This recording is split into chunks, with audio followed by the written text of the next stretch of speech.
welcome back to the Awakening Philosophy podcast. My name is Jed, and we are reading the Phaedo by Plato. Why are we reading it? Well, it's Socrates' last day on Earth, and he's having a chance to reflect on what it has meant for him to have lived as a philosopher. He has friends with him who are upset, understandably so, that he's moving on to the next realm as he is being put to death by the state.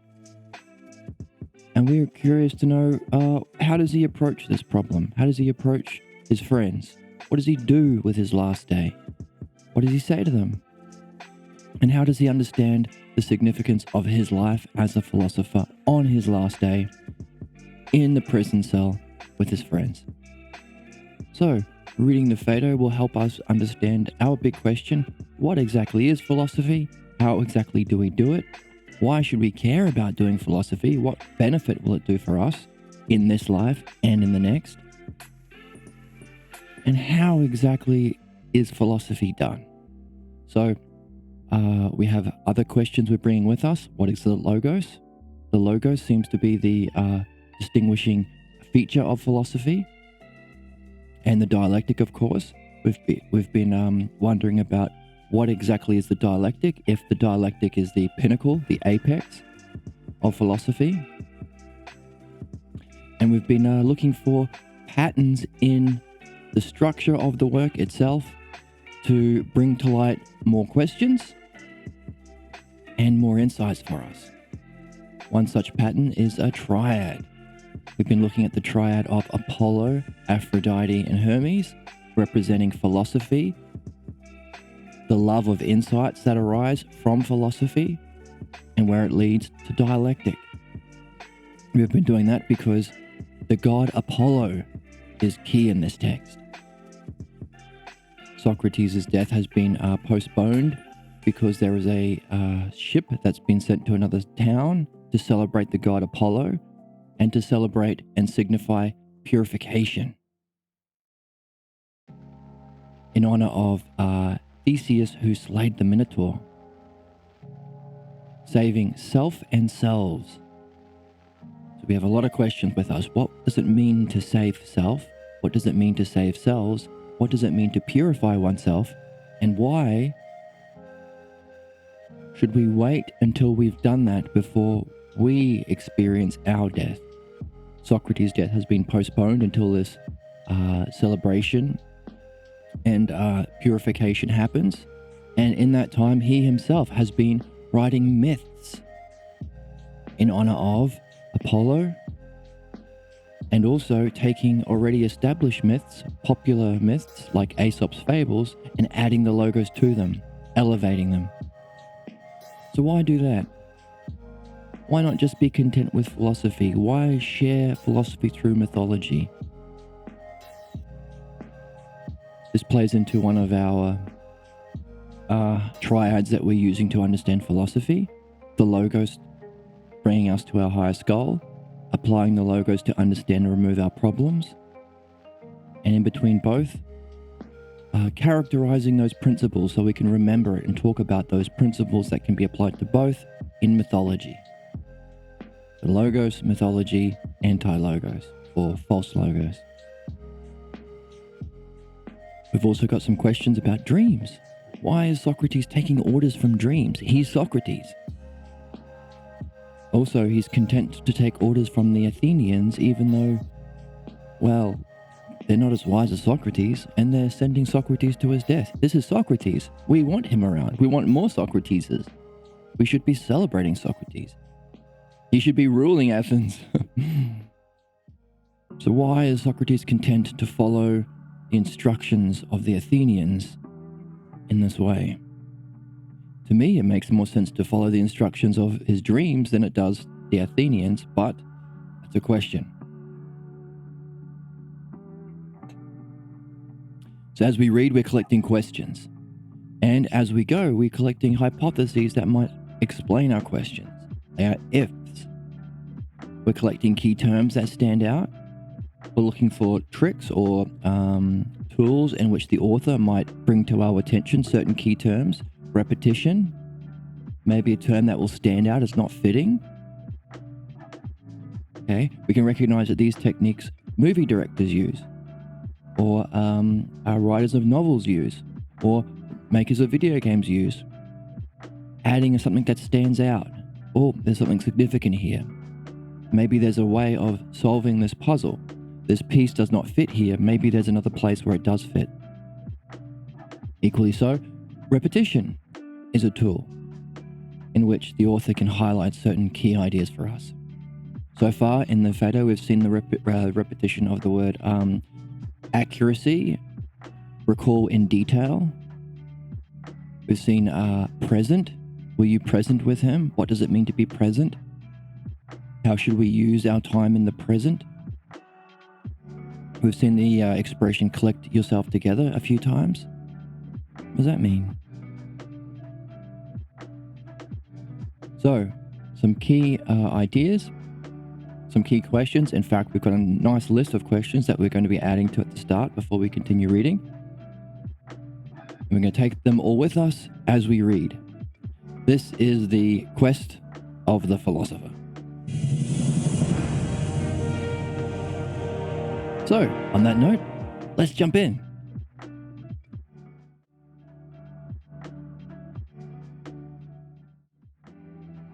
Here we go.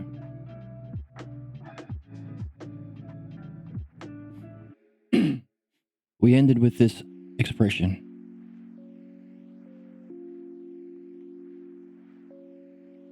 It is perhaps fitting, since I am about to journey there, and so to both thoroughly examine and mythologize. Highlight examine and highlight mythologize. Both. Logos and mythology. Both are significant. Why? About the journey to that place and what kind of place we think self is.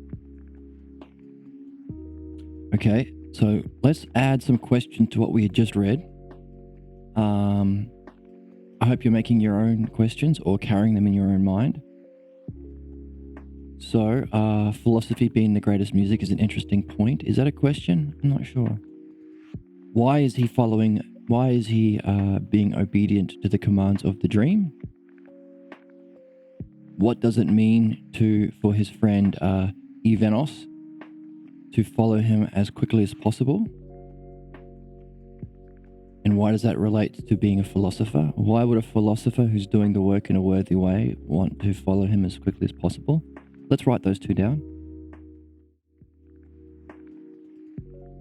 This, of course, is our triad of the virtues, with the monad on top, giving us a set of 4 virtues that Platonic philosophy has. Sophrosyne, or temperance, even-temperedness, courage, wisdom, and then when you have all of them, you can have justice, but also justice is in each of them. So just to quickly recap, Sophrosyne is having all of the parts of your soul ordered in the right way, under the rule of wisdom.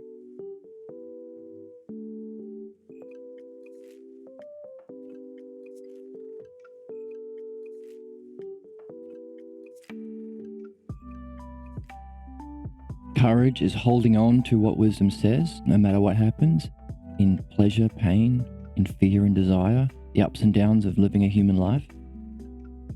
Justice, of course, is when you have everything doing their intended function. It's justice. And also when you have your soul ordered in that way, you are able to yourself as a whole do your intended function. So for the Greeks, this ordering of all of the parts of your soul according to the virtues, Sophrosyne, can be used as a shorthand to refer to someone who has all of the virtues. Also justice, as it's the whole of all of the virtues and it's in all of the virtues, is used as a shorthand too. So for triad, to add this to your skill tree of triads, monad at the top, 1 skill tree, and as a whole you can see it as a tetrad or a quadrad. We have our soul, another triad, With the inward desiring part, we want to eat a sandwich. Outward desiring part, we want to go to a movie. And we have a planning part. We need to know how to make a sandwich. And we want to know how to get to the movies. And we want to know what movie's worth watching. What do you want to put on your sandwich? Okay. So, questions down here. What is the muse? We could say also 29. Why is philosophy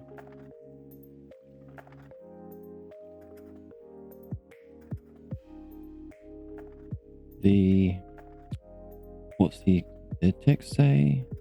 The greatest music. The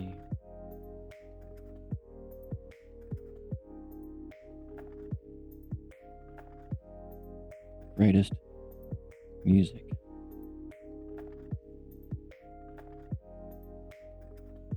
We also have why is Socrates obeying commands from dreams?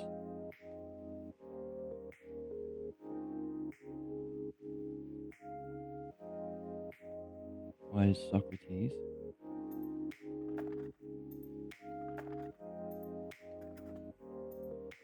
obeying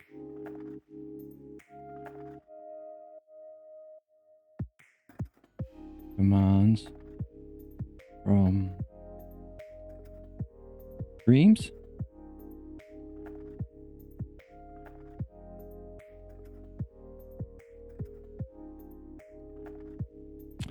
And we have why make myths?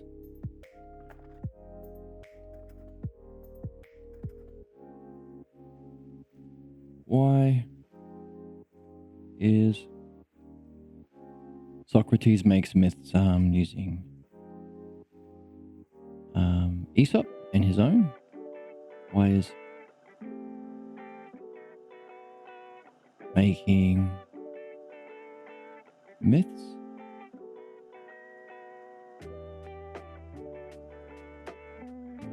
important?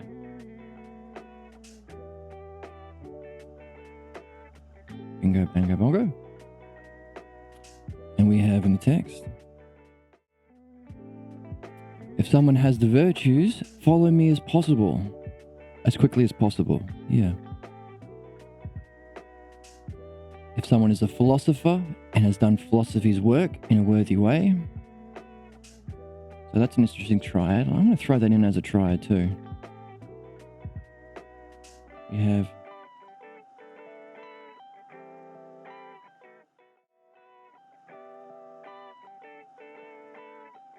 We have someone who has the virtues. Who has the virtues? Sophrosune, which loosely in Greek means, oh, hello, we have a question in the chat. So our perceived reality is knowledge dependent. Oh, that's an interesting question. There are some really cool keywords in that question. Perception. In what way are we perceiving? Are we perceiving through the physical senses, or are we perceiving through this mysterious sixth sense, ousia, that we're supposed to awaken in philosophy? Reality. What exactly is reality? The word reality in philosophy refers to the realm of being, which means we can't perceive it through our physical senses, of course, because we can only see the particulars that share in the ideas of being. We don't see beauty itself, or justice itself, or sameness itself. We don't see a one walking down the street. So the place where those self-ideas exist is in realm of being. So is that what you mean by reality? Knowledge dependent. That's a good question. What exactly is knowledge? Okay, in the Parmenides said to Socrates at the beginning of his life, by the way, you need to spend your life exercising yourself in the way that Zeno has been exercising. What's that? Doing the dialectic, doing a careful, systematic, organized what if create a what-if universe of each of those ideas which we say exist. Because if you don't do that, let's bring up the quote. We have some lovely quotes with us. You are not going to be able to perceive the truth, and we call that knowledge. Okay, where is my thing here? Here we go. Put that on my taskbar. So,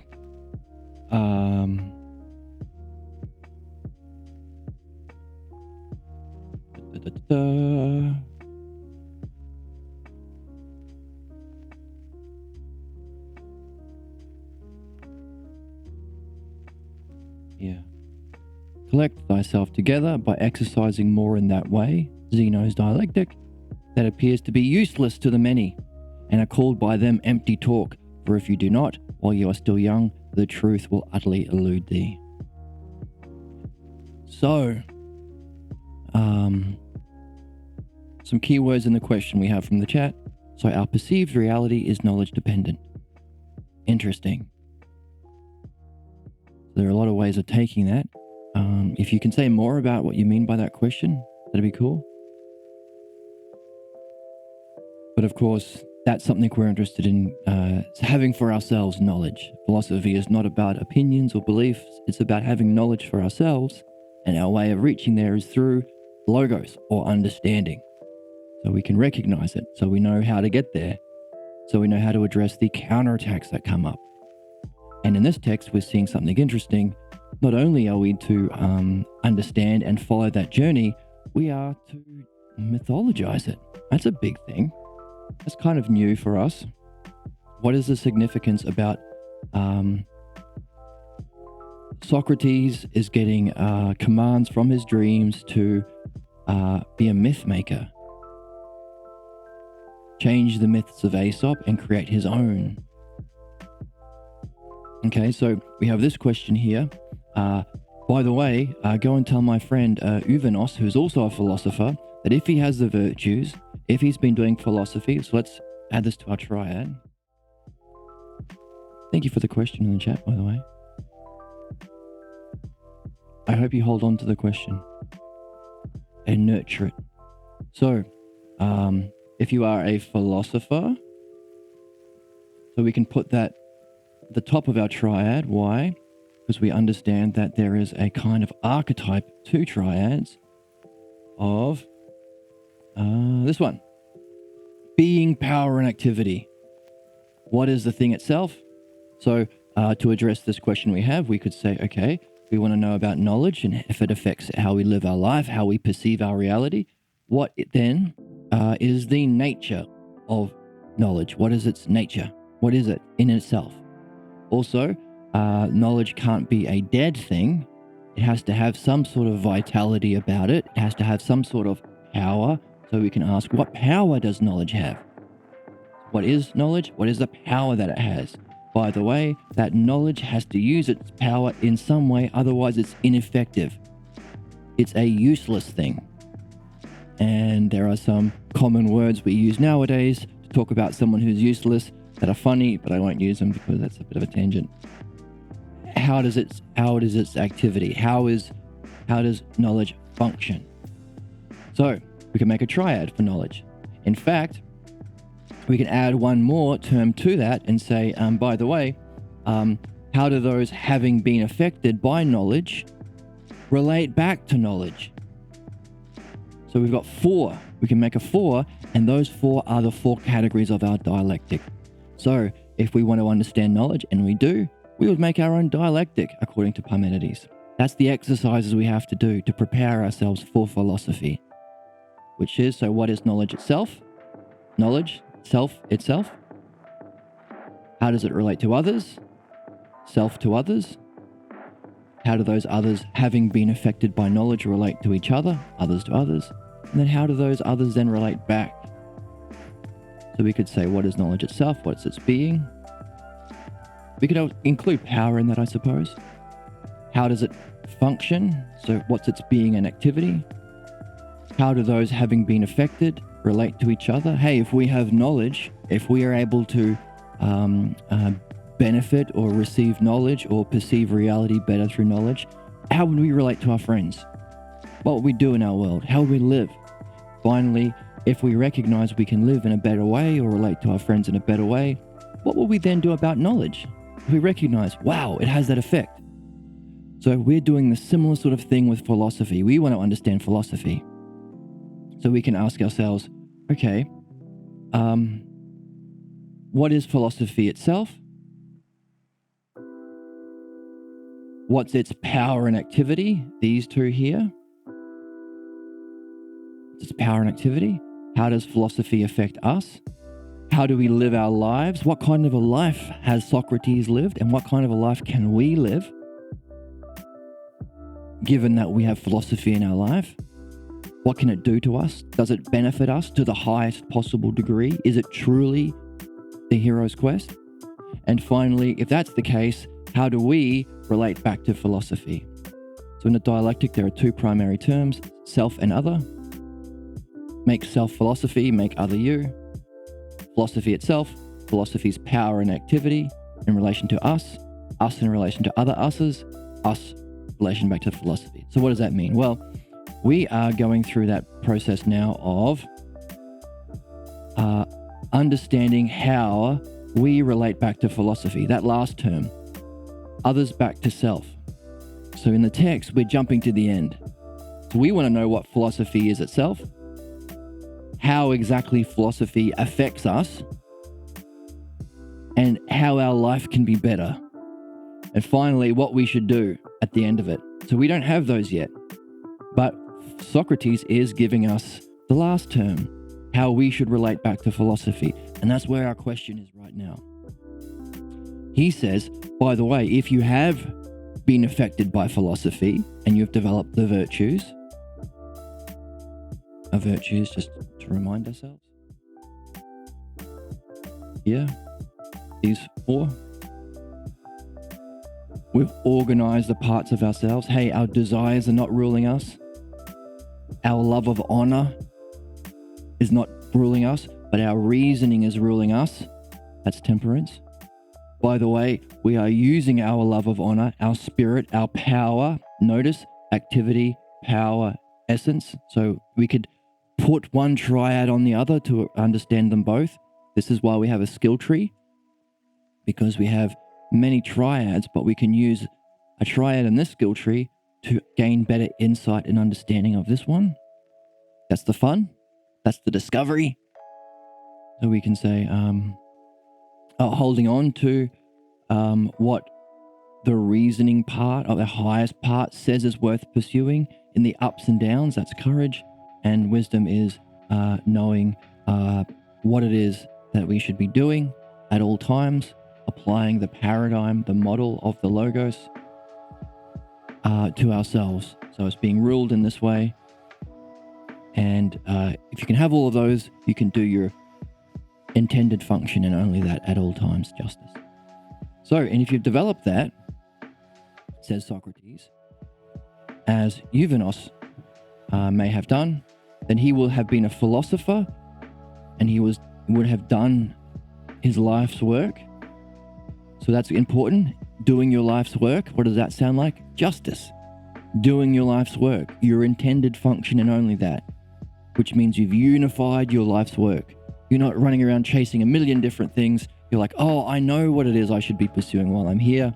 I'm going to focus my energy, my power, my activity, my essence on that. Collecting yourself together on your intended function, justice.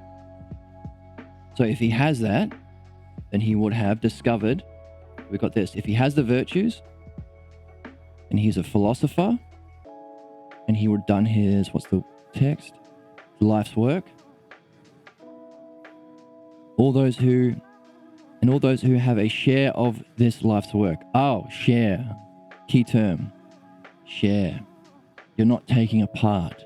That's a physical language. You're sharing it. And this is what we have to hold on to, because wondering about how we can share in these ideas that have an existence beyond ourselves, beyond the physical life, can make us wonder, because we can benefit from the Logos, we can benefit from philosophy. So how do we share in it? How are we sharing it in every moment in a way where it's not diminishing? Something we wonder about. So who share in this life's work. So let's go back to our notes. Our life's work. Oops. Life's work in a worthy way.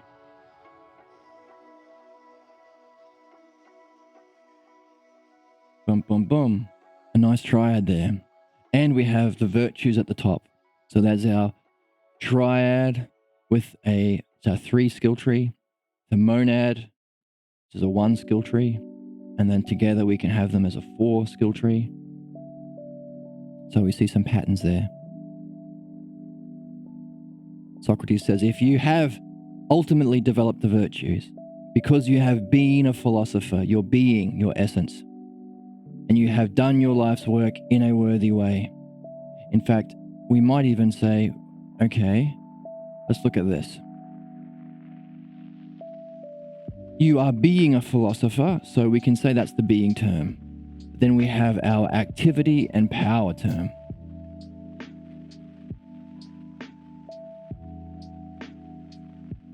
Doing your life's work. Well, that to me sounds like the activity. So let's move that over here. And the way in which you do it sounds like sounds like power to me. So, that's what we can do. This is like a video game. We have a bunch of crystals that go into the holes of the painting that will open up the doorway to a new area, and we try and see where it fits. We don't have to get it right the first time. If we realize, oh, okay, maybe that gem has to go in this hole in the painting, and we can move it around. That's the fun. And then we will look for some sort of confirmation in our real life experience to verify or validate or give us some sort of indication that we've seen it. We will gain an insight and be benefited in some way. That's real and important for ourselves. That makes philosophy alive. It's not just a video game, it affects your life.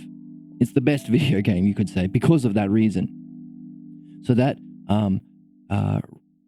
verification or significance of putting the pieces together in the right way, that seeing the whole, providing yourself with it, sharing an insight, and elevating your state of being, that makes philosophy meaningful and fun and vivific and alive. That's Aphrodite.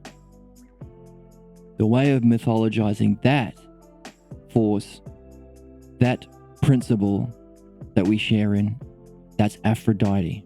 That's what we saw last time. That's Aphrodite for Plato.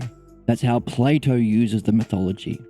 So keep in mind, Socrates is making his own myths, but he's also using the myths of Aesop and he's changing them around to add the logos to it. For us, it would be like you could make your own Spider-Man movie, but you are using Spider-Man to represent these fundamental principles and forces and methods of philosophy. So if someone wanted to study Spider-Man or study the Marvel Universe, it wouldn't make sense for him to read every kind of comic book on Spider-Man because you're using Spider-Man differently. If they wanted to understand the mythology of Spider-Man, they'd have to take out your use of Spider-Man. How are you using it? Because you're using it in a different way than others. Similarly, with Hermes, Aphrodite, and Apollo. Okay?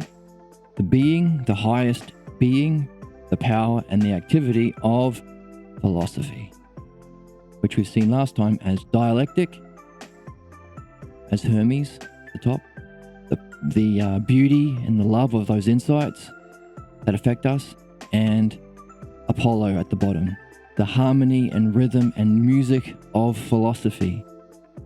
And we saw in the text that Socrates thought his dreams were just encouraging him, saying, hey, seeing as philosophy is the highest kind of music, well done.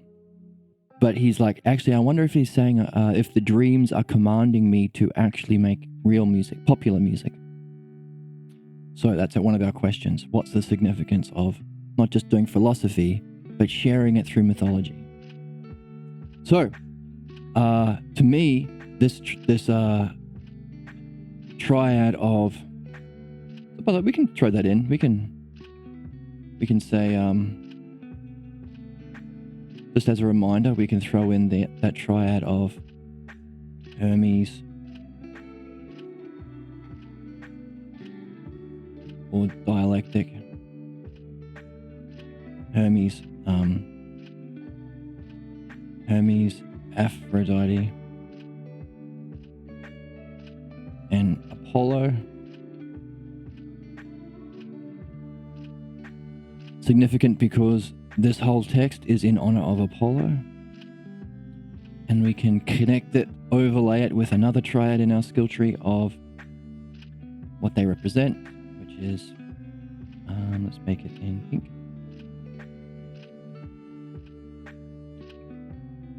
Dialectic.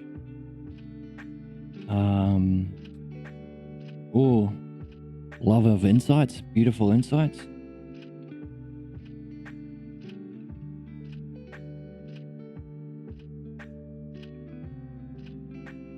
And the harmony, rhythm first, rhythm,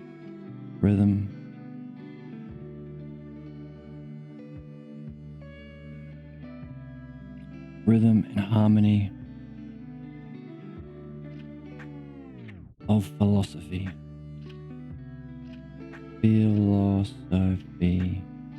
Find the rhythm, find the harmony. Get in the flow of philosophy. This is the triad.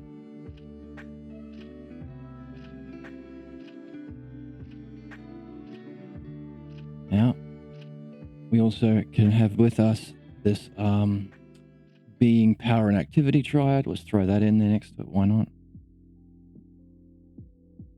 Being, power, activity. So we're pulling out of our inventory all of our skill trees. This is what we have to work with. As we go forward in philosophy, we'll see more and more. We'll be able to pull them out and use them to create insights. So where are we getting these triads from? Philosophy, Apollo. By the way, is there a rhythm to this, what we're doing right now? Can we harmoniously connect these triads together? Is there a harmony between them? Are somehow all these triads connected in some sort of a way? By the way, when we do connect them and we gain insights from that connection, is that a beautiful connection? Are those insights fun, inspiring for us? Apollo and Aphrodite. Where is it leading? Maybe Hermes, maybe the dialectic.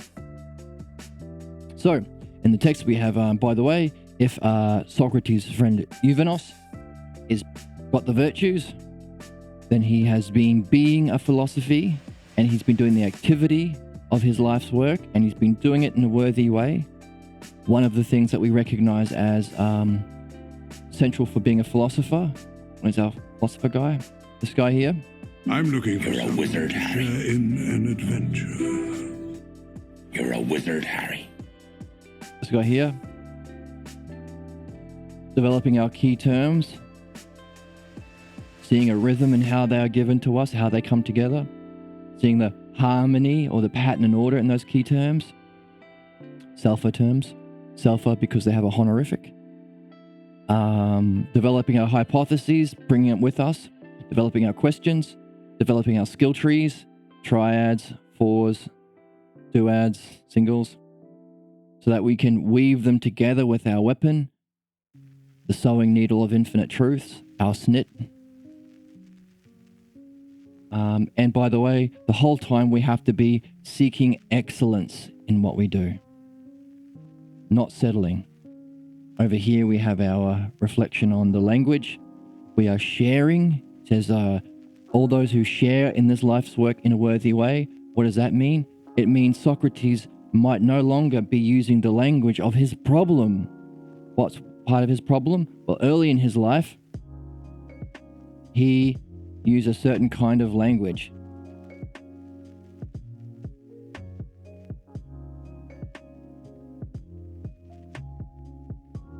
Okay.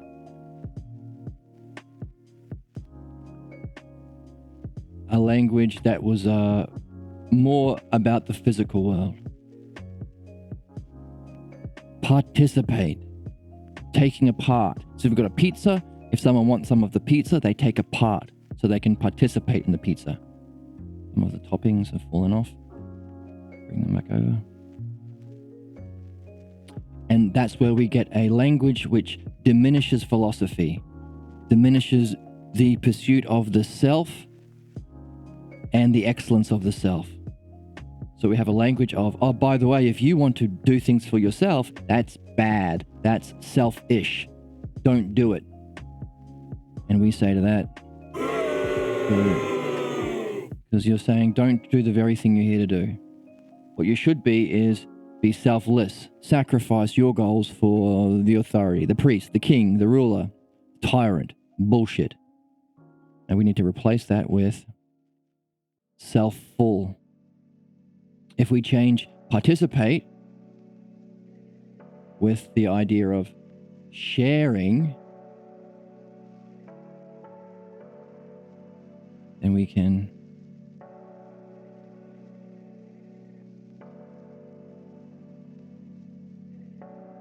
realize that instead of the language of selfish or selfless, a kind of lesser and greater distortion of truth, we can have a language that we use where we talk about being self-full. If you're full, you'd want to meet your other people's needs. Only when you're full. You don't have to sacrifice yourself. We want people, and by the way, when we're helping people, do we want them to be self-full?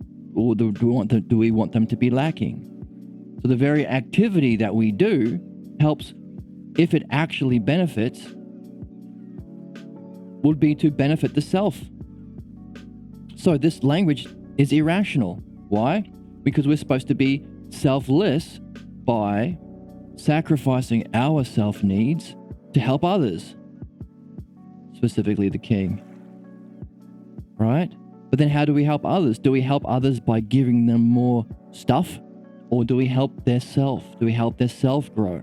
In which case, we will be making them have a higher self. We'll be making them selfish. Oh no. By helping others selflessly, truly selflessly, we are going to be making their selves bigger, fuller, better, benefiting, which would make them selfish, which is bad. Oh, this whole process is inherently irrational and stupid. We'll be being evil by doing the things that we're told to do. Okay, but when we recognize that this language is bullshit, a language of oppression and slavery based on this physical world of, oh, if you want something, you're taking apart. That means there's less for others. That's bad. Boo. Think of others. Don't be so selfish. Bullshit, right? Self-full. If you are actually helping someone, you are helping them to become more self-full, not selfish. That's it. Doesn't make sense. And by the way, when you are self-full, you are more able to help people. How could you help someone if you don't know what the good is? Right? If you're a terrible, racist or something, you would think, oh, I'm going to help this person by making them more racist. You're not actually helping them. You are not full yourself. You don't have the philosophical understanding and truth. You just have ignorance or prejudice. So it's important that we ourselves be full first. What's interesting about philosophy is the journey we take with our friends. We've already seen in the opening that Socrates' friends are with him in his last day. His friends meet up to talk in the courtyard of the prison, waiting to get let in every morning. We are sharing our insights with friends. People are sharing their fantastic questions in the chat, reflecting, sharing their questions, sharing their thoughts, sharing their insights with friends. Sharing. Philosophy is a two-person game. So we need to, in our culture, replace this violent language of selfless and selfish with self-full. We want everyone to be self-full. And hey, one of our needs is to enrich life for others, so wouldn't you want someone to be full and able to meet their needs? How easy is it to give to charity when you're rich? Much easier than when you're not full, when you're in poverty yourself.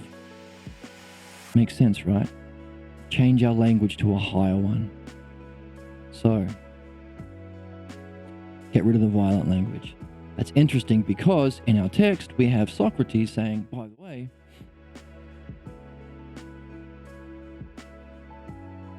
do not do violence. Where is it?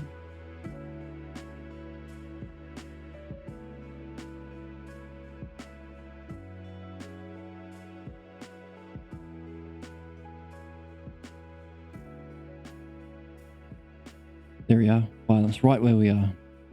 So, if we share in our life's work, whatever philosophy is, in a worthy way, we can ourselves be a philosopher. So this activity, so our question is, what's the life's work of philosophy?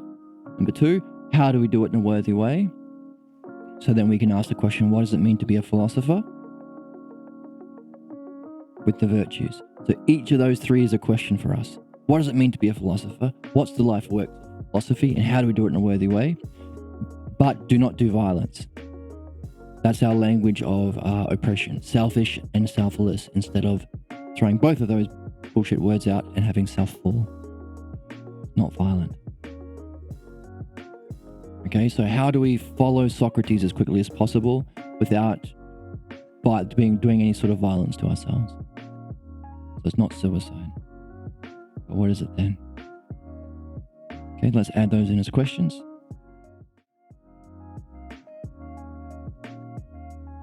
Really, this whole triad is a question.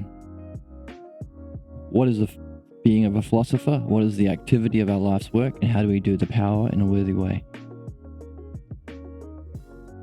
Let's throw them in. Why not?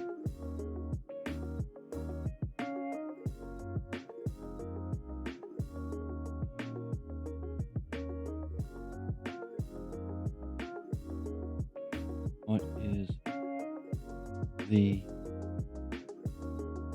being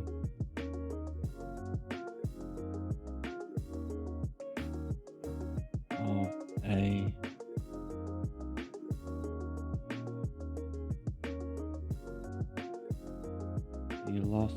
philosopher?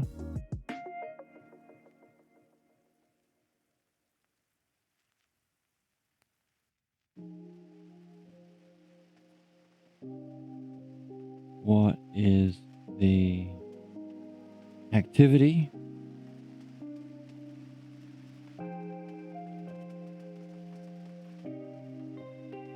of our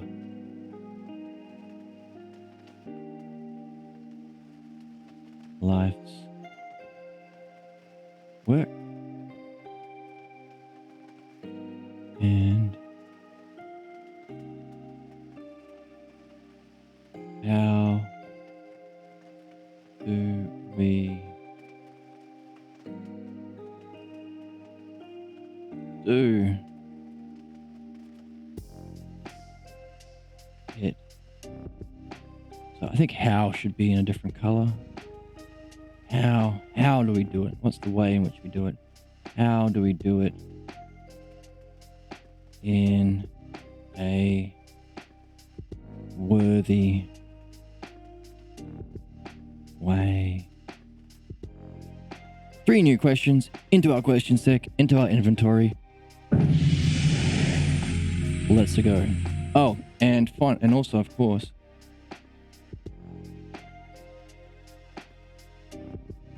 what does it mean to follow Socrates?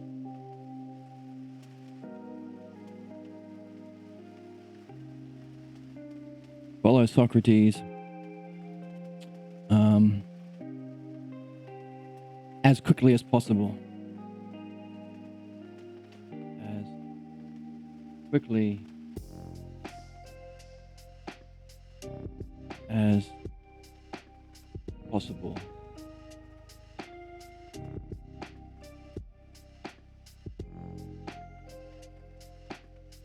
so without suicide or violence.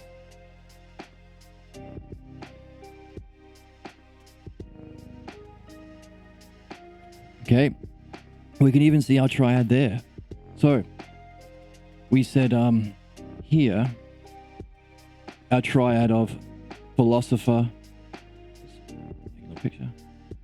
What does it mean to be a philosopher?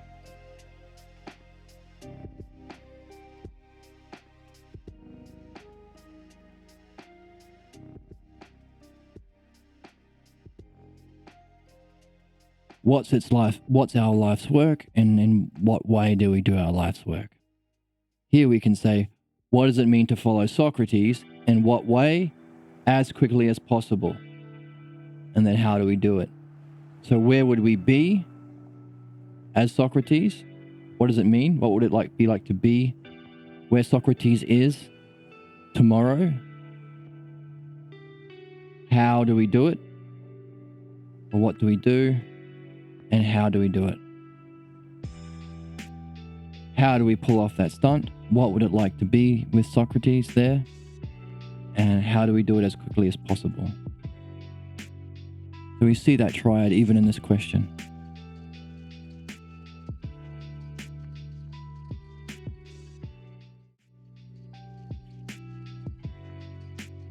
Okay, now the narrative changes. Now at this time he set his feet upon the earth. What does that mean? Okay, that's significant in the story. He's on the earth now. What does that mean? Is he now with us? Is he now, has he come down from his state of mind of being in the self? And now he's going to relate specifically to people who aren't with him? The regular folk, his friends who are concerned about his death? It's a question. Narratively, what does it mean that his feet are now upon the earth? And sitting henceforth in this way, the rest of the discourse was completed. So, a break in the story. What do you mean by this, O Socrates, that it's not lawful for oneself to do violence, and yet the philosopher should follow after one that is dying? That's our question, right? It's normal that follow after someone dying. What? That's suicide. What are you talking about? What is this, O Cebes, that thou and Simmias, so our friends Cebes and Simmias, they're a little pair, have not heard about such matters, being closely connected to Philolaus, who is a Pythagorean. Pythagoreans were known for being mystics as well. They're mathematicians, sure, but they were interested in their insights or using mathematics or using their understanding for higher states of consciousness, mystics. So he's saying, hey, aren't you guys interested in mysticism? But you know what? This is what philosophy is about. Nothing clear indeed, Socrates. Indeed, I also speak about selves from hearsay. What does that mean? But I do not think it is thus wrong to tell what I happen to have heard, for it is perhaps especially fitting since I am about to journey there, to both examine and mythologize. 1 and 2, about what that place, and 2, what kind of place we think self is.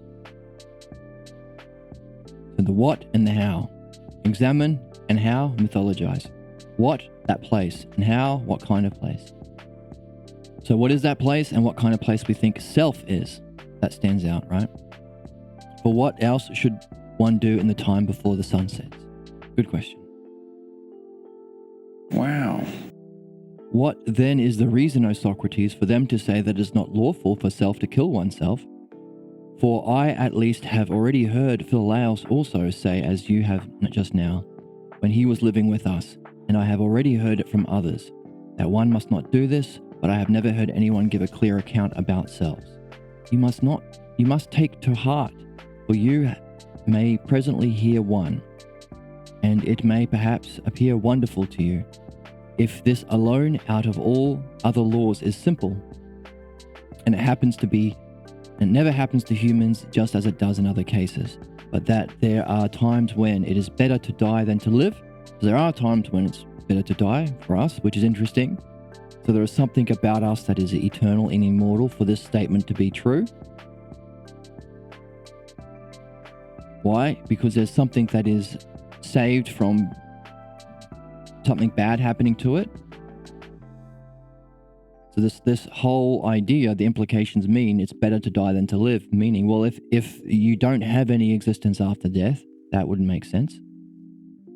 It will perhaps appear strange to you if then these people for whom it is better to die cannot do good themselves without committing some impiety to selves, but must wait for someone else to do the good deed. Okay, one of the things that you are wanting to avoid is killing yourself. Why? Because it's one of those things that's an impiety to selves that we would rather avoid. That it's better to die than to do. Laughing quietly and speaking in his own dialect, Cebes says, ha ha ha ha, Zeus knows it. Zeus knows it is. Indeed so, for it might appear irrational when put in this way, but perhaps could it not equally indeed have some logos in it? And that's our game, right? Going from what appears irrational, our puzzles, our questions, things that stand out as not fitting, to finding the logos, to put the logos in it. Putting the gem in the eye of the statue that's missing an eye or something like that in a game.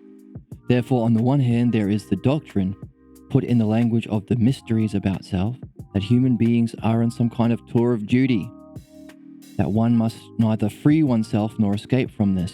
And it seems to me a great doctrine, and not easy to thoroughly discern, but nevertheless the following indeed appears well said to me. O Cebes. Okay, now sometimes he changes from Cebes to Kebes, but it's the same dude. So it makes sense? We're here for a reason. Okay, there's two things we can pull out from this. Number one, there must be some sort of existence of yourself, of your soul, beyond the physical death, for it to be better to die than to commit. If there's no way of remaining alive without committing impiety to selves,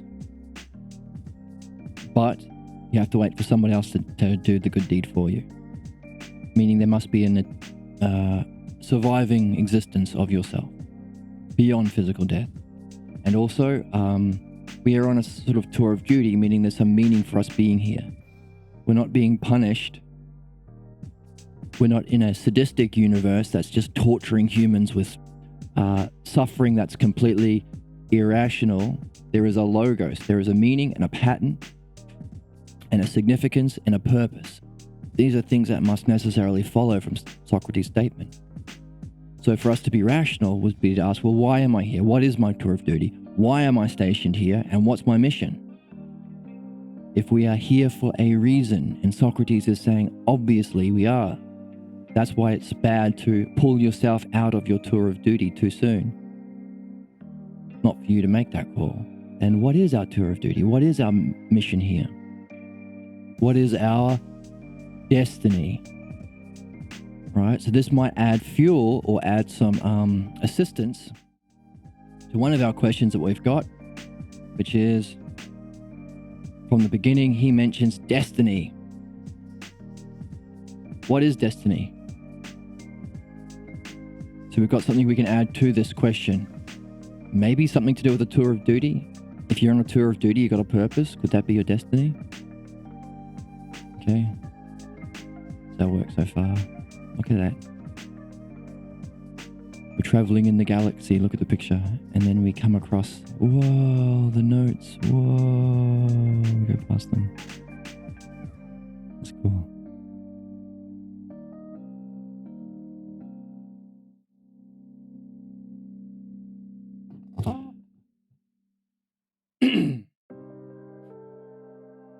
Oh, Cebes.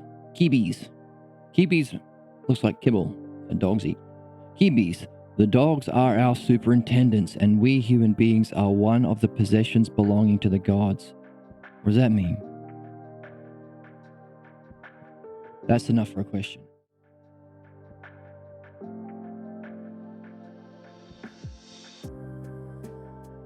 So we want to know in what way.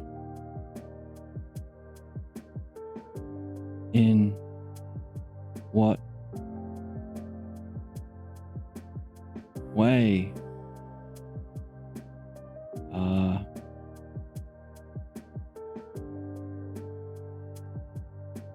the gods our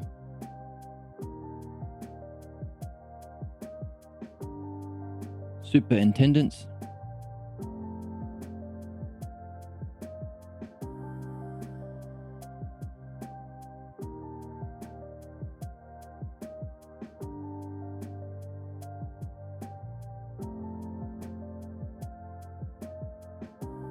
What way are the gods our superintendents?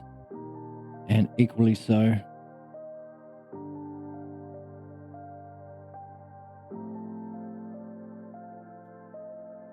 we ask. Oh, my screen is frozen.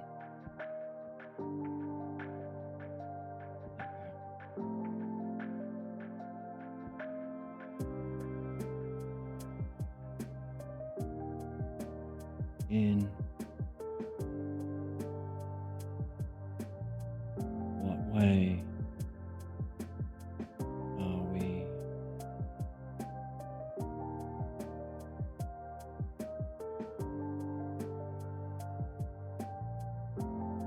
their possessions?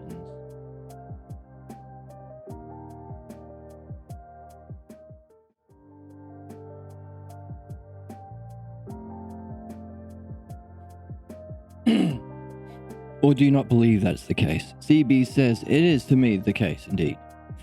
And is it not also the case that you would be severe with any self of those possessions? Okay, I'm going to help by translating it from crazy Greek into English.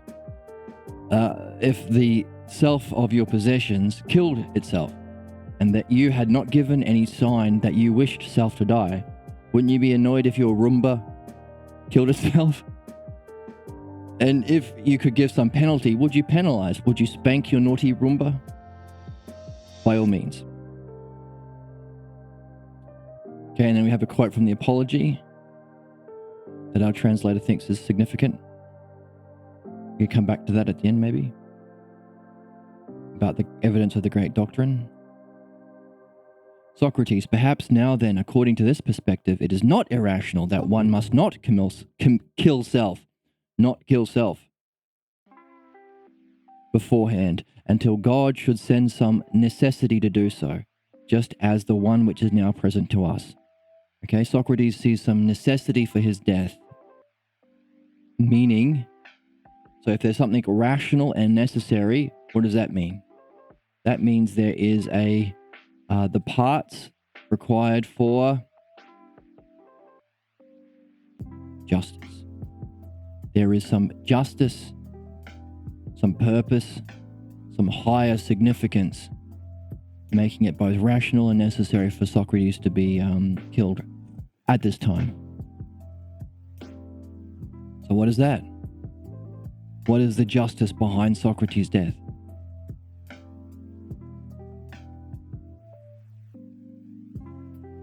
Okay, we can add that. So notice this question required us to apply some logos to it.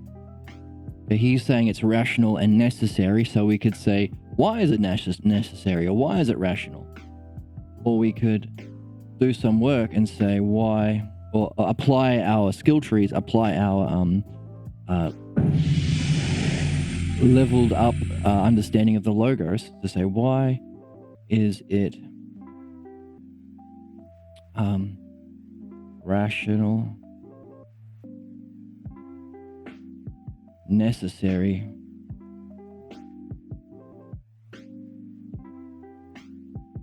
or just?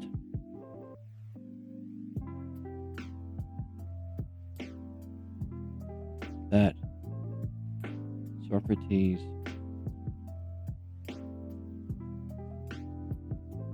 should be put to death now.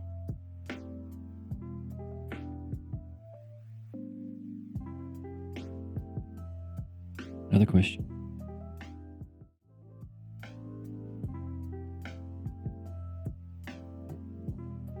So that idea of justice we are bringing with us, because we recognize that, well, if there is something rational and necessary and God is saying to do it, well, there must be some meaning towards which the reason is pointing, some purpose for it to be rational. And necessary also means that the order is the best that it has to be. Those two ideas together, justice. So we're opening up the text by applying our logos. The logos. This certainly seems likely indeed. But as for what you were just saying, that philosophers must be willing and ready to die, that seems reasonably strange, O Socrates. If indeed what we just said was well said, namely, God is our superintendent and we are his possessions. Why? For it's not reasonable that those who are mindful, okay, big word, mindful. It's highlighted. What is the word mindful? Here.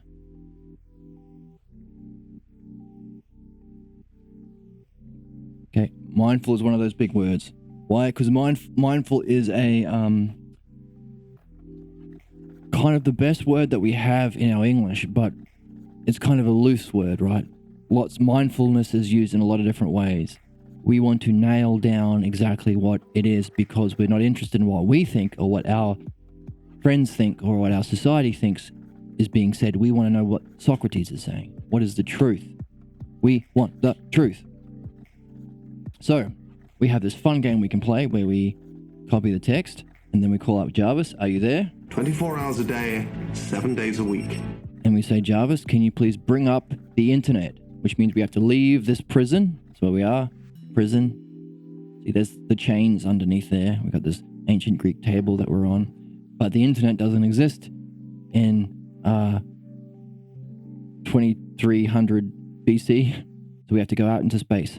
So please, Jarvis, take us to space so we can access the galactic space internet. Importing all preferences from home interface. There we go. Thank you, Jarvis. Systems are now fully operational.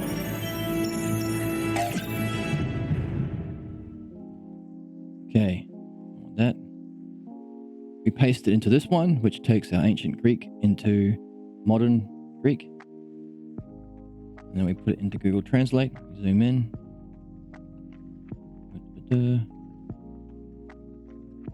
Paste it. That's the word. Phronimetatos. Phronimetatos. Phronimotetos. Phronimetatos. Phronimetatos. We paste it in the dictionary. And we see if it wants to work today. It does. Of one's right mind in one sentence. Presence of mind. Sensible prudence. Oh, okay. So. Practical wisdom. Prudence. So we have, we can see, this is fantastic because we can see other places in Plato where he uses the word. Let's pull that up.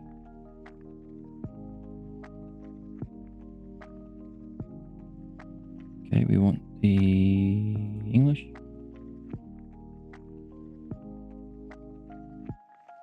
Oops. Okay, well then, let's see where Phronimetatos is.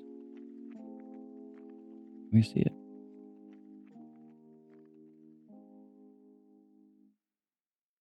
Ehron, there we go. Well then, do we not say that one soul is just and another unjust, and another wise and foolish? Let's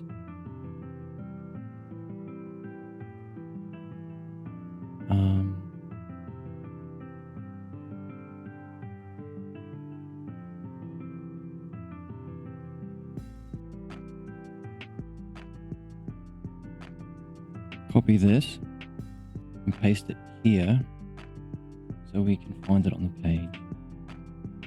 Okay. There, okay. Third last word. Well then, do we not say that one soul is just, another unjust? Is our word for justice, which is important to us. Let's copy that and see how we pronounce it. Paste.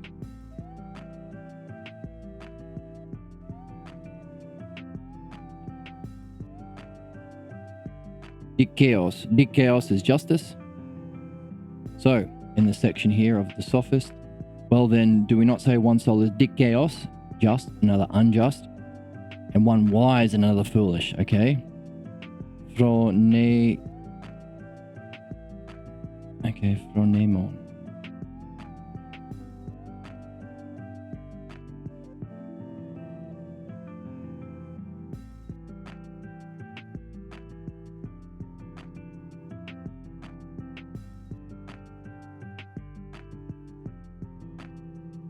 Phronimos. Okay. The PHRON is needs to be something that stands out for us. Why? Phronimos. Phronimos. Often translated as sound mind, sometimes translated as practical wisdom, differentiating it from the virtue of wisdom. It's from the root word phronesos. So let's load up the English. Let's find it on this page here. We want to find phronimon or phronesis. Let's find phronesis. Here we go. Oops. Not that one. No. Phronesos. So in the Republic, he uses the word as well. Necessarily happen in this. Okay. Then, said I, may we not confidently declare that in both the gain-loving and the contentious part of our nature, okay, the part of our soul that desires, wants a lot, and the contentious, the outward, the honor-seeking, sometimes wants to fight, contentious part of our nature, all the desires that wait upon knowledge and reason, okay, so he's distinguishing those three parts of the soul, a gain-loving, our fighting part, our honor-seeking part, and our reasoning part. The desires of the two lower ones wait upon knowledge and reason, and pursuing their pleasures in conjunction with them, take only those pleasures which reason approves. Okay, that sounds like our sophrosyne, temperance. Make sure that your gain-loving and your contentious or honor-loving part only do what your reasoning part says, since they follow truth and enjoy the truest pleasures.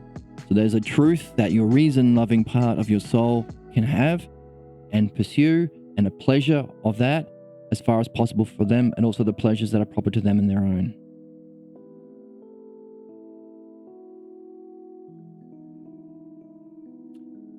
So where does the word phronesis come in?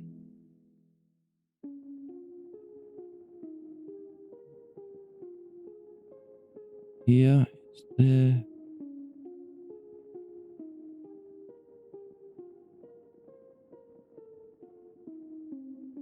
Reason.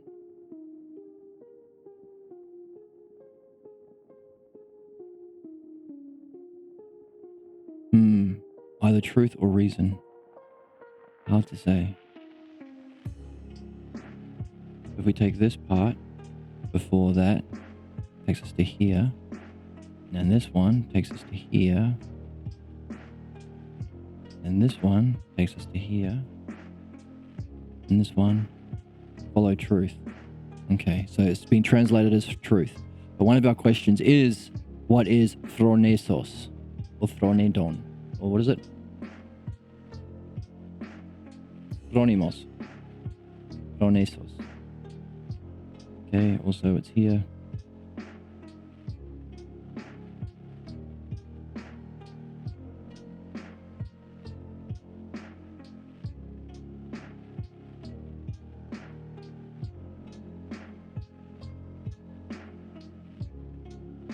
Oh, here we go.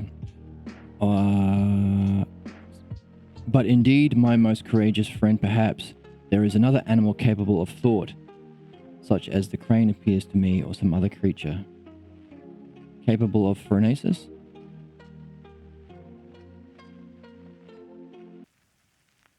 Okay, this is a question. Go back into the text. This is the significance of having the Greek with us, because we can uncover deeper questions that have never been uncovered before in the history of modern Platonic scholarship. That sounds too highfalutin. There are certain words that we've missed because of the history of translation has been poor up until now, or lacking. As a historical, that could be a fun thing to represent mythologically. If you're someone who's interested in movies or whatever, you could maybe tell that story. Why did we have this amazing text 2,500 years ago? And why only now are we uncovering the significant key words that were lost in our poor translations? And why were they not translated properly? Okay, this is the key word we're looking for. That circle with the line through it is PH. The P is an R, the O is an O, and we remember the V is an upside down N. So that's PHRON. That's something we're going to look out for. It's often going to be translated as mindful, but it's from the Greek word phronesis. And we want to know what phronesis is. Those who are most phronesis. Okay, it's interesting because phronesis is considered to be one of the virtues, but not one of the virtues. What the heck does that mean? Well, we have our virtues. We made a little list for our benefit, because we're talking about sophra soon.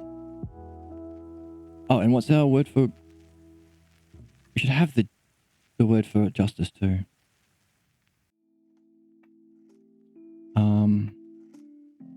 Dikaios? Something like that? Yes, here it is. So, sophrosun is temperance and can be used to represent having all of the virtues. Or dikaios. Dikaios. Dikaios is justice. When you have dikaios, that's the Greek word for justice.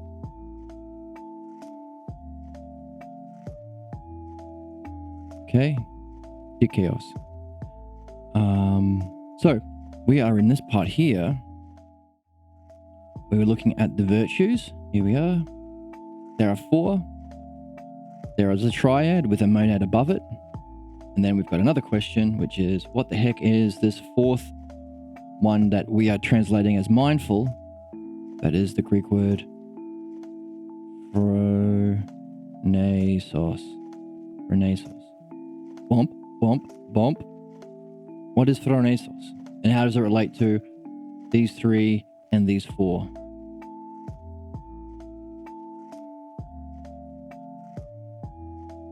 Because Socrates is saying, hey, this is important. Why? Well, because is reasonable logos to those that who are so, again, our rationality is guided by the logos. This is significant. It's not just logic. We are not merely dry, boring physicists. There is a significance to our study, right? I say dry and boring because it's often how they're perceived, because they want to say, well, I can use my understanding to recognize the patterns and the laws of the physical world, but I'm going to stop there. I'm not going to make it meaningful. I'm not going to apply it to my soul, myself, the reason for my existence, nature of the realm of being. Where must those principles come from, the realm of being? What must be sustaining those principles each moment? Something must be doing that. Again, the realm of being or metaphysics. They stop.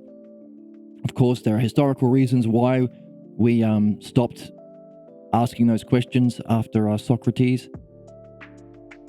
And maybe this death of Socrates is one of them. But if there's a meaning and a logos for his death, maybe us discovering it now is part of that justice, part of that meaning. Something to wonder about.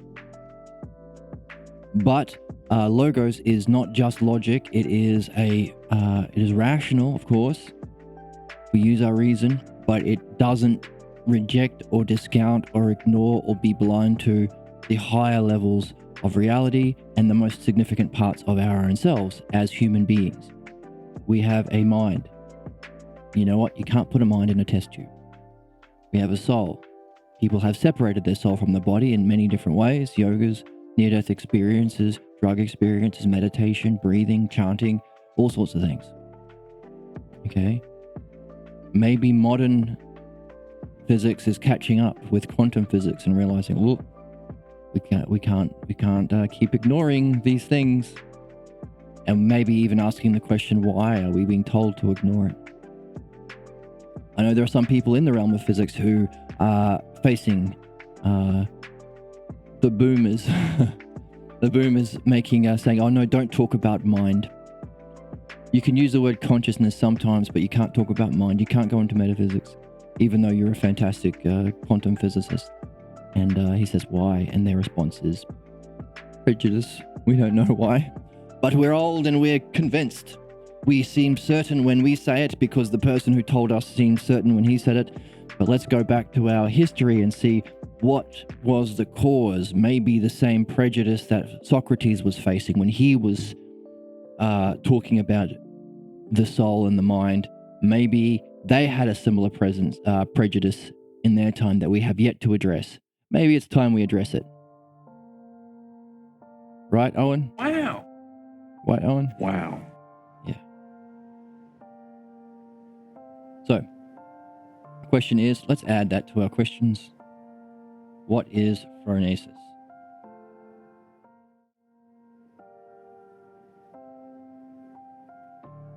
Zoom in a little bit.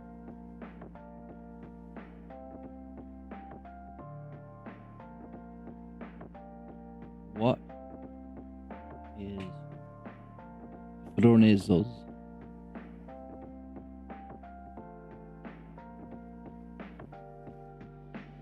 Phronesis.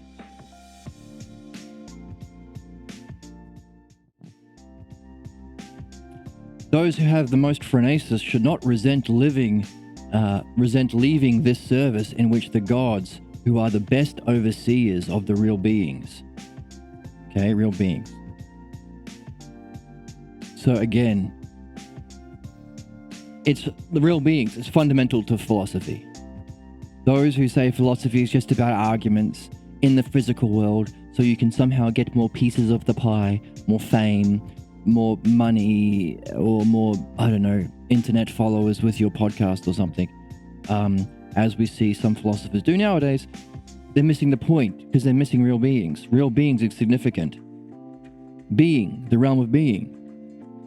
To be in philosophy is to recognize that there is some sort of realm of being that we're very much interested in, and it logically follows that it has to exist, necessarily, logically and necessarily, rationally and necessarily, logos,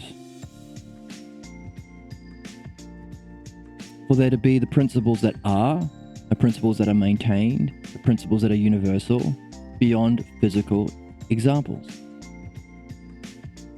They are the best overseers of the real beings, and are watching over selves. Oh. Here are some clues to our question. Well, what is providence? Well, if there are some best overseers, let's go a different color. If there are these best overseers, and they are of the real beings, and they are watching over selves, could that help us with our question about providence? Maybe. Take it with you. For surely self cannot think it will indeed be able to take better care of itself when it's free, but a thoughtless man might easily think this, that one must escape their master, but they would indeed not reason that they must not flee from the good. Oh, these knots, goodness. I always sigh when I come across all these knots. Okay, let's do it. Let's do the work. But a thoughtless man might easily think this, that one must escape from their master, and they would not reason, okay, that they must not flee from the good. Okay, so they would indeed not reason, they would reason that they would flee from the good. Oof. They must not reason that they must not flee from the good, but remain at their side as long as possible, for it would be unreasonable to flee. Makes sense? If they are the best overseers and they're watching over us, then only a thoughtless person would want to leave and think they could rule us better. Alright? Like you're in first class and you had a few drinks and you go, maybe I should be the one ruling this plane. I should be the one flying this plane, actually. Hang on a second, there's a pilot who is a better overseer of the plane. No, I should be in charge. Sit down. But remain at their side as long as possible. The intelligent should always desire to be next to the better one themselves. Makes sense? The intelligent person, by the way, nous, which is the intelligence that has the ability to apprehend the real beings. So even Cebes has an awareness of this language. He's talking about the real beings. He's talking about selves. He's talking about the logos. He's talking about phronesis. He's talking about nous, which is the intelligence, the part of our mind that has the ability to apprehend the real beings through ousia. So he is familiar enough with Socrates. I mean, he's his friend, right? Familiar enough with the language. So our question is, how well is he using the logos? So he has some key terms of the logos here, which is cool. And our translator has highlighted nous. He's highlighted logos here. He's highlighted self. So our translator too recognizes the keywords in philosophy that is significant for us to clock as we go. And O Socrates, from this point of view, the opposite is likely to be the case rather than what we just said now. From the one hand, those who are mindful, here's our word again, let's see how we pronounce this. Pull it up, phronesis. Importing all preferences from home interface. Thank you, Jarvis. No, this is what happens if we don't translate the ancient text.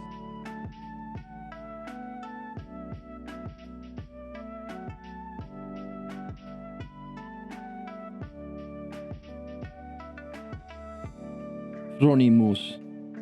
That's the start of the word phronesis, and then the last part is IMOUS. That funny U is the beginnings of an M, and that funny S is an S. Phronimus. There's our phronesis. Whoops.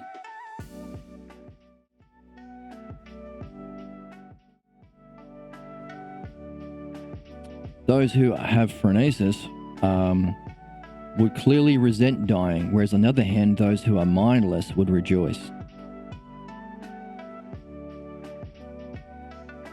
Phaedo, who's telling the story, who was present. It seemed to me that when Socrates heard this, he was pleased by the resourcefulness of Cebes, and glancing to us, he said, Cebes is always closely examining some logos, and he is certainly not willing to be quickly persuaded by what anyone must say. Simmias, Cebes' buddy. O Socrates, it seems to me that Cebes now has something to say about self. For why should the wise truly wish to flee from masters that are better than themselves, and be done with self so easily? Okay, this is interesting because the word self has... Really, you have to follow what these selves are pointing to. So we have the masters are better than our individual selves, and we should not be done with capital selves, the masters, so easily. And it seems to me that Cebes aims his logos at you because you are intending to leave us so easily. Oh. And these good rulers, actually, Socrates is intending to leave us so easily. And we would say,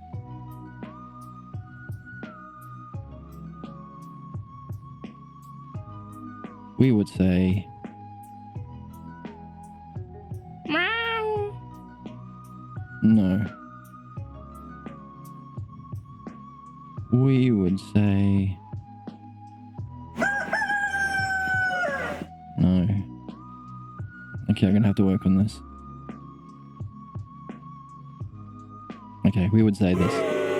I was looking for an aw sound effect, but I guess I don't have one.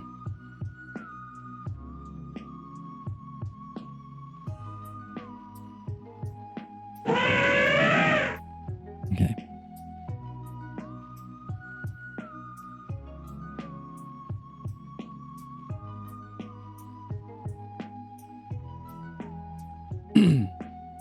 So you are intending to leave us so easily, and those good rulers that self-agrees are the gods. Hey, not only are you leaving us, Socrates, you just said that you are under a mastership of self-intendedness, the superintendence of the gods on a tour of duty. So not only are you leaving us, you're leaving those gods who are the good rulers. What you say is just, Simmias, for I believe you mean that it is necessary for me to make an apologies for these doctrines as I did in court. By all means. Okay, there's a special word here. Make an apology. So there's the Greek, the text, the apology. Please help me out. I'm here to assist you with a variety of tasks as best I can. Pull up the internet, please. Importing all preferences from home interface. Okay, so this word apology. Let's nail down the Greek. What does he mean by apology? It might not be the same as what we are thinking when we use the word. Apologizaste. Okay, sounds like the same.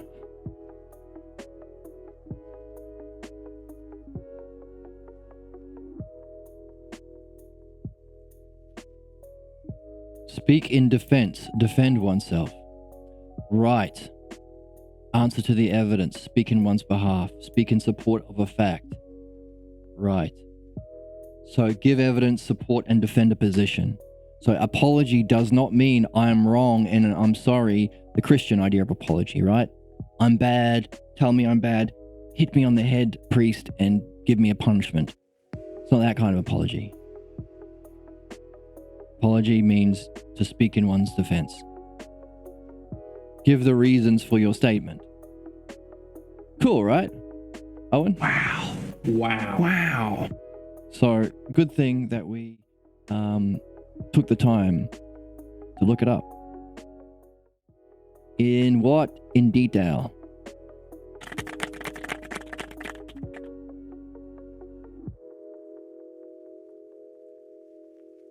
So,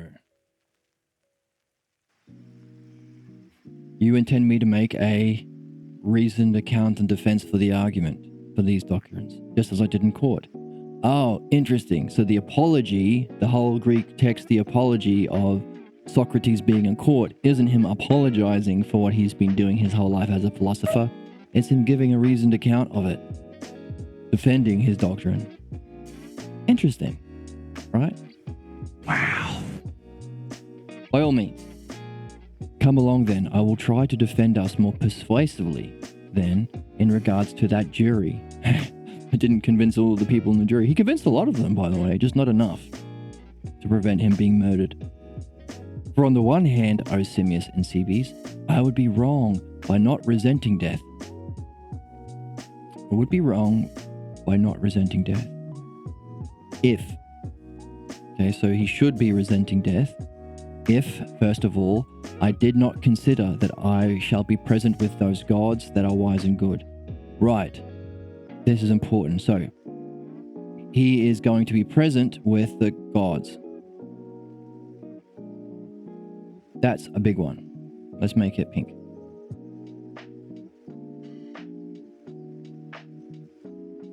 Socrates thinks that wherever he's going to be present with the gods, and that's what makes him not wrong. And those gods are wise and good. Interesting. What is wisdom? What is the good? And later with human beings who have completed life that are better than those here. Wow. So he's going to be with the gods, and then after he hangs out with the gods, he's going to hang out with human beings who have completed life and are better than those here. Oops. What does it mean to have completed life? Okay, we can hypothesize, right? Well, it could mean, as the Hindus say, escape the cycles of reincarnation. Or what we might say, that might have something to do with our question, what is destiny? If you reach your destiny, would you have completed life? So wherever Socrates is going, he's going to first be with the gods, who are wise. So this thing of wisdom that we're after, they have it, and they're good. So whatever the good self is, which is the ultimate, of course, the one self or the good self.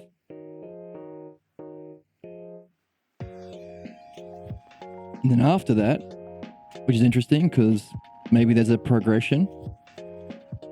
Maybe you start by Telefikitos.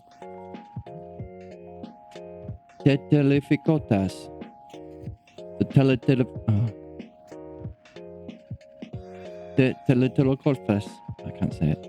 But that word is the word translated as completing life. Okay, so I've just done some work, and the ending of this has the sense of accomplished or completed. So there is the idea that he has fulfilled something, but also the last word, kotas, refers to a rooster. Now, I don't know if that's significant.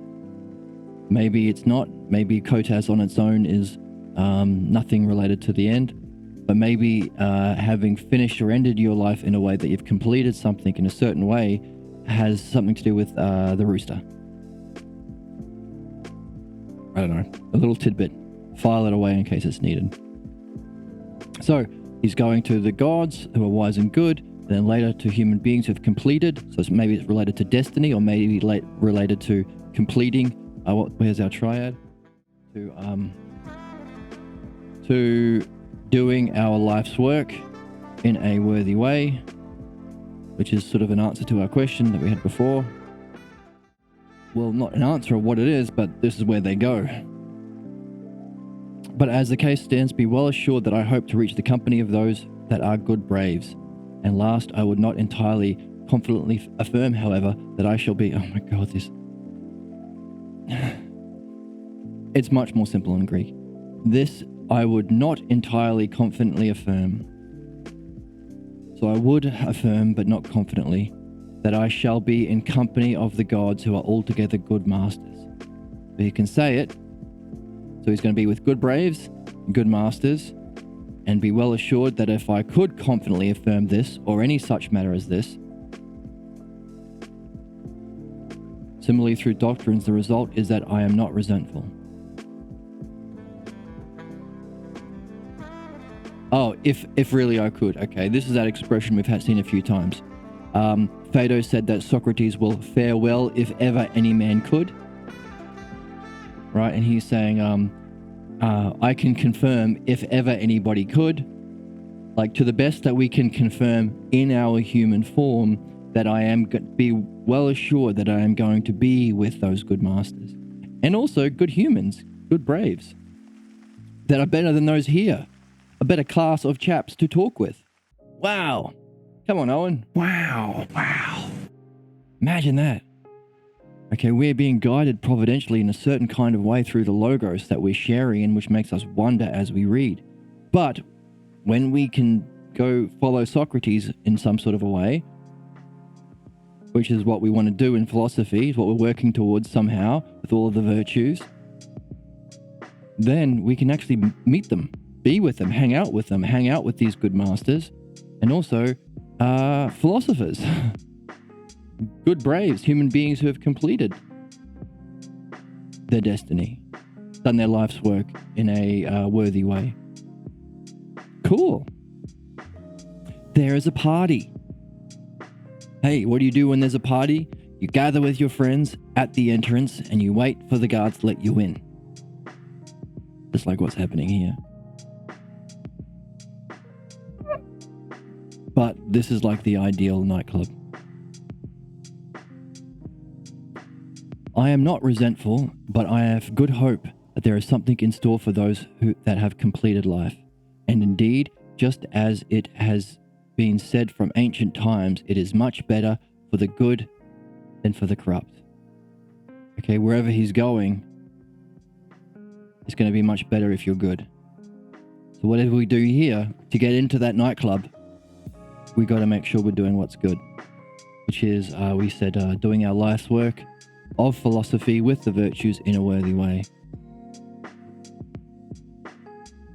And his friend said, follow me as quick as you can. So it sounds like Socrates is going to this nightclub and he's saying, hey, tell Euvenos, I want to chat with him because we're going to be with these gods and with these braves, and come join me and let's talk philosophy up there. But I don't mean kill yourself. There's a way of getting there while you don't have to kill yourself. What does that mean? How can you die without dying? That's a big question that we've got already. What then, O Socrates, do you intend to depart while keeping this self-understanding in your mind? Our good friend Dianoia, which of course is one of the key words that distinguishes real philosophy from its corruption. Dianoia specifically is not understanding applied to our physical senses. That's a big one that we should be learning from our first day in grade 1 at school. So a lot of people who come into the chat or come to this channel, they're a bit confused because normally when they hear understanding, they think it's science. And a lot of people are drawn to philosophy because of the benefits that science has over prejudices or false beliefs or irrational thinking.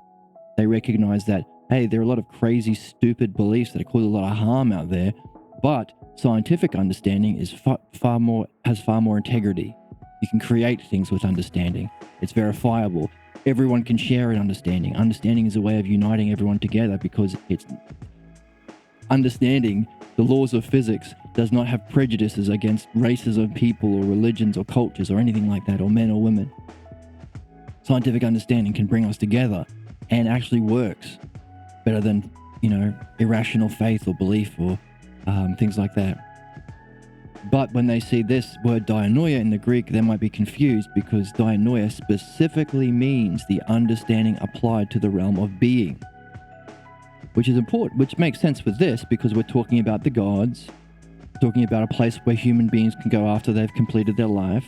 We've talked about how they are real beings and they are somehow overseers. They have this mysterious virtue called phronesis that we don't know. These are all things that refer not to our physical world. You don't see phronesis. You don't see the real beings with your eyes. The gods, they're literally, we call them gods because they're not in their physical world. They might have a reach, an influence. Obviously, that we're saying they do. Necessary for providence, necessary for us to be able to return in our journey, for us to be able to do the work here that we need to do so we can get into the nightclub. And this word, dianoia, where is it? Yeah, specifically means that. So it makes sense in this context, but it might be a bit foreign for those who are not familiar with philosophy in the ancient Greek sense. Now, even the word philosophy can be misunderstood. Philosophy doesn't mean one philosophy among many. We mean the philosophy. This is the significance. If there is an understanding of the real being, it doesn't change. It can't. That's its quality. It's eternal, immortal, open to all who can do their life's work in a good way. So while it's true that understanding has that more unifying property, dianoia is even more unifying because it specifically relates also to our soul and our spirit, which scientific understanding, does not address, is ignoring of, and therefore is complicit in its misuse. We make atom bombs that can destroy everyone. Why? Through scientific understanding, we were able to create it, but while ignoring this, the soul, our purpose, what it means to be good and not corrupt, we are living through the disasters of being ignorant to that. The oppression and the selfish, or the selfless, the self-empty, let's say, the people without self who wanted to enslave people took away this kind of understanding, so they would have to just believe what king and priests and pope says about the afterlife.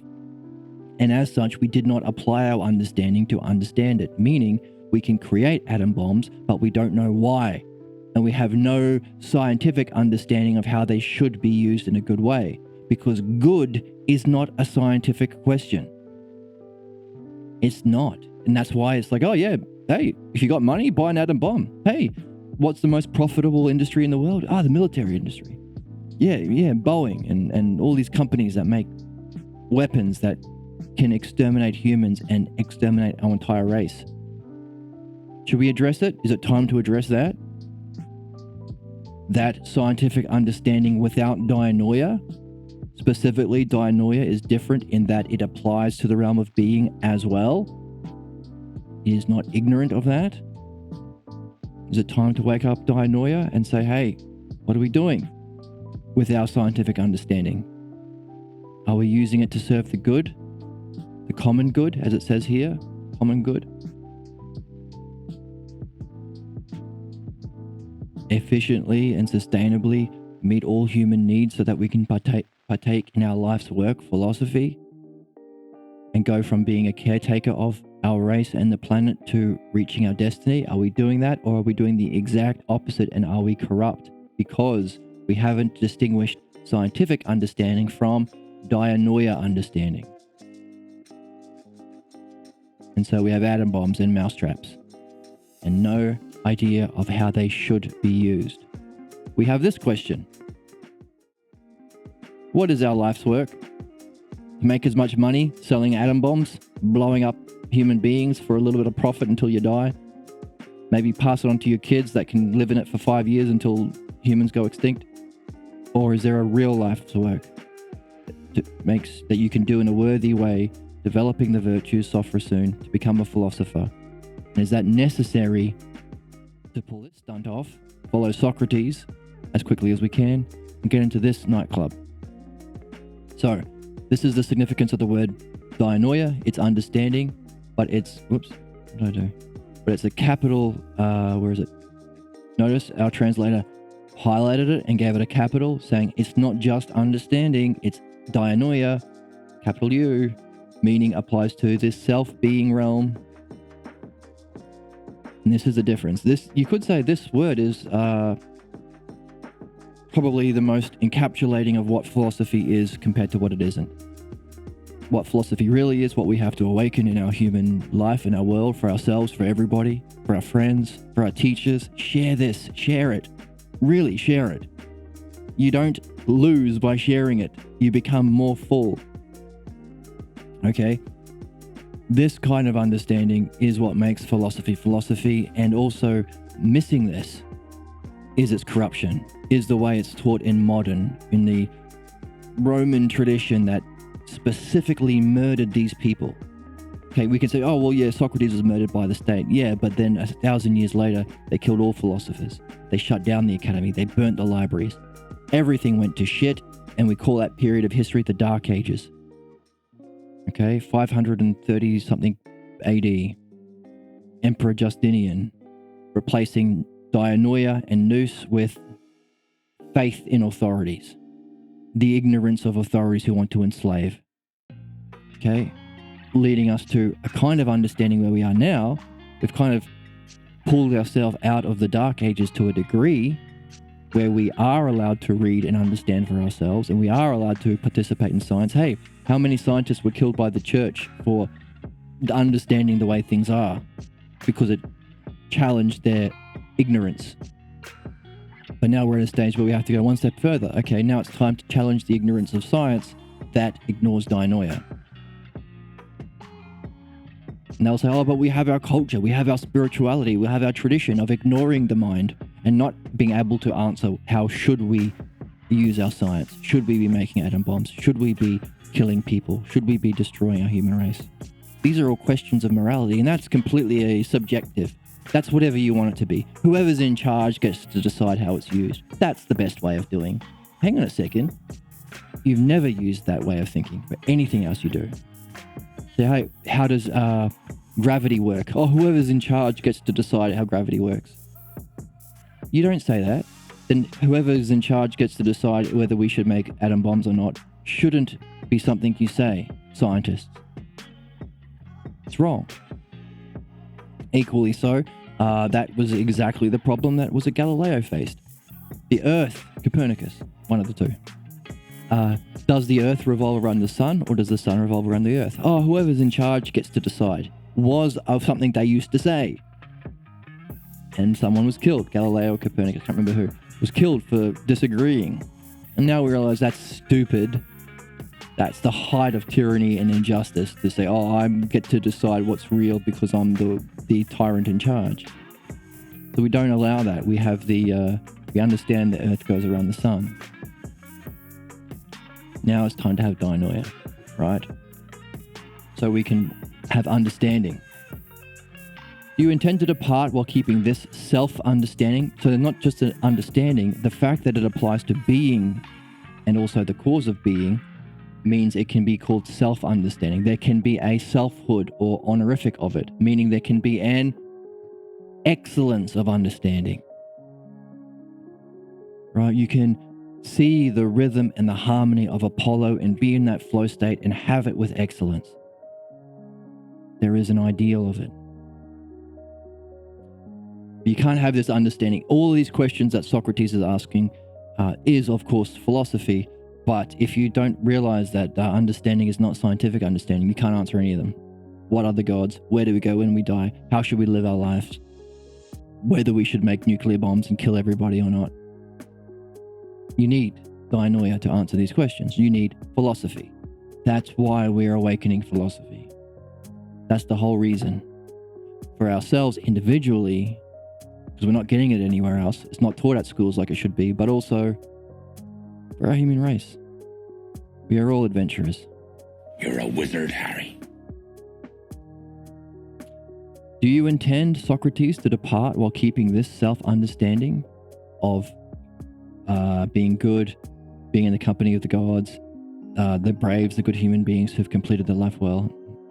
Do you intend to leave keeping this self-understanding in your mind, or will you share it with us? For to me, at least, this appears to be the common good. The question we can't ask in science. What is good? He is saying, well, I've got dianoia and I can make a claim about what's good. It's good to share your understanding of this purpose of life and where we're going. And at the same time, consider it as your defense.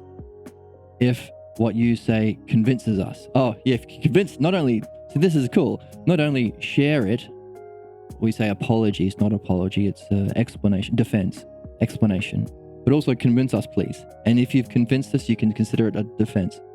I will try, my friend Simmias, but first then let us see to the following. What is it that Crito, I think, has been wanting to say to me for a long time? So you recognize someone standing in the back, a little bit antsy, he wants to jump in. If you haven't been around a philosopher like Socrates, you might recognize people like that. You might have been that person like waiting for your chance to jump into the conversation. You've got a really eager question to ask. You can recognize someone like that, pregnant with an idea.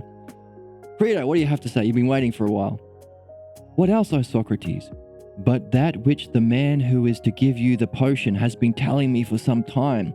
He says that you should talk as little as possible. Oh, does he? Does the guy who's going to kill you say you should stop talking? Oh, what do we say to that? Okay, we say that until we get a better sound effect.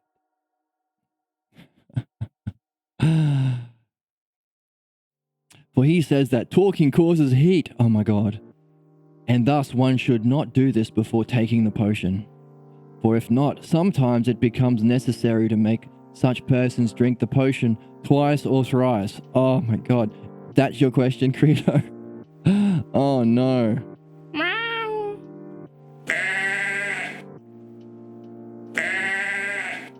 Thank you for that input. Yes, that's a good. But that's funny, but also that's why we laugh, right? But also, there's a significance to this, okay? Socrates is talking about taking orders and following his dreams. Following the good masters of the gods that rule the beings and us. Okay? We also had our quote from Proclus. I'll quickly bring up because it's fun. When we looked at Apollo, we saw that Apollo was philosophy, which has a harmony and rhythm that we need to get into. That leads us up in the anagogic trail. So, Jarvis, please bring up the thing. 24 hours a day, 7 days a week. Yes, I appreciate Jarvis. Jarvis is always there to help.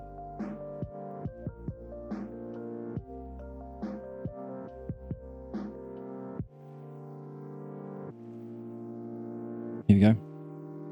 Systems are now fully operational. Thank you. So we have this anagogic triad with Apollo draws up through harmony and rhythm the light which is in us to the intellectual truth through music. And what did Socrates say is the greatest music? Philosophy. Aphrodite is through insights and loves, this power, this efficient cause, through insights of love which pervades wholes. When we put the pieces of philosophy together into a whole, we gain an insight, and we love those insights. That's what familiarizes the lives that are elevated to herself to the beautiful. So this activity that we're going of piecing the text together, solving this quest, elevates us to what? To the beautiful in where? Being. The. Okay, so Aphrodite makes it a real thing for us. We're really philosophers. I'm looking for someone to share in an adventure. And the archetypal adventurer. And then here we have Hermes at the top. Hermes is the leader of philosophy. He elevates souls through her, and he sends upwards, so through her, through philosophy, and sends upwards both the whole and partial souls to the good self via dialectical powers. Socrates says he's going to the good, the gods that are wise and good. And here we have whole and partial souls. So, jumping back into where we're reading, we have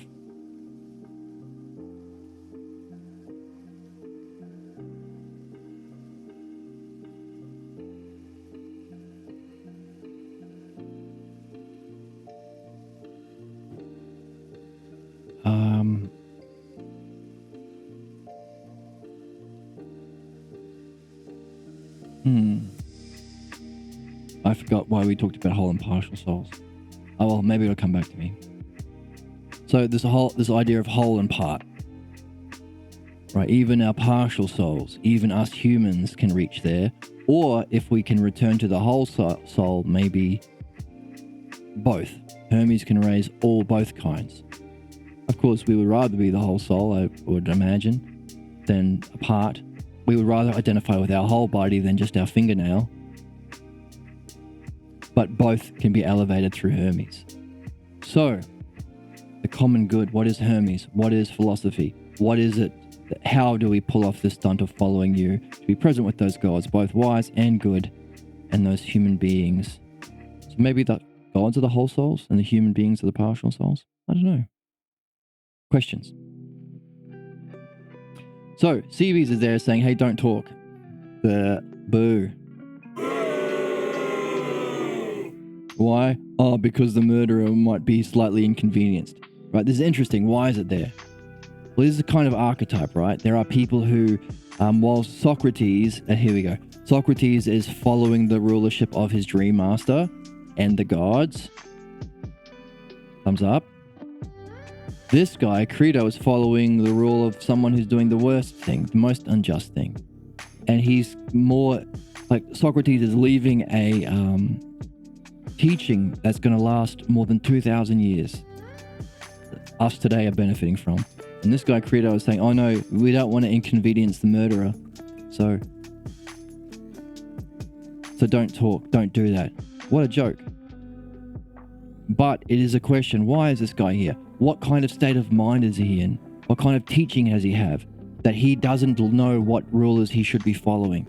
He's more likely to follow the most unjust and silence the most important logos ever than do what's good. He's going to follow those kind of rulers. How come? Now, this goes all the way back to the master and slave argument in the Parmenides, in the first day of Socrates' philosophical journey that we know about. So when he was young, he met Parmenides and he said, by the way, there is a kind of master and slave in the realm of being that's to do with the selfhood of the master cares for and nurtures the selfhood of his steward, and the steward serves the selfhood of himself and the master. Likewise, in our physical world, we have the corruption. Masters don't care about their slaves, and slaves don't care for the selfhood of the master, just their personal tyranny and wealth and whatever. So here we have that on display. Socrates is saying, hey, I am of the kind of steward, I am following the commands of the divine through dreams of the true gods. Whereas someone like Phaedo hasn't gone through it. He is following the rules of the most corrupt. Someone who is saying the worst possible thing that you could say in this scenario. Hey, get Socrates to shut up. Why? Oh, because I'm going to have to give him 2 potions instead of 1. Oh, so you really? Well, we better tell the smartest man ever, the wisest man ever to shut up then. Because we don't want to inconvenience you. This is crazy. This is a joke. But it does demonstrate what would happen if you hadn't gone through philosophy. So there's a meaning to these characters. When we make our mythology, we make sure the characters represent ideas, tell a story. They're there for a reason. Likewise, when we read a text written through the logos, we want to look for the same. So there is a meaning to Credo, but to Credo we say to you, yep. Socrates says, allow self to care, allow him to care, but only let himself be prepared to give it twice. And then, if necessary, even thrice. Socrates says, hey, that's him, let him care. Let him have his worry about his own problems. Screw him. Phaedo says, I was already quite sure what you would say, but he has been pouring scenarios on me for some time. He's going to be pouring poison to Socrates, and he's been pouring scenarios on Credo. So there's a play on words here. He's been pouring poison into the mind of Credo. He's using his question with the great master to tell him to stop talking. That is a poison for the soul. Socrates says, allow him, but now I wish to give the logos to you, for those who are truly judges. As to why it has come to light, again, this is a question we have all the way through. What does it mean, come to light? Why does he use that expression? Why has it come to light to me that a person who has truly spent his life being engaged in philosophy should be of good cheer when being about to die. Biggie here. So, person who has spent his life, their life, men and women, of course, engaged in philosophy, should be of good cheer when being about to die. Is that something we want? Is that one of the reasons why we're here? Prepare for our next journey? And be of good hope that he will attain the greatest good there. Interesting. So we can attain the greatest good there. So this greatest good that we're after, the excellence that we seek in philosophy, everything we do because we think it's good for us. And in philosophy, we apply excellence to that. That's what makes us philosophers. What's the highest? What's the greatest good? It's attained there, upon completion of his life. Thus, I will try to tell you, Simius and Cebes, how this may thus be so. Hooray!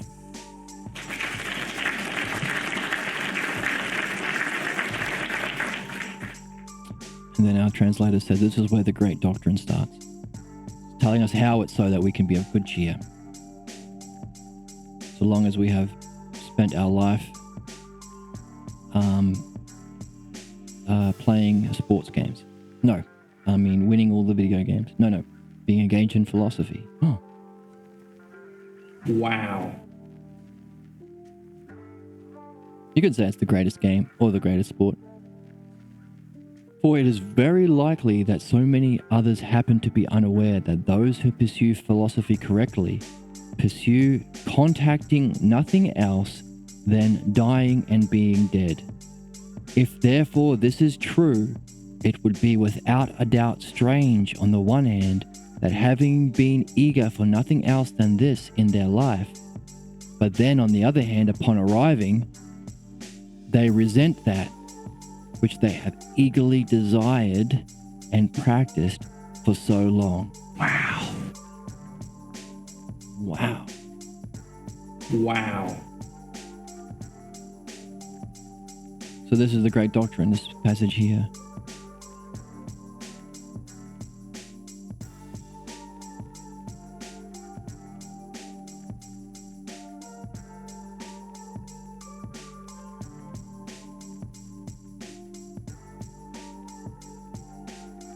Let's read it again. Most people are unaware of what? That those who pursue philosophy, that's the what we do. How? Correctly. Okay, so there's our what it is, philosophy. How do we do it? Correctly. And what is it that we're doing? What's the activity? We are pursuing nothing other than dying and being dead. So there's our triad. What is it? Philosophy. Being. What's the way or the power that we do it? Correctly. And what's the activity? Pursue contacting nothing else than dying and being dead.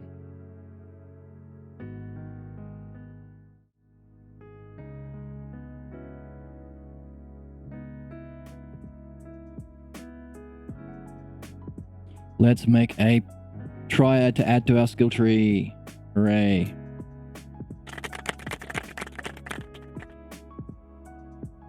Let's go. So we got philosophy, correctly,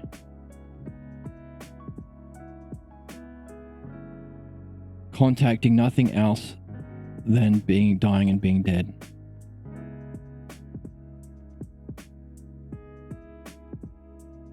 Desire and practice. Desire, practice, and contact.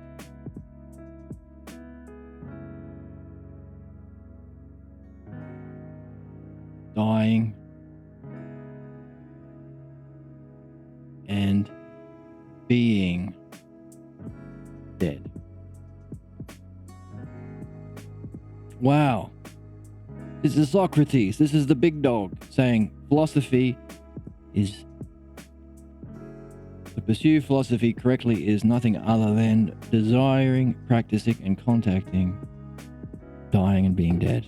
Come on, Owen. Wow. Wow. Wow. Yeah, I agree. Big one.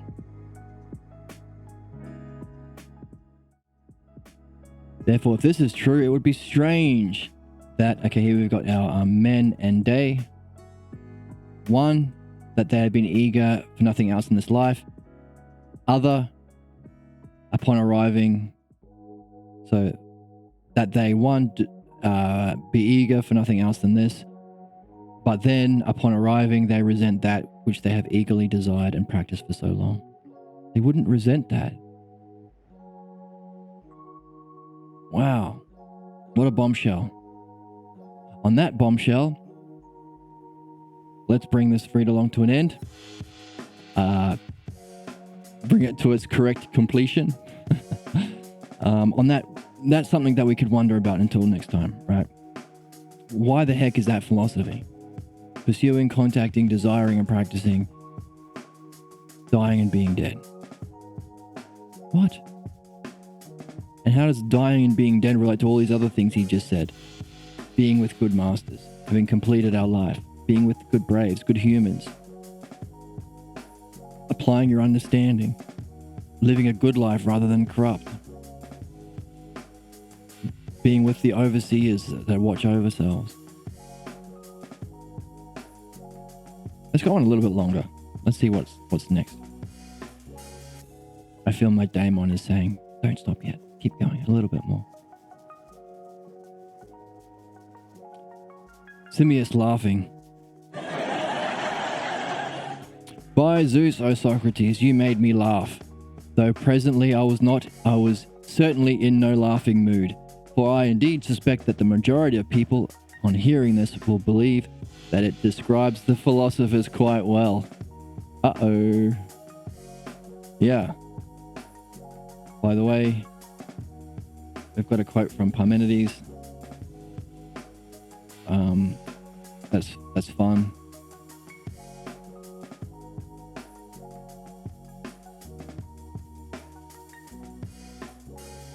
The many are ignorant that without this dialectic through the beings, it happens to be impossible for the intellect to hold on to the truth.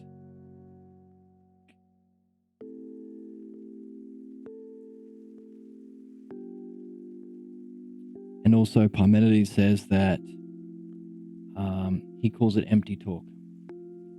Collect thyself together, says Parmenides at the start of Socrates' life, by exercising more in that way that appears useless to the multitude and called by them empty talk. For if you do not, while you are still young, the truth will utterly elude you. Here we see Simmias is saying, oh yeah, the philosophers, it's funny what you say, because I think the people think of philosophers that way. Useless, empty talk. And on the one hand, our people at home will quite manifestly and quite thoroughly agree that philosophers are engaged in the business of death. And on the other hand, that they are indeed unaware that they are deserving of the circumstance. Yeah. This empty talk is death. It's meaningless. And yet they deserve to die. They're not contributing. Right? They can't see that this is the most important thing we can do as human beings.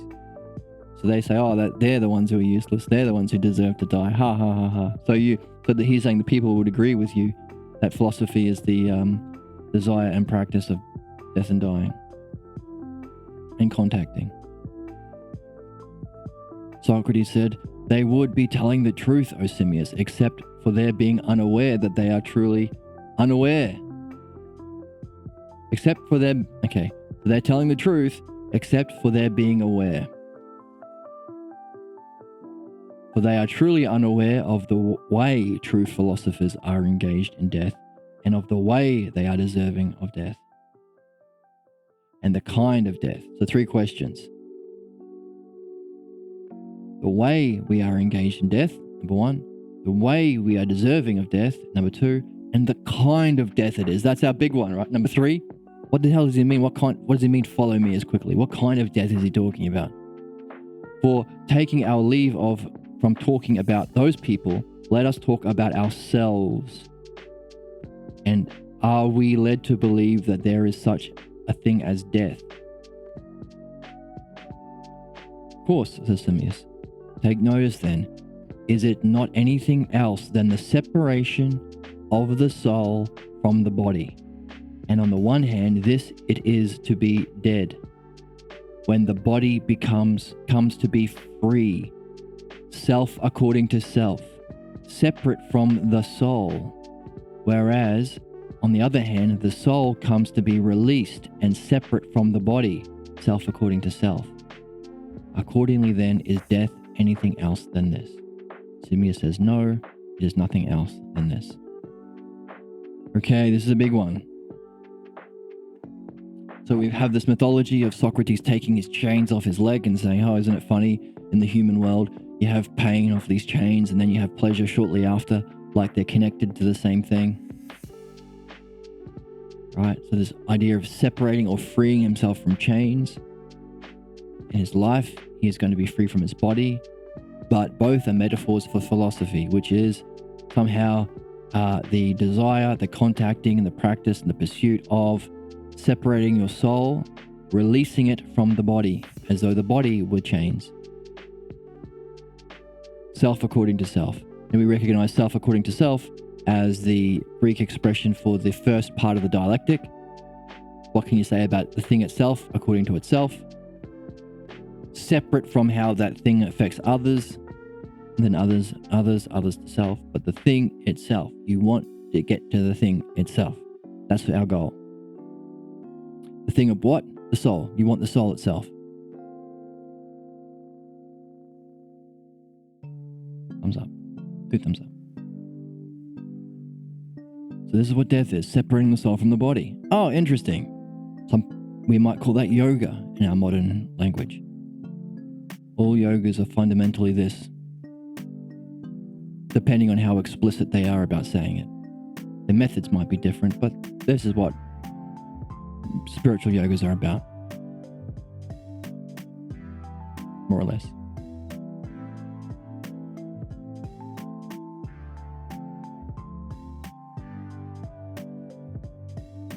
Consider then, O good friend, whether you also share the same opinion as I do, for out of these conclusions I believe we will better enter into that which we are investigating. Does it appear to you that a philosophically virile person eagerly pursues the so-called pleasures like those concerned with eating and drinking? Okay. Virile person, that's a strange word. Let's get it for ourselves. Let's make it our own.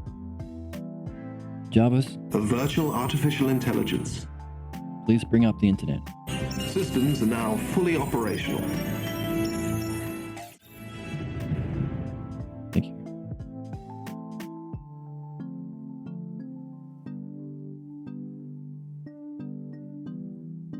This is what it means to be philosophically virile. Andros. What does andros mean? Again, like we said at the beginning, going through in detail, making it our own. Woof.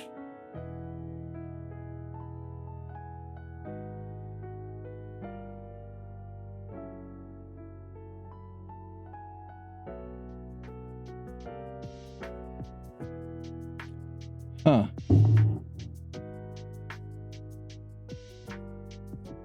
Okay, let's get this one. Manly. Manly. Okay. Man in his prime. Alright, I think virile might be the right word here. Alpha. Okay, so what we would read this as, let's try to see what Wiktionary says.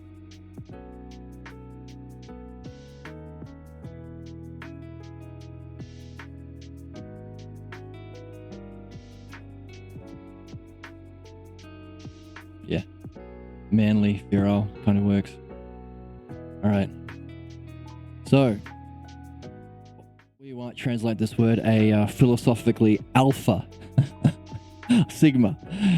Does it not appear to you that a philosophically sigma person eagerly pursues the so-called pleasures like those concerned with eating and drinking, least of all? What then? How about those concerned with sexual stimulation? Not in any way. What about the other pleasures concerned with the therapy of the body? Does it seem to you to be held in great esteem by such a sigma? How about such as one who traffics in clothes and shoes and other ornaments for the body? Does it seem to you that they will either value or disdain them, except as far as is necessary to partake of those, and not any more? To me, it appears that truly a philosopher will disdain them indeed. Okay. What does that say? Well, we have this idea of what it means to be manly or virile, sigma or alpha. How are they portrayed in our society? Are they people who pursue the pleasures that they like eating and drinking? Yes, very much so. Are they all about sexual stimulation? Big time. Big time. That's their whole claim to. That's why they get so many followers to their personal philosophy, which isn't philosophy, it's their personal opinions, their ignorance, and their belief. We are sigma, we are virile, we are manly. My philosophy is the best philosophy. Why? Sexual stimulation, eating and drinking. The body. Do they have big muscles? Are they all about the big muscles? Yep. What about clothes and shoes and ornaments for the body? Is it very important to these apparently alphas to have very nice clothes and very nice shoes and drive a Lambo or whatever the heck is the cool car at the moment? Bugatti, Lambo. What Bugatti do you drive? What clothes do you wear? What shoes do you wear? How are you with eating, drinking, and sexual stimulation? What is understood to be a truly virile person, manly, alpha, sigma, whatever you want to call it, a good person, is the exact opposite of what Socrates is describing. What do you say? Wow. Wow. Isn't that crazy? What? What? What? Here we have Socrates saying that's not that at all. They are way off base. They're opposite. They are so wrong. Interesting. We talked about the significance of philosophy for our own souls, our own lives, to live well, fare well, be happy in this life and in the next. We also talked about how it's necessary for humanity to awaken philosophy in this way, because we are killing ourselves and each other and the planet and the species.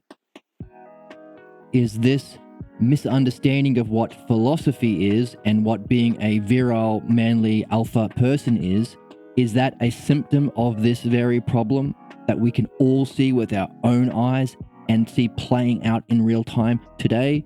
Yes. We're seeing it. We're seeing the significance of philosophy. We're seeing how wrong we are today, how ignorant we are of the truth.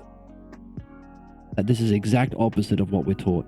Hey, eating, drinking, having lots of sexy times, having big muscles, nice clothes, nice shoes, ornaments for the body. It appears to me that truly a philosopher disdains them indeed. Socrates, does it not wholly appear to you that the business of such a person is not concerned with the body, but that they stay aloof from the body of self, since they are turned around towards the soul as far as they are able? Bingo, bango, bongo.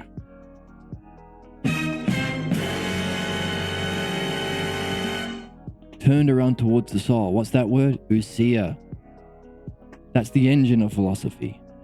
Ousia, the essence of the beings in the real world, in the world of being, but also the eye of the soul that has the ability to turn around upon the soul and experience them. So if that's the case, if all of our philosophy has been studying the realm of being and the ideas in being, then he is saying, well, to do that, you have to be aloof from those other crap, those other things, and turn around towards the soul. Turn around, ousia, towards what? The soul, as far as you are able. It appears to me, says Simmias. Take notice then. First, on the one hand, it is clear by these conclusions that the philosopher liberates the soul from association with the body as much as possible above all other human beings. Not only are they separating themselves from those trappings more than everyone else. It's our expression. As far as anyone is able. As far as anyone is able, I think Socrates will fare well, have providence in the world and fare well. As far as anyone is able, I will explain to you what happens when we die. As far as anyone is able, a philosopher liberates the soul from association with the body. Cool, we have that repetition of as far as we are able. So there might be some sort of limit or boundary, perhaps, as in being in a human body, maybe. But as far as we're able, we want to do it to our maximum. What's that called? Doing it to your maximum as far as you are able? Excellence. Part of what it means to become a philosopher. The big, really the engine of that too, really. We seek excellence in what we do. So it has come to light. Interesting, light again. So, and certainly most people indeed believe, O Simmias, that one who neither takes pleasure in such things nor partakes of selves does not desire to be alive, but is close to reaching the dead. The very one who is not at all being mindful of the pleasures that arise in the body, through the body. There's our phronesis word again. So phronesis is not at all tied to the pleasures that arise through the body.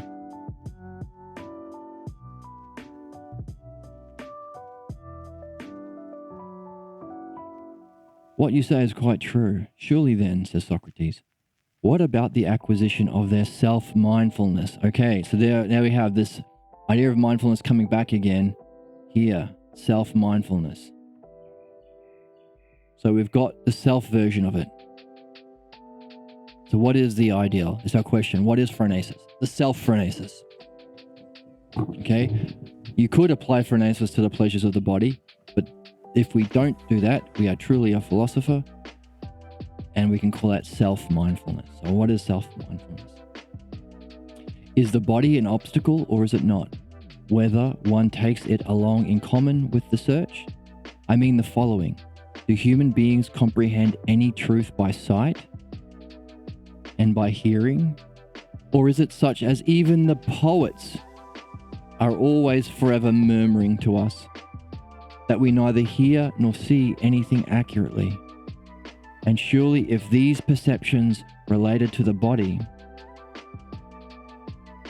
are thus neither accurate nor clear, hardly indeed could the other senses, for surely they are inferior to these. Or do you not think so?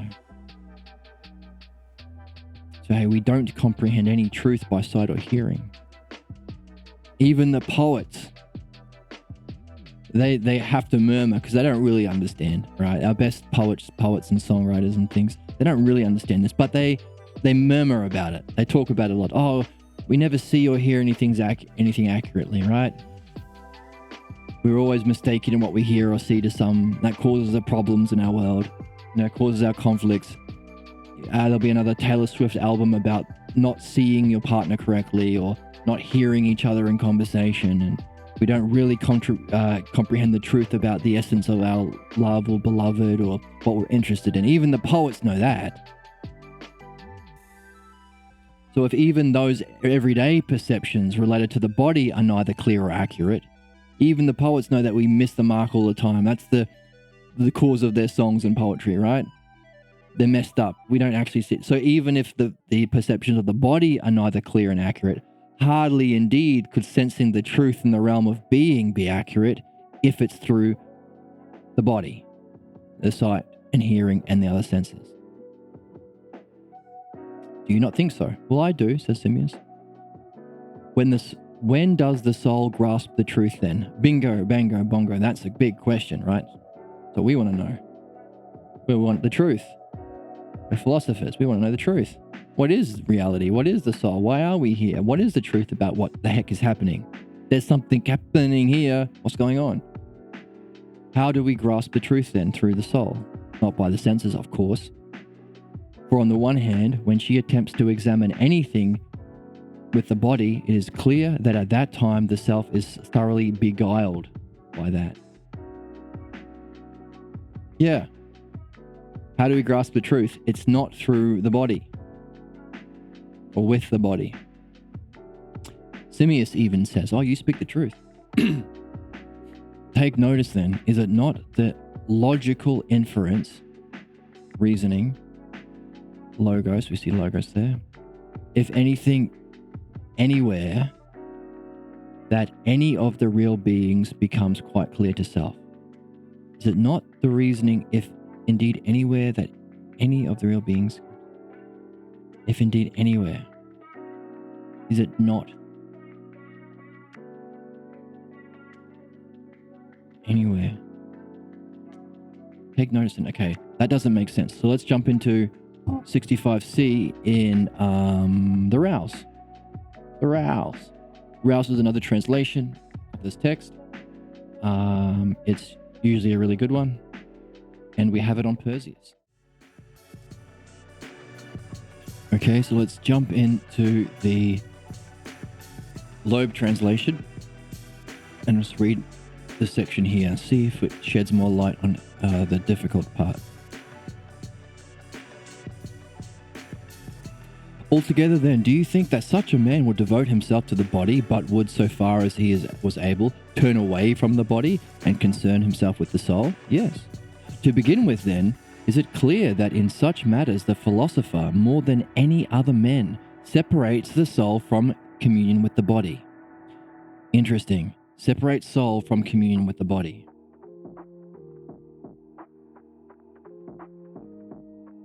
This is an interesting puzzle because it points to a different way of understanding ourselves. Often we think we are a body that has a soul, but here we are a soul that is in communion with the body that can separate from it. Interesting. Maybe like taking off a glove. Now, certainly, most people think that a man who takes no pleasure and takes no part in such things doesn't deserve to live. But one who cares nothing for the pleasures of the body is about as good as dead. Makes sense. Kind of funny way of talking about what they're interested in. But this also brings to light the significance of having a couple of texts on the go. This might not be as precisely accurate to the Greek as the Balboa, but it's sort of written in a more, free-flowing English way. So it's fun to have both. That is very true. Now, how about the acquirement of pure knowledge?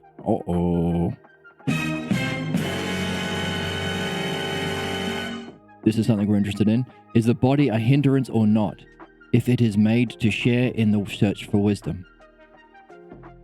What I mean is this: have the sight and hearing of men any truth in them, or is it true, as the poets are always telling us, that we neither hear nor see anything accurate?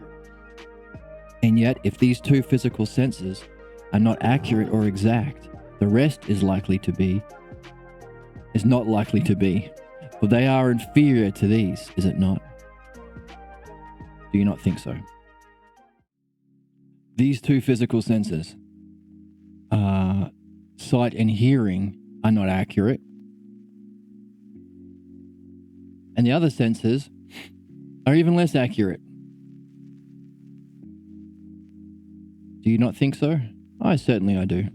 Then, when does the soul attain to truth? For when it tries to consider anything in company with the body, it is evidently deceived by it. True. In thought, then, if at all something of the realities become clear to it? In thought, then. Okay. So, 65C. Let's jump over to a text.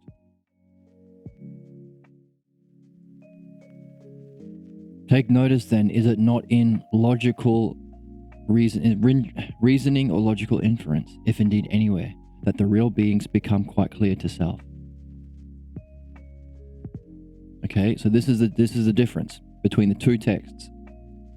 The Rouse is kind of easier to read, maybe more accessible to a lot of people, but we also need to have the Balboa with us at all times because it accurately translates and highlights to us the key terms we need to really be in the game of philosophy. It's not in thought as only concepts, it's the logos, which pertains to the real beings that need to become clear to self. Logos, being, self. Can we recognize a pattern there? This is the fun thing about having the logos. It's easier to see and recognize because you can recognize the patterns in how Plato thinks, in how Socrates talks, in how Plato writes. So what? How do we reach the truth? Through the logos, if any of the real beings become clear to self. So that can be like, oh, that's profound, but a little bit confusing. How about this?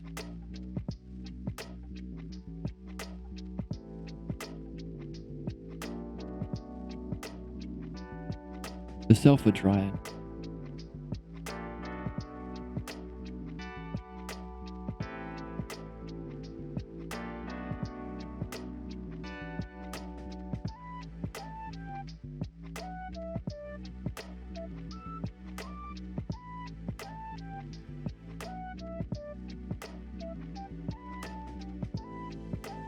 Is it through reason? Is it through reasoning, the logos, that the real beings become clear to the self. Such a simple sentence, using such a simple triad, but is so clear, so profound. It has the significance of the logos in speaking and in reading.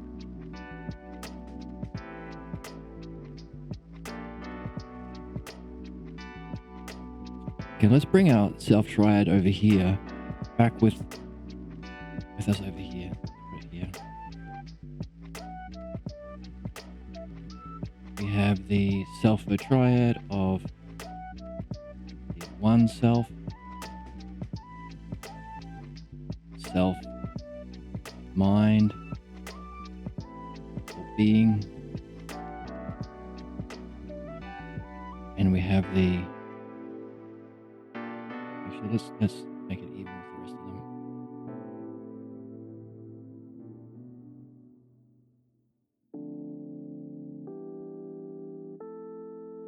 One self, self, being or mind, and the self logos.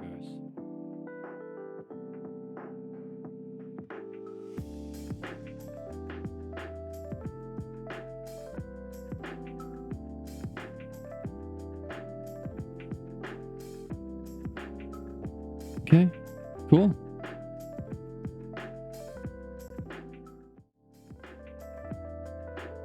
Is it not in the logos, if indeed anywhere, that any of the real beings become quite clear to self?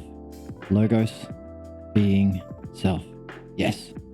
Now let's compare it to this one.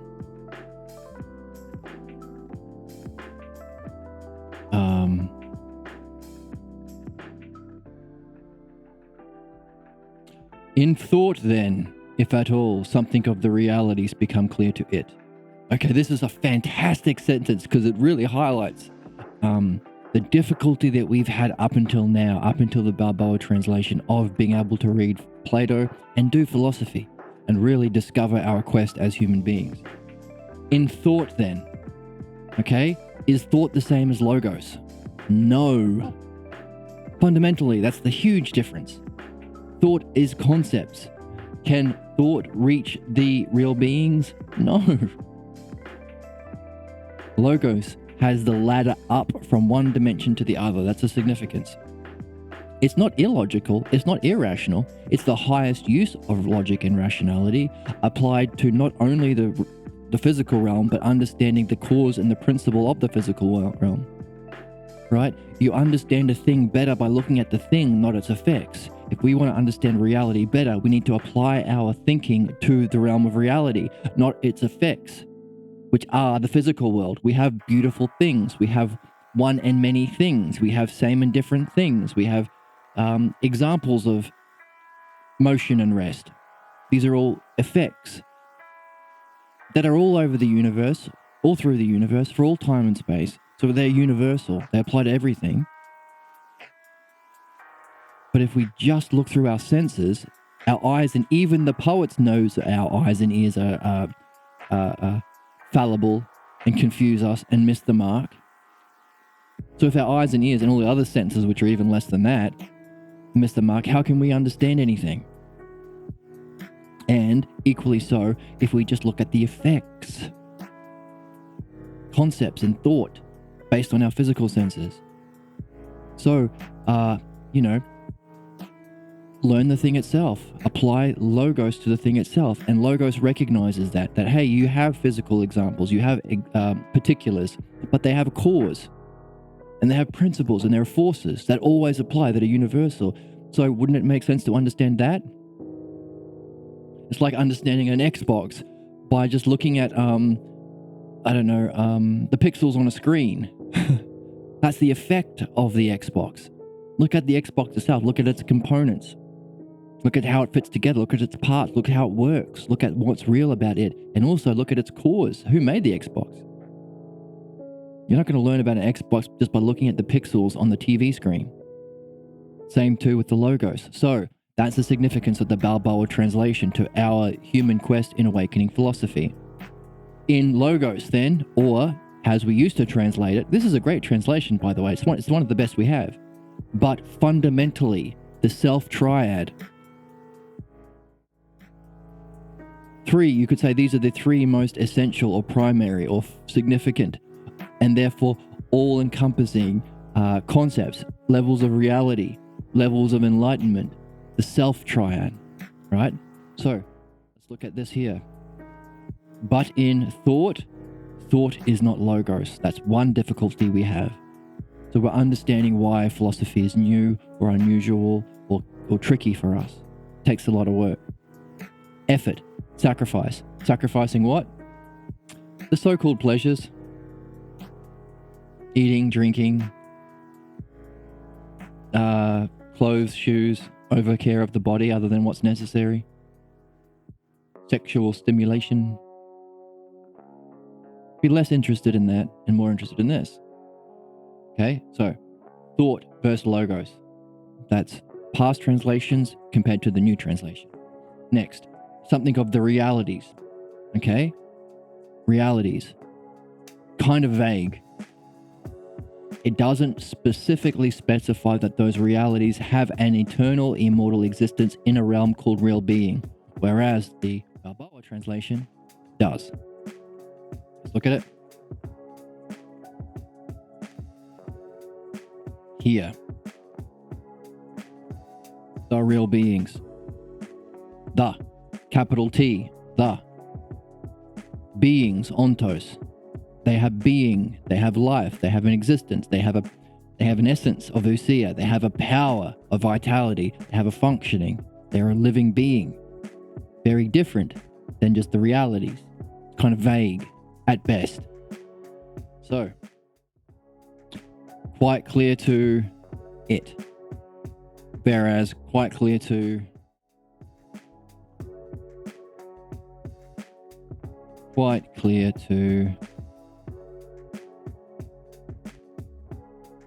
self. This is the big one, because the self has that triadic existence. It, in the particular. Honorific. How was Socrates' self-death? What was his self-logos? Even in Homer, even the poets, Achilles had the self-sword and he had the self-shield, different than the other shields. The honorific, the highest, the excellence, the flow state. Okay? The particular, the honorific, and the ultimate, the one self. This guy here. The ultimate you can say, well, that's self-being. The honorific, the beings are the ultimates. And that's the honorific. Honorific, self-justice, self-beauty, that's in the realm of being. What was called the realities, but we say the beings. And the ultimate, the one self. Okay? So that triadic nature is reflected in the very word altos itself. That understanding this word really opens up philosophy for all of us. Really opens up this whole game. Okay, we've gone from slaves mining the fields for the physical wealth of our kings to realizing, no, this isn't just about collecting wealth for the rich. We have a self. Those physical things just do what's necessary because we have a self here. And that self has mind in being that's far more significant and eternal and lasting than a physical life. We have to do something here called real philosophy, which is our life's work done in a real way, so that we can take something with us to benefit us in the afterlife as well. Self opens it up. It's not just the particular. However, up until the Balboa translation, which of those 3 does it pick? Does it pick the ultimate? Becomes clear to the one self? Becomes clear to being self? Or becomes clear to it? It. Okay? This is fantastic. This one sentence encapsulates the essence of the difficulty of understanding philosophy up until now. In thought and not logos. Something of the realities and not the real beings become clear to it and not self, which is it and honorific and ultimate. Particular, ideal, ultimate destiny. Or the physical world, the being world, and the ultimate realm beyond being. Okay? But it's fun to have both because this kind of is fun to read too. In thought then, it's hard to read it after just saying that.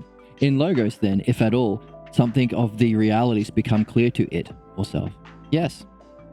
But it thinks best when none of these things trouble it, neither hearing nor sight, nor pain nor pleasure, but it is so far as possible alone by itself and takes leave of the body and avoiding so far as it can all association or contact with the body and therefore reaches out towards the reality.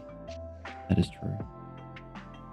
In this matter also then, the soul of the philosopher greatly despises the body and avoids it and strives to be alone by itself. Have you ever meditated? Right? You can recognize that feeling. Now, how about such things as this, Simmias? Do we think there is, by the way, meditation along with logos, even in this conversation? How easy is it to read this text when you've got a sore shoulder? When the chair is hurting your leg a little bit. And that's just what I'm going through right now. Now, so far as things as this, Simmias, do we think there is such a thing as absolute justice or not? We certainly think there is. And absolute beauty and goodness, of course. Well, did you ever see anything of that kind with your eyes? Certainly not. Or did you ever reach them with any of the bodily senses? I am speaking of all such things as size, health, strength, and in short the essence or underlying quality of everything. Is their true nature contemplated by means of the body? Or is not rather the case that he who prepares himself most carefully to understand the true essence of each of these things, of each thing that he examines, would come the nearest to the knowledge of it? Okay. Not true the bodies, whatever is the true essence of beauty, goodness, justice. These are the two biggies. I mean, we have other self terms like whole and part and limit, unlimit. There is a self-limit, a self-infinite, a self-whole, a self-part, a self-same, a self-other. Those are the ones that we talked about in our Parmenides on the first hypothesis. But the ones that are more apparent to us,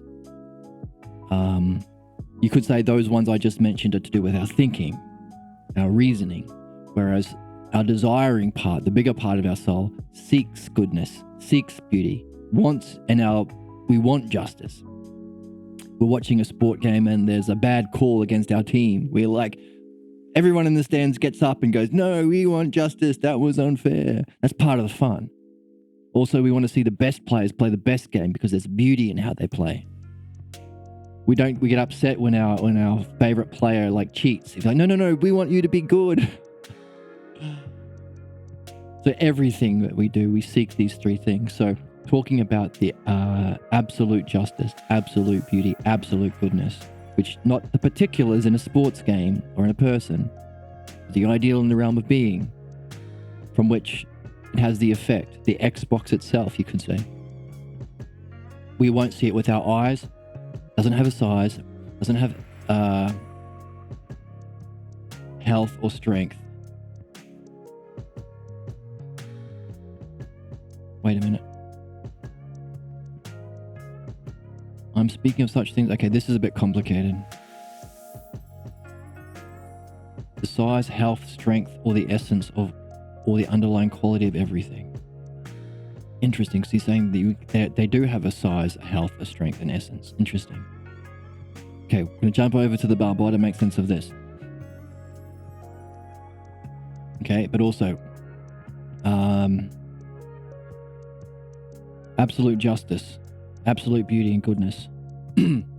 How will Balboa translate that? Or how is it in the Greek actually? Okay, let's jump in and see.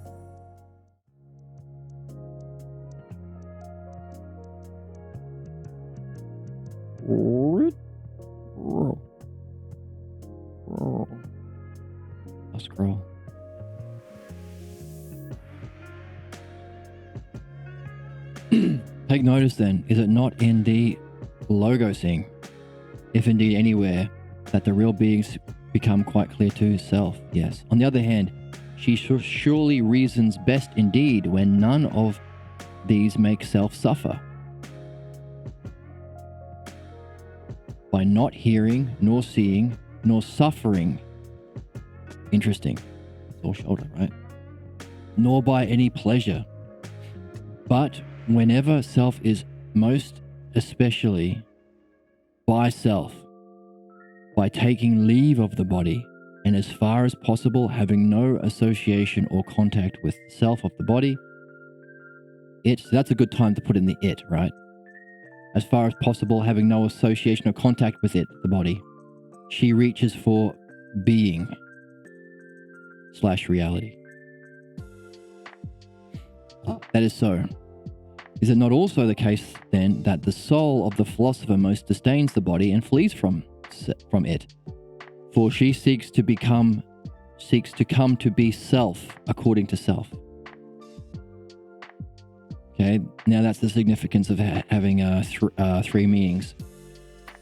Flees from it. She seeks to become self, be self. What does it mean to be self? Being, according to self. According to what? The self. Is that how 3 levels?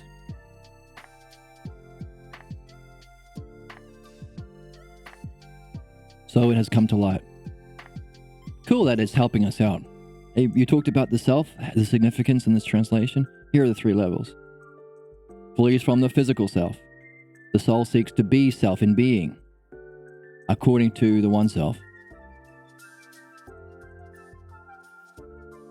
You could also say, be self according to it.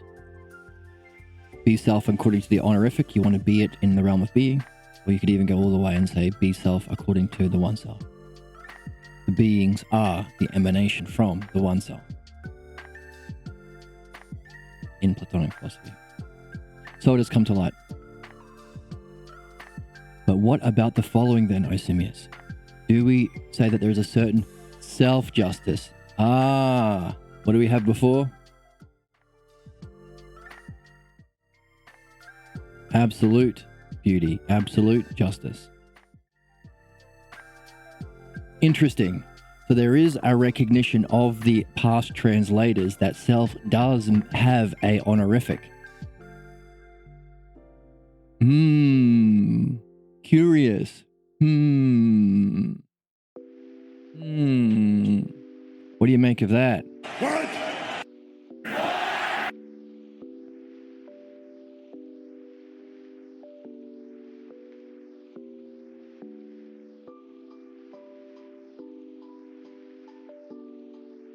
So there is a recognition from the authors that the word self does have this honorific meaning. It's just not translated. That puts a bit of a spin on things, doesn't it? It's no longer a matter of ignorance, or it's no longer a matter of being unaware.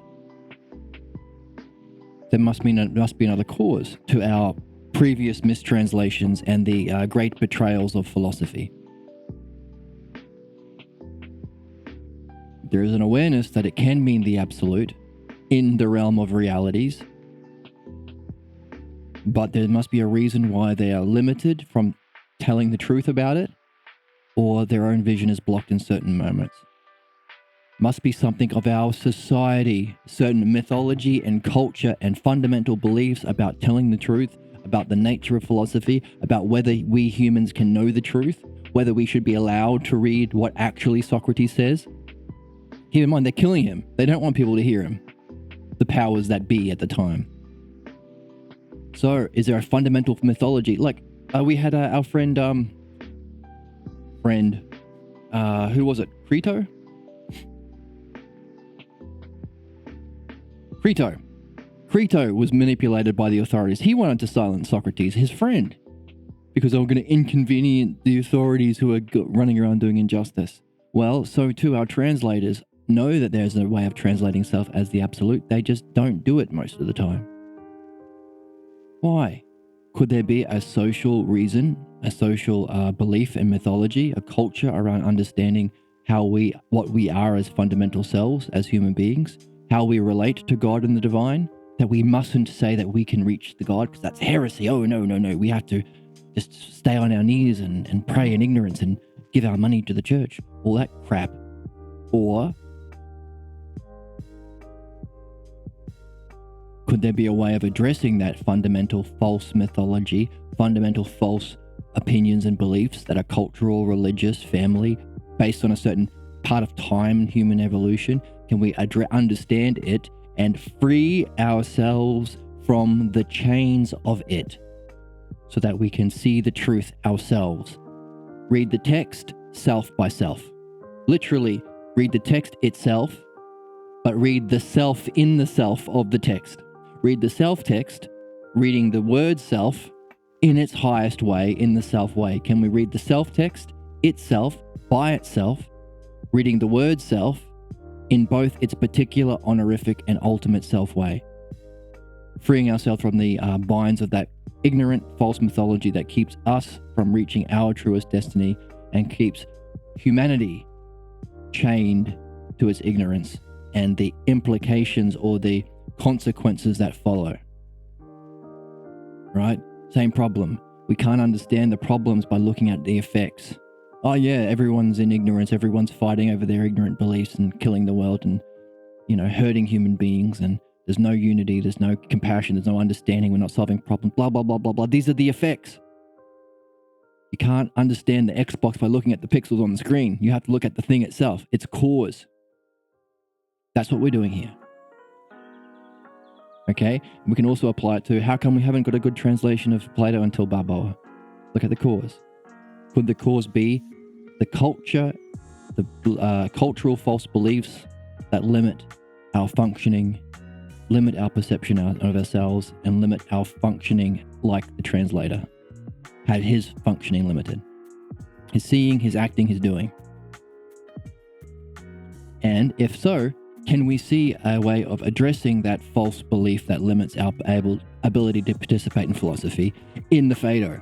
Does Socrates somehow give us a new mythology, address our past mythology that keeps us bound to the chains of ignorance? And what does that lead to? Fate. The inevitable, repeating, terrible cycles of injustice and failure that we suffer through until we apply the logos to it. Apply the logos through the dialectic in self-reflection or ousia to address the causes both of the problems and the realm of being, and even the realm of being, its cause, the one self. Simple, but fun, and we have a text to do it. So when we see here, absolute beauty and goodness is actually, let's read the self text itself by itself.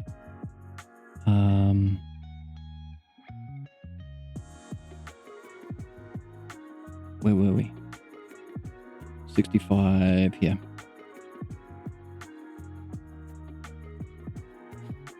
Self. There's our alto, and there's our dick chaos. Dicao. Justice. Alto dicao. Is there a certain self-justice or not? We certainly say so, by Zeus. Well, good thing that they say so. And indeed a certain beauty and good. How could we not? Have you ever seen any of such beings with thine eyes?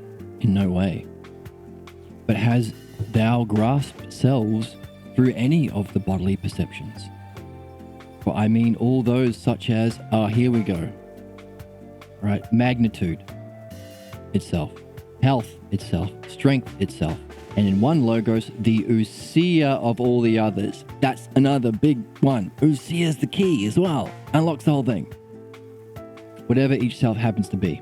So we know what self refers to the ideals like justice, beauty, and good, but also he talked about the alphas or the manly ways of being that we think is worth doing, pursuing greatness, magnitude.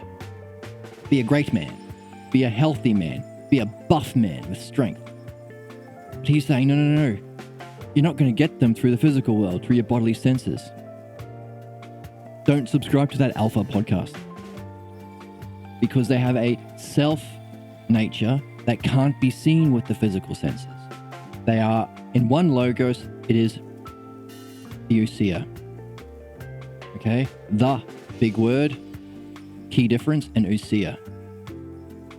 And all the others, whatever each self happens to be. All of the things that have a self-existence, you are seen through and of, and you are seeing the ousia of them. That's the key. Not the senses, what? The ousia. Accordingly then, is that which is most true of selves contemplated? Okay, that's a key word. Look that up. Through the body, or does it happen to be the following way? Whosoever of us prepare themselves and most accurately dianoia each self. How do we most accurately understand each self? Dialectic, which you investigate.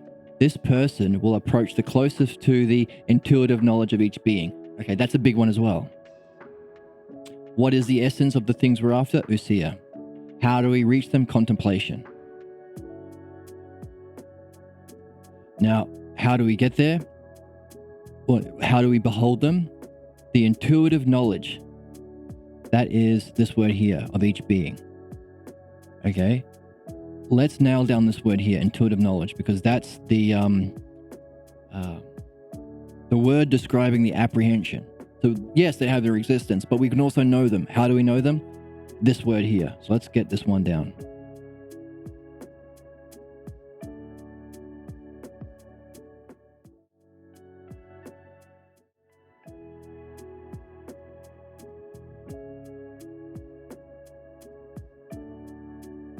It is pronounced Gnon. Gnon. That's the key. That's the key part of the word. This is just the ones that changes depending on how the context of its use. Let's get it down here. Gnon. From this word. Woof.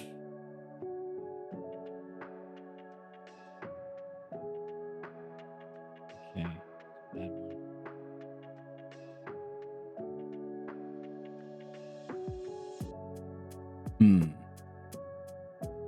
Right, this word gnone is the activity of perceiving through noesis. And we know noesis through, give me Plato. Plato calls it the cognitive function of that which is able to perceive the beings in his divided line in Republic. So we need a noesis.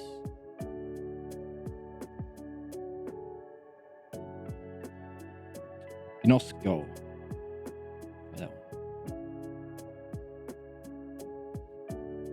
To know.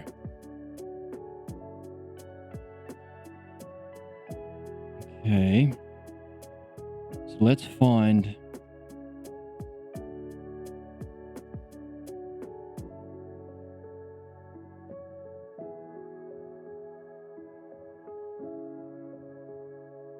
okay. So Plato defines gnosis as the function of the nous, the intellect, on the object of real being, the ousias of the beings. We should probably try and bring that up. Or maybe we can do that next time. Maybe the divided line is a bit of a sidetrack. We'll think about that next time. Maybe just to pull out the definition of the word. Actually, maybe we should do it now. Why not? Okay, so we've jumped into the Republic in book 6, where he talks about what it means, different cognitive functions. Now we have the same word here, gnosis, Gnoseos, gnosios. Here he says, truly, therefore, in what way do those appear to differ from the blind who are not deprived of the direct cognition of each real being? So it's used in relation to the cognition, so the way that you cognitize the real beings. And so they do not possess the vivid paradigm in their soul, nor are they able, just as painters looking up to their truest model, by always referring to that and contemplating self in the loftiest way possible, and thus here in the same way establish customs concerning the beautiful and just and the good, and should need to establish them and to guard and preserve those that have been laid down. So in the book 6 of the Republic, he's talking about the philosopher king, using the ruling of a state as a metaphor for the soul. So there's a philosopher king, or our reasoning part of our soul, using that triad, the reasoning part, should govern the other two parts, govern our soul. And it would be blind if it didn't have gnoseos. Gnoseos is the direct cognition. It's how you perceive the real beings through we call it ousia, the eye of the soul, but the direct cognition is gnoseos, the activity. So, by the way, if you have that real being, you have the paradigm, so you can establish your customs and laws. So if it's to rule the other parts of the body, would be to be able to directly cognitize, which is a direct, it's all at once. It's not like logos, it's not thinking like rationally. We're not solving the puzzle pieces like we are here. It's all at once, direct. It's also called, sometimes it's translated as direct intuitive. It's intuition. It's like a higher dimensional sense in that it's all at once and you know it. It's what's called knowledge. You don't think it. It's like, oh, you have it. You are it. You're joined with it. The fact that you can join with it brings in the idea of contemplation. Contemplation is from the root word to join with. So we say that there's a triad of concentration, sustained focus, holding on to your question and being on the quest, meditation. So sustained concentration. And if you sustained concentration, your meditation, sustained meditation leads into joining with the object. So we've got to make sure our questions are of the highest ones, of things that have a real being. What is justice itself? What is a true philosopher? What does it mean to separate from the self and the body? So that when we do move from meditation to contemplation, we actually join with it. That's what we're doing. And if that requires sustained focus and concentration and questions, then we need to keep returning to the logos of the self, like our friend Phaedo is doing. Keep returning to the prison and talking about Socrates. Keep going in to talk to Socrates. What we are doing, keep returning to the text. Sustained concentration is meditation. And now what meditation can open you up to is being receptive to share in contemplation, or gnoseos, to directly apprehend real beings. Again, another thing that distinguishes it from modern philosophy or modern science. You can't know your opinions. All you can do in modern philosophy is argue with people, compete. My philosophy is right because of whatever. Own the media, brainwash the people, or sound really smart, all that kind of crap. Right? Same with science. You can't know the theories. You just change them as you get more evidence or certain ideas come in and out of style and so on. Gnoseos is the direct apprehension. That's what makes philosophy special and meaningful. Meaningful. We know it for ourselves, right? That's what gnoseos is. And he says, by the way, that experience of gnoseos, of tau ontos, the real beings, the beings, allows you to establish a vivid paradigm in your soul. So not only is it the knowledge of the being, it's the paradigm or archetypal model for beauty and justice and good. There's the three biggies that we've been talking about in the Phaedo too. The beautiful, self-beautiful, self-dikao, self-justice, and self-good. To establish and guard and preserve them. That's the ruling of the philosopher king in the city of your soul. You got your honor-seeking part is represented by the warrior class, and your desiring part is represented by the merchant class. But that's the Republic. Okay, so we're just pulling that out because Book 6 talks explicitly about those functions, and right at the end, he puts them together. So let's jump to the end of Book 6. This is just a brief peruse to help us understand the Phaedo. He says, here we go. Moreover, understand that by the other section. Okay, so he's created a divided line. Here. There are 4 sections of our cognition. Gnoseos refers to the intellect. The physical senses refer to the realm of becoming.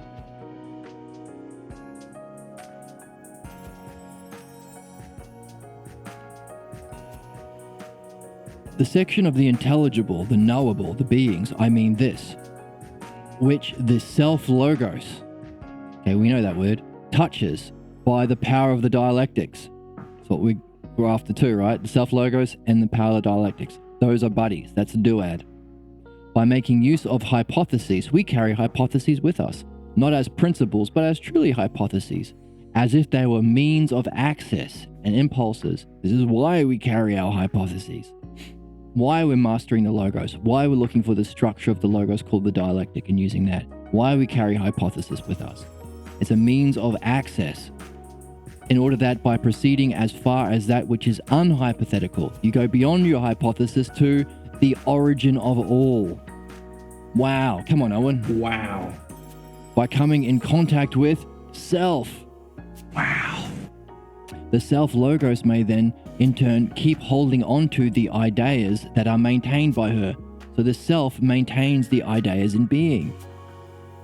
We access both with this activity of separating from our senses in the Phaedo, but also with doing that along with the self-logos and the dialectic, taking hypotheses with us, looking for those questions, holding on to it, keep doing this, doing philosophy as best as we can, excellence, allows us a means of access to the origin and reaching it, coming in contact with it. The self-logos then, in turn, keeps holding on to the ideas that are maintained by her. When you reach there, because you got there through the logos, you can keep holding on to your understanding and the beings. You go through the realm of being to the ultimate, but you can hold on to the being through the logos. And the self-logos may in this way descend to the end. Okay, the word descend is, we would say ascend to the end in our language. But it means, in the Greek, it means reach the end at the bottom of the path. But we like to use the upward metaphor. So reach the end, completion, right? Completion, without making use of anything sensible. Oh, the Republic is referencing what we're learning from the Phaedo. But by the idea cells proceeding through cells into cells, and finally terminate the procession of the ideas. Through the ideas of goodness, justice, and being to its cause, the end of that. Terminate, complete, our idea of completing life. Socrates is talking about.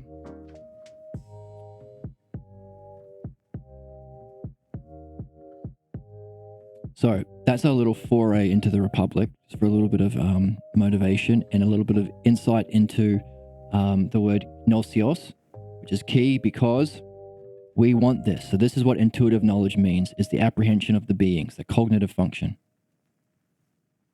Okay? So, we do not grasp those selves through the bodily perceptions. Sounds like the Republic. And by those I mean magnitude itself, health itself, strength itself, in one logos, the ousia of all the others, whatever each self happens to be, really be, ontos. So everything in being, we call it self, that's the honorific, and they have their essence as ousia, which you can't see with your eyes. Accordingly then, that which is most true of selves is contemplated. There's our contemplation.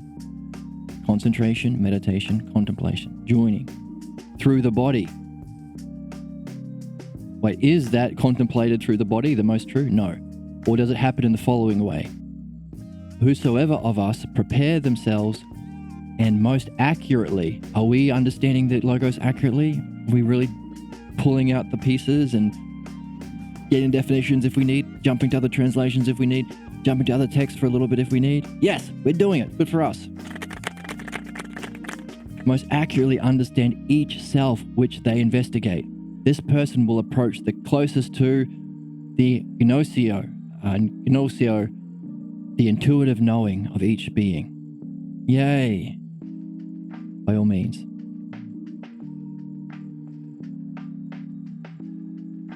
Take notice then, that person will do this most perfectly who most approaches towards each being with the self-understanding dianoia, without associating their sight with their understanding, nor dragging any other sense perception, not one, with their reasoning, with their logos, but uses the dianoia that purifies self by self.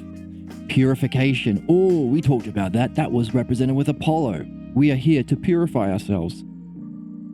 Self by self, and tries to track down each of the unalloyed beings, the uncontaminated with our physical senses. Self by self, and that liberates oneself as far as possible from the eyes and ears, and in a word, from the sum of the body, since it troubles the soul and does not enable her to acquire truth and phronesis, mindfulness, when she is so associated. Is it not this one who reaches the being, if anyone does? Okay, that's it in a nutshell. Wow, this is a big one. Okay, so what are we doing? Socrates is telling us too, while we're alive, in this present, approach the being with the self-understanding. Use your dianoia. In what way? Honorifically, as excellent as you can. Do not drag along any sense perception. All right? This is the difference. It's not particulars. Don't look at Bugattis. Don't look at muscles. All right? Don't look at physical, like, oh, look at this culture. This is what this culture thought of justice. This is what this country thinks of justice. Maybe if we look at what they... No, look at the ideal. Right? It's not about appealing to as many people to sell books. It's about seeing the truth. Don't drag your sense perceptions.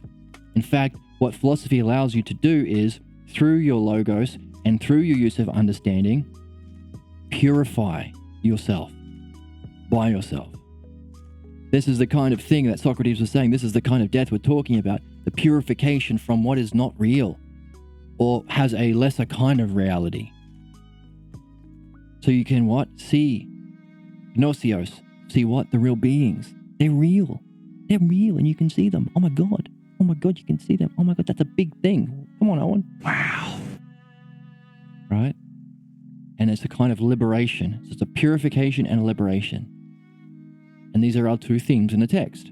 We are purifying ourselves by that ritual of returning again to Delos in honor of Apollo, putting the garland on the ship, the priest of Apollo, the priest of philosophy, true music. It symbolizes purification. But not only that, Socrates is liberating. He took off his chains. He's liberating himself. We liberate ourselves from our suffering and desires and pleasures and pains and fears, which ties in with the virtue of courage, by the way, when we get to the Republic. We liberate ourselves, and we also liberate ourselves from fate. Purify ourselves from our pathologos or our antilogos, that which is only considered with the physical senses, appearances.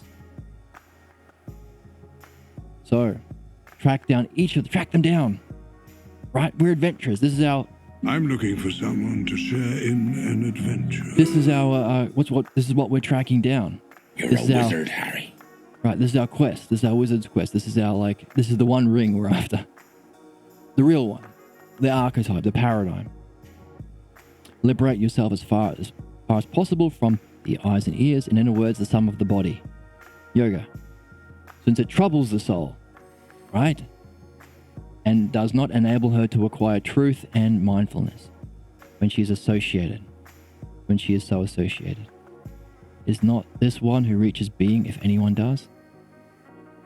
Excellence, if anyone does. What do we acquire? Truth and mindfulness. Don't you want that? Don't you want that? Don't you want it?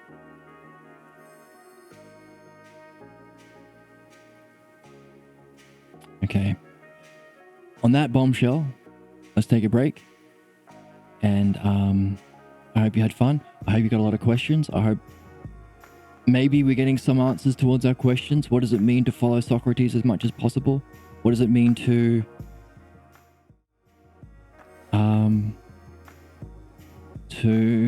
do the activity that we are here to do? What is it?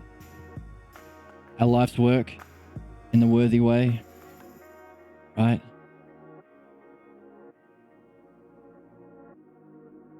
Something to do with practice the desire, the contact of death and dying, to do philosophy correctly?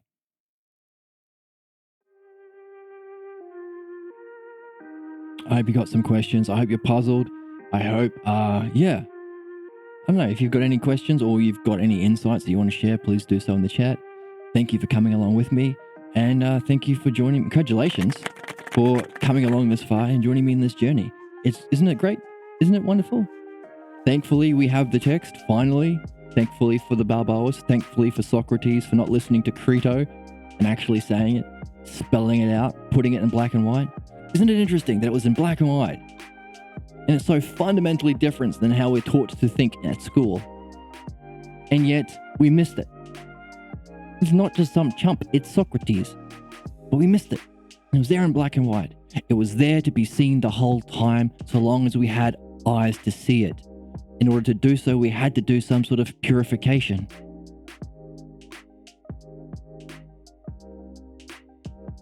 Oh, question in the chat. The archetype, the paradigm, is it not possible to separate ourselves from the spiritual side and the physical? Well, what we're just saying is, not only is it possible to separate from the physical, that's what it means to do our life's work. That's what it means. That's what spirituality is. That's what philosophy is. We went through a whole bunch of reasoning. By the way, have you ever seen with your eyes? What did he say? Ever seen with your eyes such things as beauty itself, or goodness itself, or justice itself?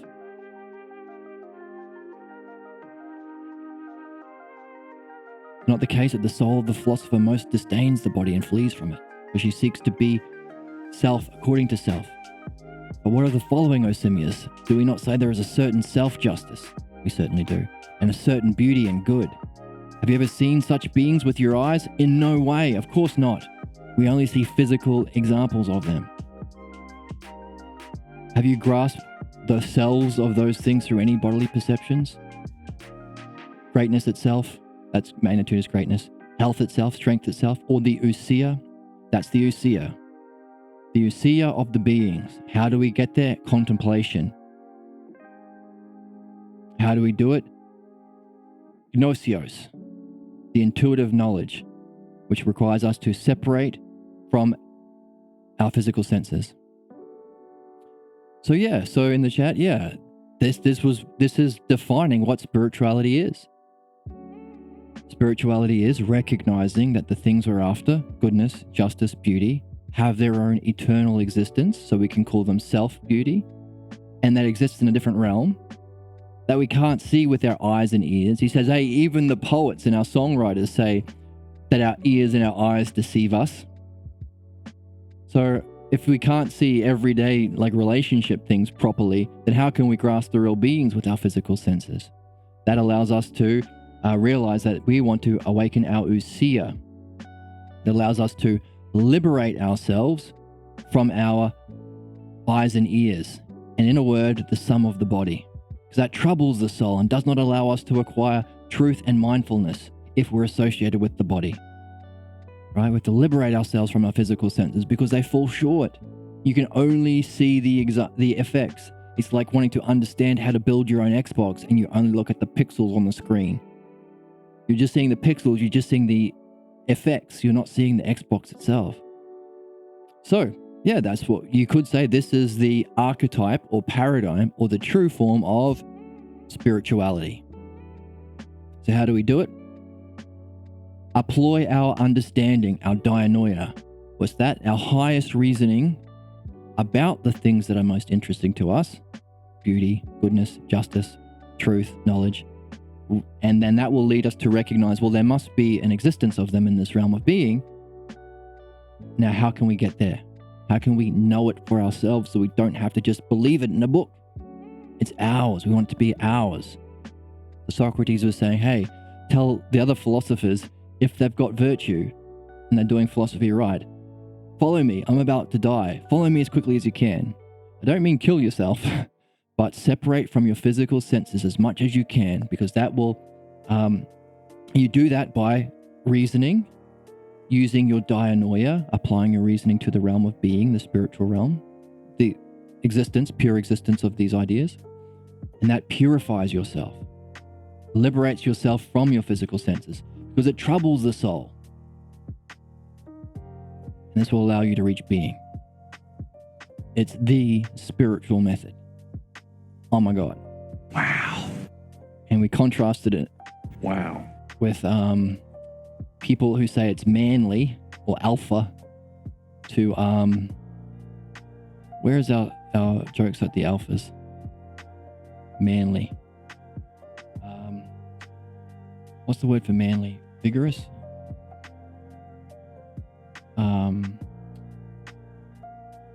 What's the word? There's some word that we had that meant okay, let's sexual. Here we go. Virile. The philosophically virile person. Okay, so we talk about what it means to be manly or alpha or virile in what we consider philosophy today, but the philosophically alpha person does not eagerly pursue the so-called pleasures, eating, drinking, least of all Socrates. What about those concerned with sexual stimulation? In no way. What about other pleasures concerned with the therapy of the body, getting big muscles? Does it seem that these are to be held in great esteem by someone who is truly philosophical? Truly an alpha? How about that which traffics in buying clothes and shoes and Bugattis and other ornaments for the body? He doesn't say Bugattis. Does it seem to thee that they will either value or disdain them, except as far as it's necessary, and no more? To me, it appears that one who is truly a philosopher disdains them. Does it wholly appear to you that the business of such a person is not concerned with the body, but they stay aloof from the body, since they have turned around towards the soul as far as they are able? That's the difference. So yeah, it's spirituality, but true spirituality. Goodness, justice, beauty. I feel these things.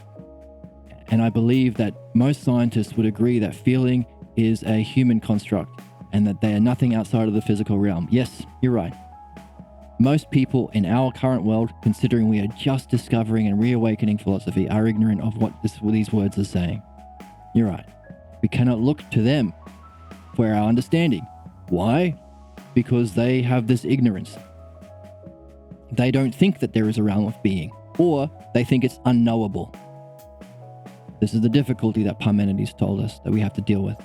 Socrates is saying, yeah, you have to. That's philosophy. You can't know what beauty and justice is until you experience self-justice itself. And you can't do that with your physical senses. You won't see beauty walking down the street with a hat on. Not in the physical realm. And this was the argument. This was his reasoning to say this has to be the case. So yeah, so there are people who are not philosophers and they are going to be troubled by this because, hey, we don't think there is a soul. It's not something we study at school. Even though we do. Even though it's the most important thing to awaken and take notice then. Is it clear that these conclusions that the philosopher liberates the soul from association with the body as much as possible above all human beings? You won't find other human beings doing this game. Scientists or whatever. And what happens? Well, they can make nuclear bombs, but they have no ability to say why it's just to make nuclear bombs. Justice is not the realm of science. It should be. So long as they stop ignoring this. We've had it written for a long, long time. Why are we ignoring it? This is the big thing. It's time to awaken it again and realize, oh, we are in a tradition of ignorance. So that our understanding is not dianoia. It's not applied to the realm of being and the self. It's only applied to the physical manifestations of being and the self, the particulars. So we can find a way of making nuclear bombs, but we will blow each other up because we don't study justice. Yeah, you start unknowable. You start with that belief. You start with your belief of your culture. They tell you something. If you were born, I don't know, in the Middle East in the 12th century, you would have a certain way of thinking and you would be certain of it. But you realize now you grew up in a different time, in a different place, you don't have that way of thinking. But you do have the prejudices and the programming of your culture. Socrates is saying, hey, your life is to purify yourself from those false beliefs that the beings are unknowable. That's your job. You can either do it or you die without doing it. Socrates is saying, I'm happy with my death because it's come to light that a person who has truly spent their life being engaged in philosophy, the way we've been defining it, will be of good cheer when they're about to die, and be of good hope that they will attain the greatest good there. And he said, when I die, I'm not resenting death at all, because I shall be present with those gods that are wise and good, and later with human beings who have completed their life, that are better than those here. That's why it's better to be good rather than corrupt. So, the people here are ignorant and stupid. But there are some people who engage in philosophy in this way and are going to be in good cheer because they're going to a better place because of what they've done. Specifically, they have purified themselves from the false beliefs that there is no such thing as the realm of being, and they have, as much as a human can, acquired phronesis. That's a question. What's phronesis? Use the soul to grasp the truth, self-justice, self-beauty, and all such beings, which is not grasped with your eyes,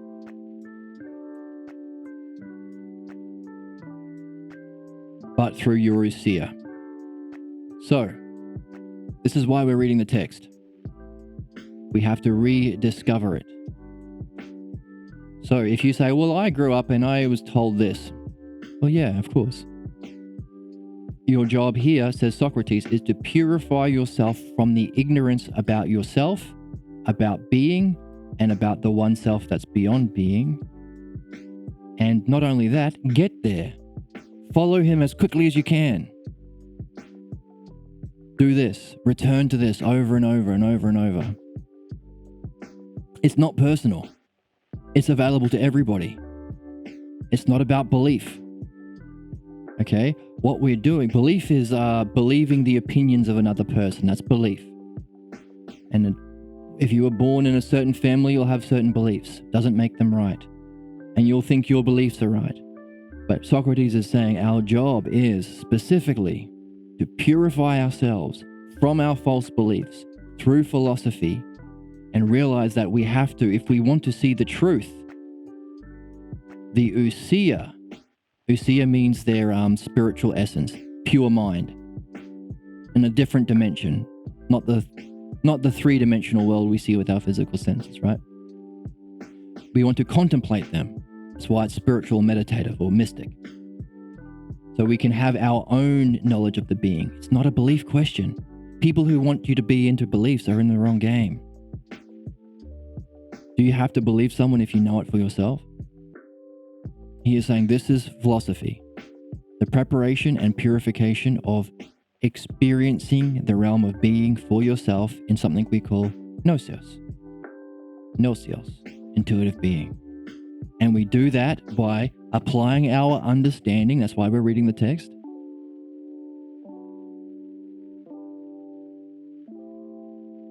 Right.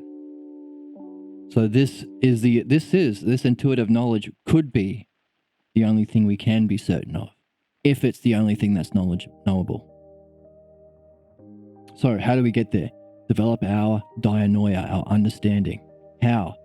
Don't drag along any sense perception. Purely of the mind. Okay?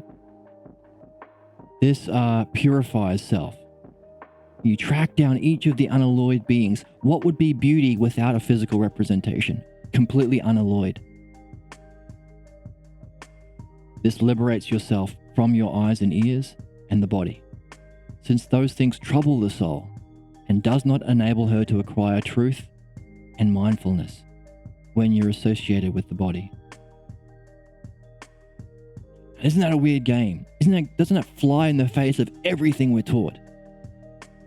I don't remember going to school and say, hey, by the way, you're here to learn how to separate yourself from your physical body, because only then through the development of your understanding applied to beings,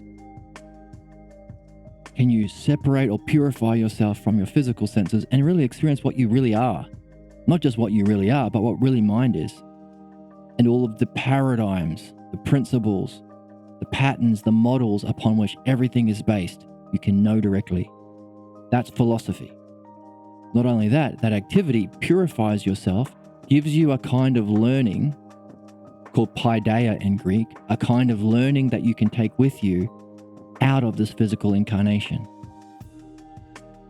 That's why Socrates says, hey, tell my friend Euvesios, or whoever it was, the philosopher, follow me as quickly as you can. If you've been developing virtue, you'll be ready for it. Because virtues align your soul through practice and discipline to wanting this. Right, let's go back to our pictures of virtue.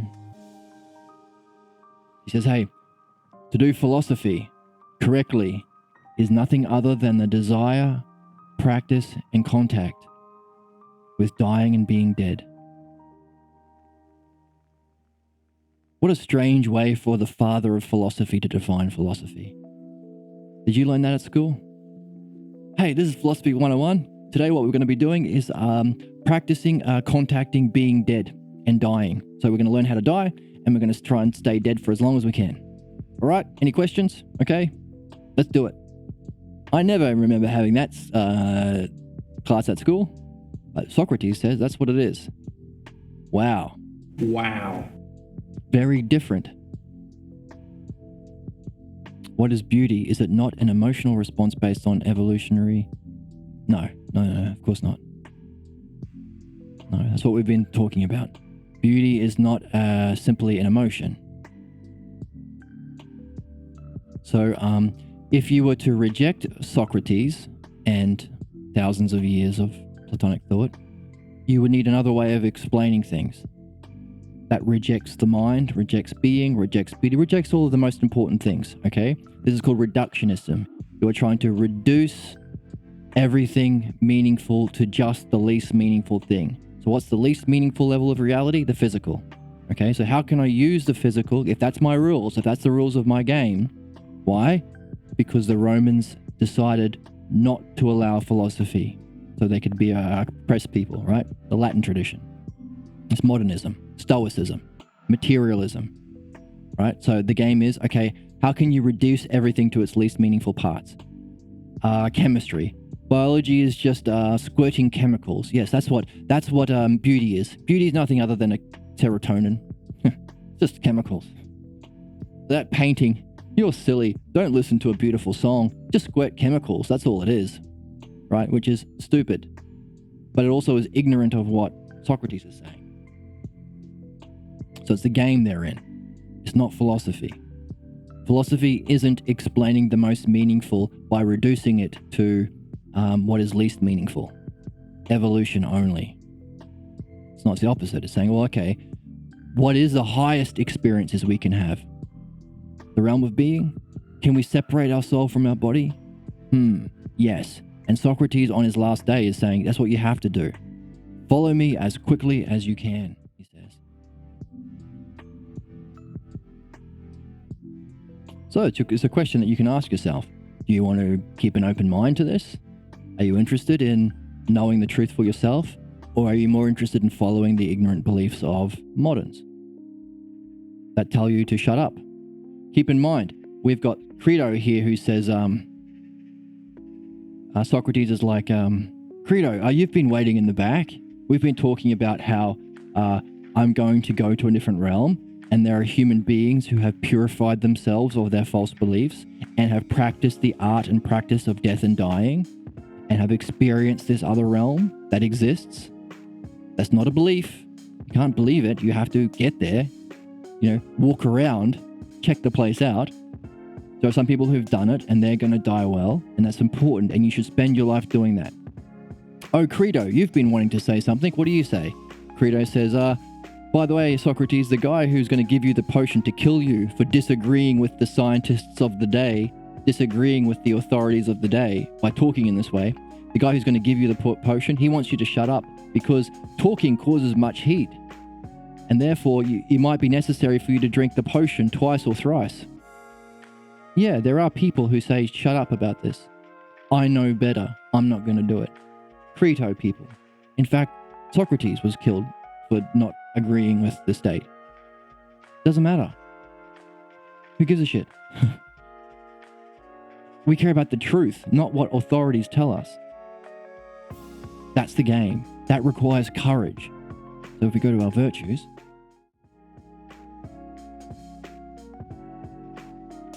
we have the virtues. Where are the virtues? The triad as part of a quadrad or a tetrad.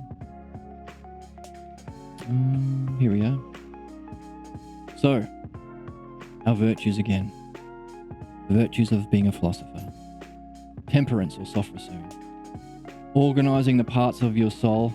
The desiring part, I want a Bugatti. I want all the women's. I want nice clothes. The honor-seeking part or the outward-moving part of your soul, I want to be famous. I want to be honorable. I want to do things that are true. I want to be a good man. And then the reasoning part, which is even small, if you have the reasoning part guiding the rest of your soul, so that you're desiring what the reasoning part wants. What does the reasoning part want? Truth. Wisdom.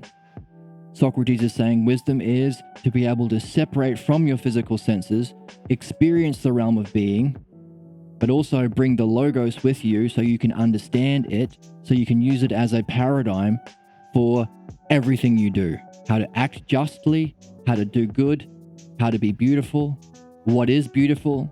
Do you want to date a girl who's a sociopath, or do you want to date a girl who's interested in philosophy because that's what's actually beautiful? Right? So that's temperance.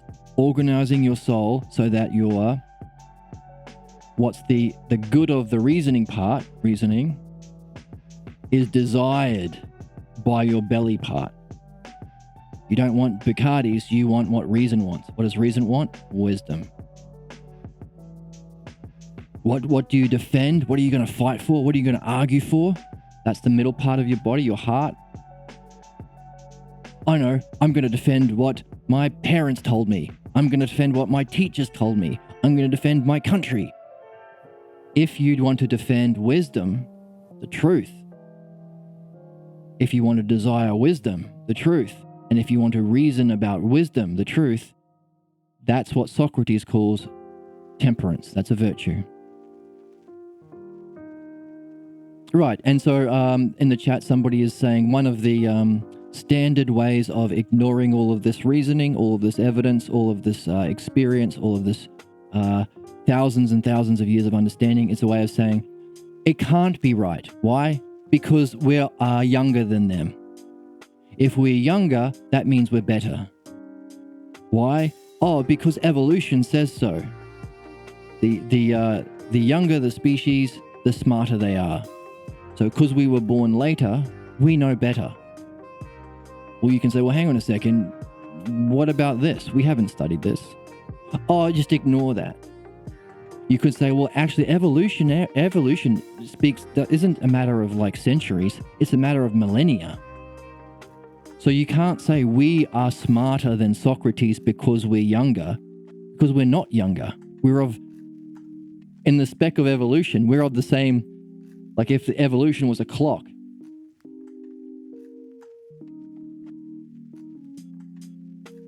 us and Socrates is on the same second hand. We're of the same age, pretty much.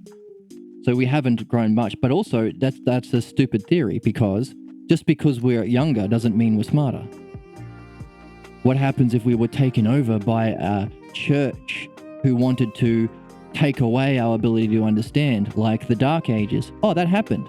That's cool, the Dark Ages. So this is the thing. This is our golden age. This is why we have to reawaken it. It's there in black and white, but we're never taught it. We can. And we've been talking about today how one of the reasons why we can is because we have a new translation. So just like we've ignored Socrates' teaching for so long, for political reasons. I mean, Socrates was killed himself, right? But the translators of Plato and Socrates and the teachers who taught us what they were saying didn't have a good translation. And we talked about, we had there's one really, really great section. So we looked at, so if we look at the text, oh, we have a question in the chat. Is this a religious philosophy or a scientific philosophy? Good question. Good question. Okay, what would you call it if it uses your understanding, but with a greater integrity than science? Because not only does it look at the effects in the physical world, it looks to the principles. What are the principles that create and maintain the physical principles, the physical world, the realm of being?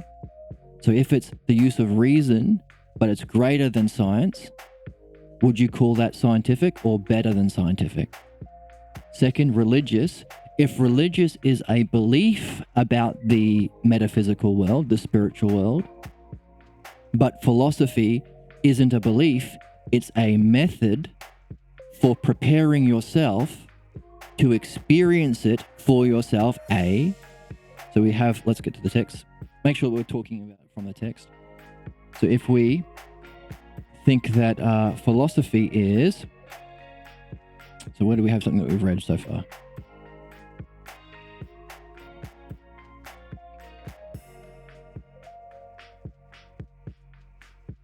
If philosophy is a way of preparing ourselves to contemplate the pure existence by directly joining with the metaphysical, so that we have intuitive knowledge of the real beings through developing our understanding, is that religious? Or because religion is the word religion means to be bound by a saving belief. So religion is about belief. If this is about directly experiencing it for yourself, and is that better than religion? Spiritual, you might call it, or mystic? And in terms of science, if it's the use of your dianoia to this which is most important, so the method or the yoga for reaching there is through understanding, is it a higher understanding than even science? So that the problem science faces is, hey, just by using our physical senses only, we can make an atomic bomb. So lots of people have atomic bombs and can destroy our entire race. But because we do not apply our understanding to the realm of being, we cannot address things like justice or beauty or good. You can't put those in a physical test tube.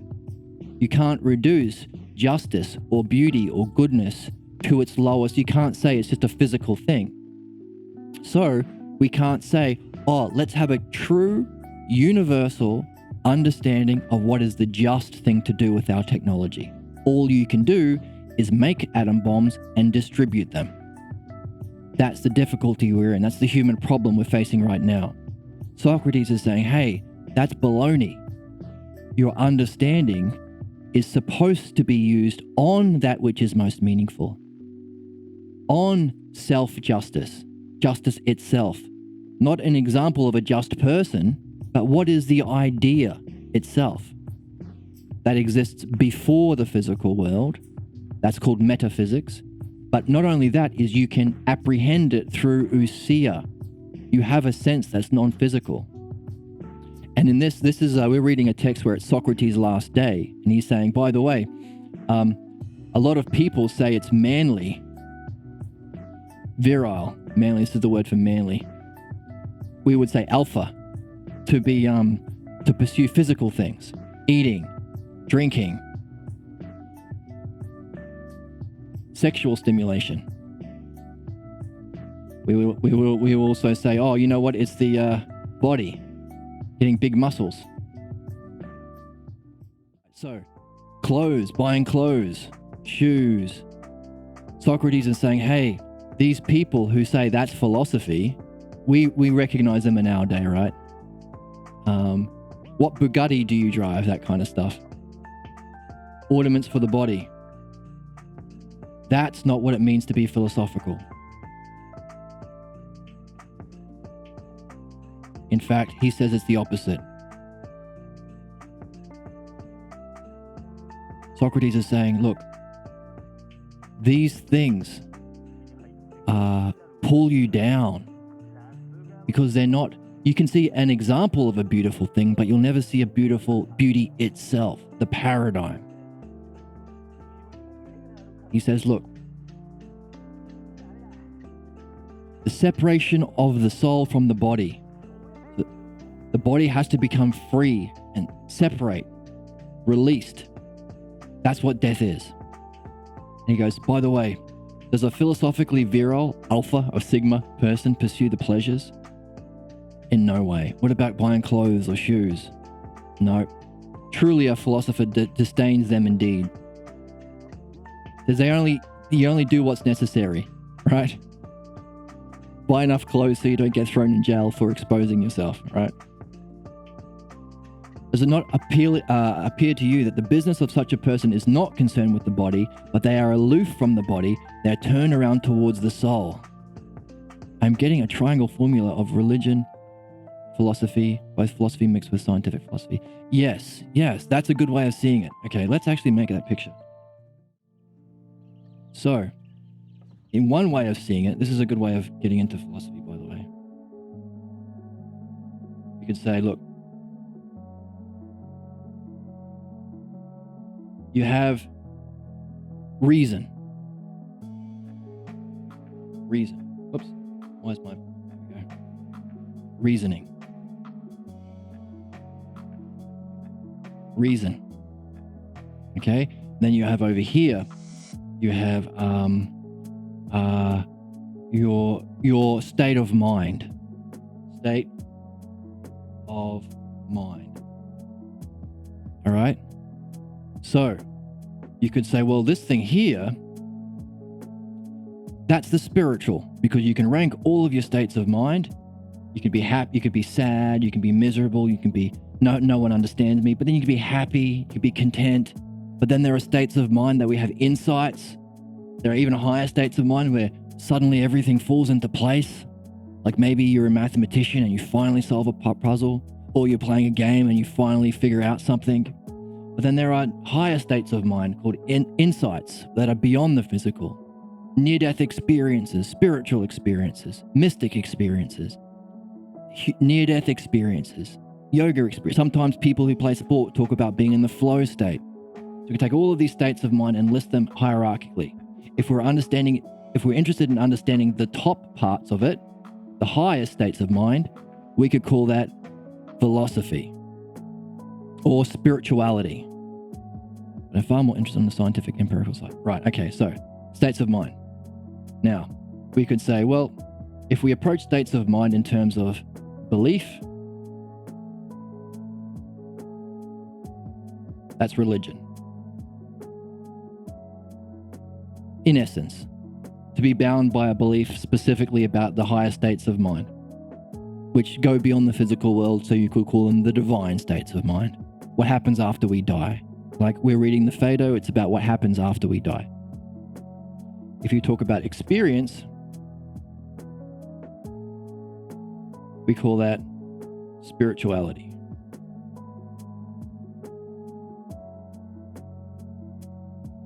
Now, reasoning. Well, if you apply your reasoning to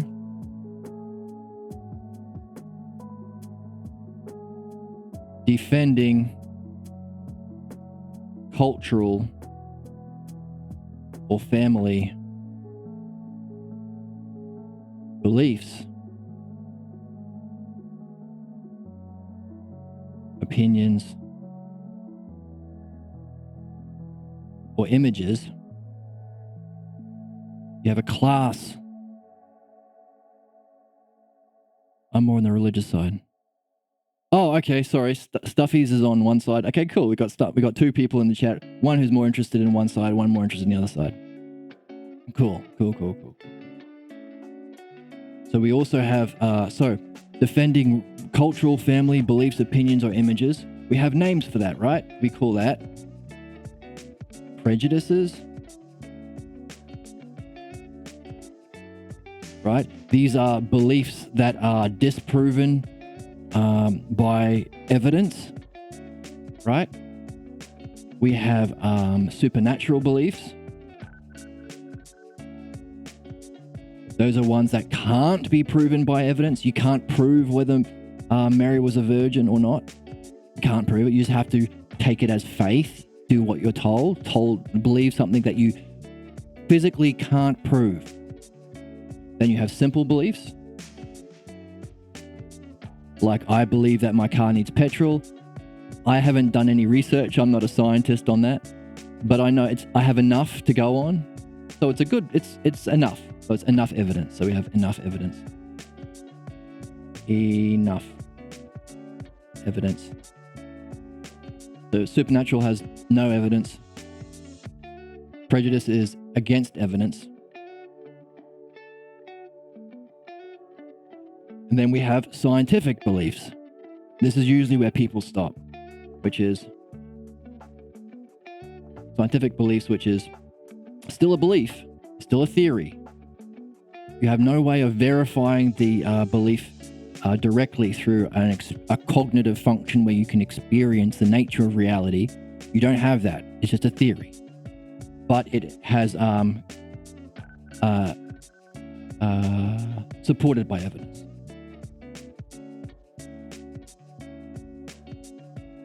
Now, there's another class of belief called axiomatic. They are the principles needed for even scientific belief. You can't prove 2 and 2 is 4, but it has to be so for you to do science. Now, there's one other class of reasoning, dianoia. Dianoia is the one we're interested in philosophy. So that takes it, well, actually, this is beyond belief, so we wouldn't even call that belief.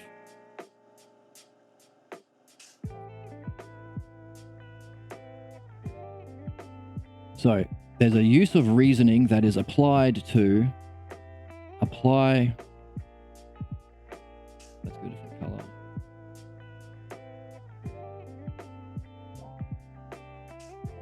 The logos.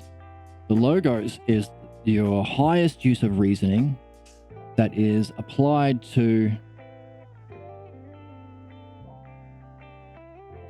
being. Okay? So, if you think about a human as a duad, we have a feeling, experience, a state of mind, and we have thinking. Now, there are different ways in which you can share in that. Philosophy, we aim for the top. To be a philosopher means to seek excellence.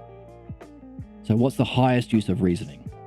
Well, some people use their reasoning to defend their cultural family beliefs. We call them prejudiced people or narrow-minded.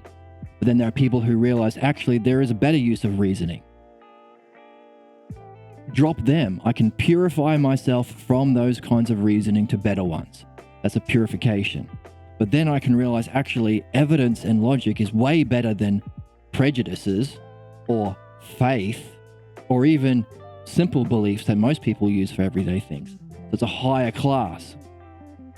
But then you can realize, well, hang on a second. For even the scientific beliefs to exist, there must be something creating and sustaining them. There must be these principles. 2 and 2 will always equal 4. So if I really wanted to apply my reasoning well, I need to go beyond physical science to look at what are the principles. Now, philosophy says those principles in being have an existence here, the realm of being. So, what we do in science is we ignore consciousness, we ignore mind, we ignore the soul, we ignore hundreds of thousands of spiritual experiences, enlightenment experiences. We ignore Socrates, we ignore Plato, we ignore mystics, we ignore everything that's not physical. Why? Well, it's a political thing. Why did they kill Socrates? It's a political thing. He believed that he could himself experience the highest states of mind. So, what if you were to approach the highest states of mind, the excellence, the highest? let's give it a color. What if you were to approach the highest states of mind using the highest use of reasoning?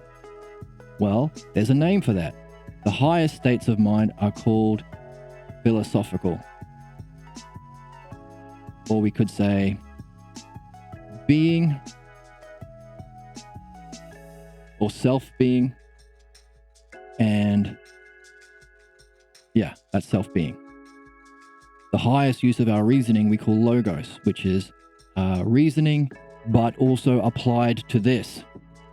So they go together.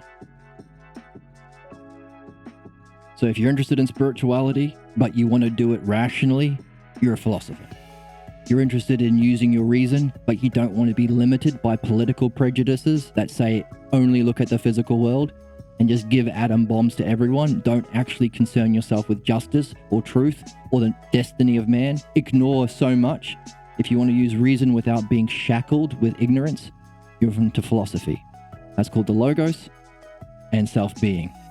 But if we look at it as a triad, which is what Juni had as an idea, we would have philosophy. Which is what? Nothing other than using the highest integrity and excellence of your thinking, that's called logos. Apply it to the highest, most meaningful things. What's most meaningful? Yourself, your soul, your purpose. Why are we here? How can we live justly? What is actually good? What is actually true? What is knowledge? That's philosophy. Right. So, the prerequisites for philosophy is seeking excellence. Now, we are in the Phaedo, which is Socrates' last day before. Philosophy seems to be in the physical realm, the spiritual realm, and the human higher level consciousness. Right.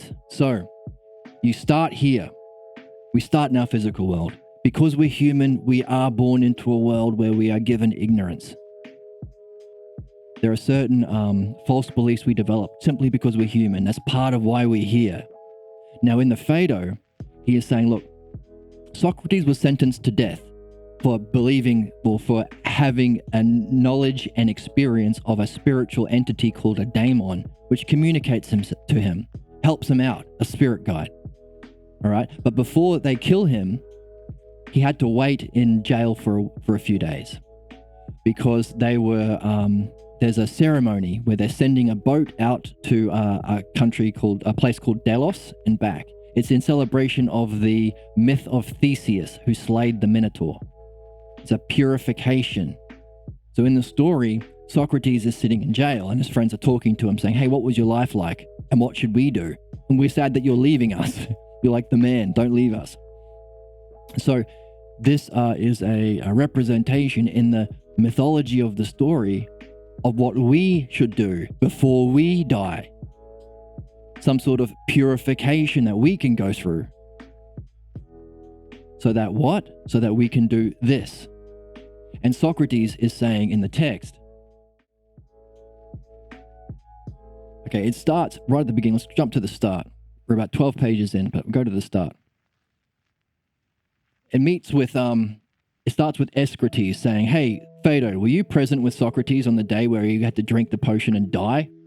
I was present. And they use the word self. Now, one key way of getting into philosophy, and we can only do with this translation, because of the problems with the past translations and the political things, the word self. The self refers to all three of what stuff is just mentioned. You can have a physical example of self, a particular. You can have the honorific in the realm of being, which is the highest level of consciousness.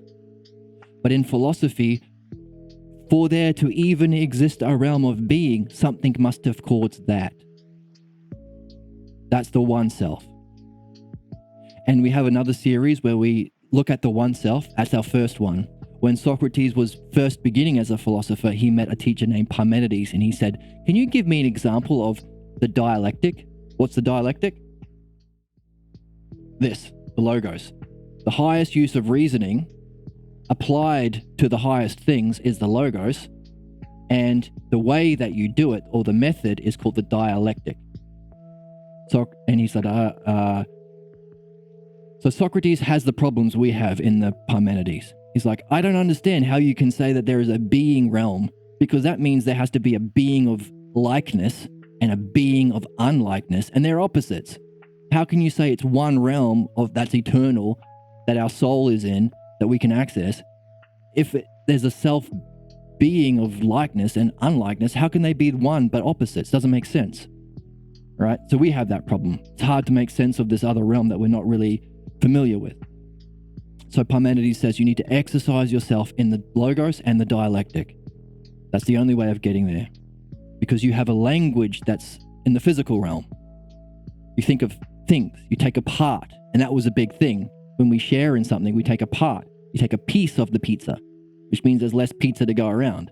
But if we took a piece of beauty every time, we dress nice and we look beautiful, then that means we'd take a piece away from beauty. And then beauty would be less beautiful because of us. Doesn't make sense. So we need to develop a new way of understanding and talking about a new language.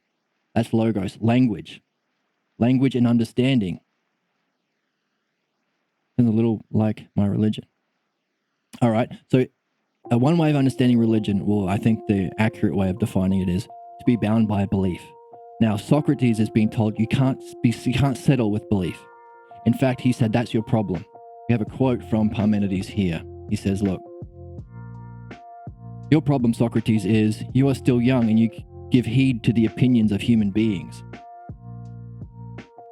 What you need to instead do is collect yourself together by exercising more in that way the dialectic that appears to be useless to the multitude, the NPCs, and is called by them empty talk. For if you do not, while you're still young, the truth will utterly elude you. So,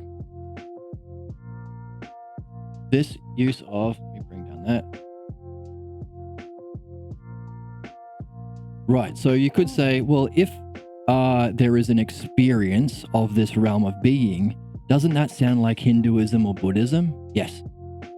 Yes. But here's the interesting thing about philosophy. Because our method, Taoism Taoism too. Right. So this is the significance about the logos. If you have the logos and the dialectic, what does that give you? If this is your method, if this is your yoga, yogos plus dialectic, you can recognize, okay, there are certain states of mind. There are nihilists,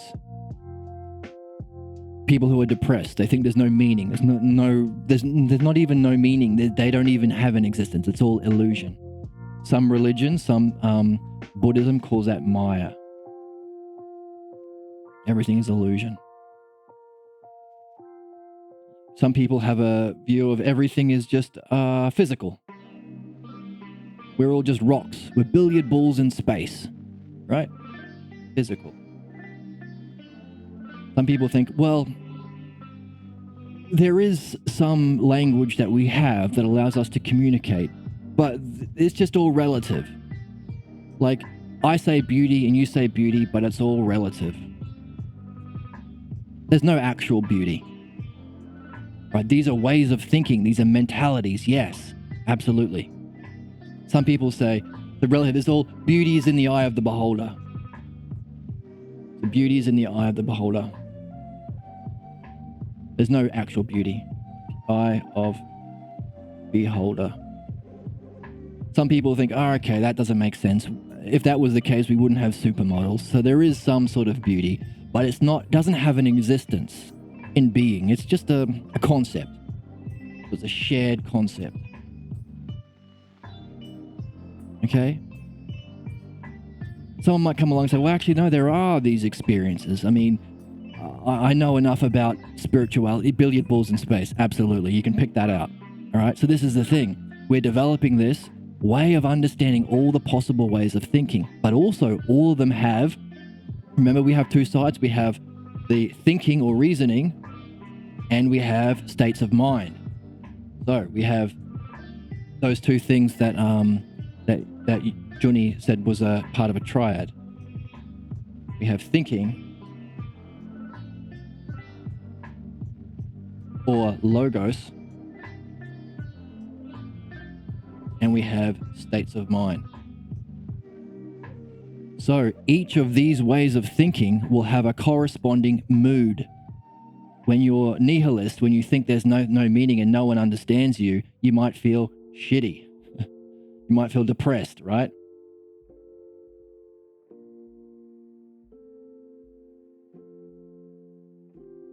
But also, for each of these ways of thinking, there is an ultimate experience. This could be as far as you get in nihilism. In the physical world, in the relative world, there might be a shared concept. Okay, so for each of these ways of thinking is a state of mind, or, if you want to call it this, a spiritual experience. Right? So, shared concept, but then you go into the people who actually think there is a real realm of being. There is being.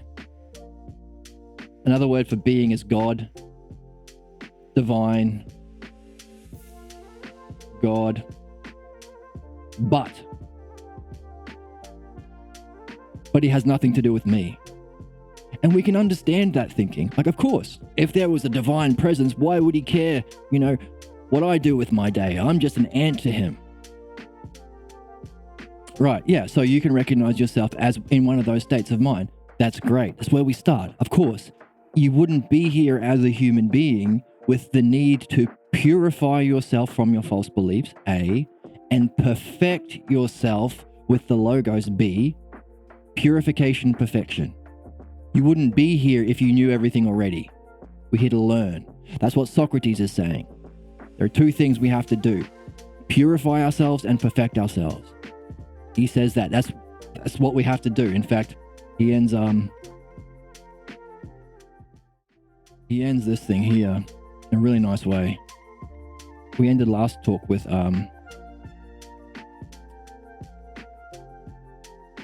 so he says, accordingly then, my friend Euenos should be willing to all those who have done this life's work. This is our life's work in a worthy way.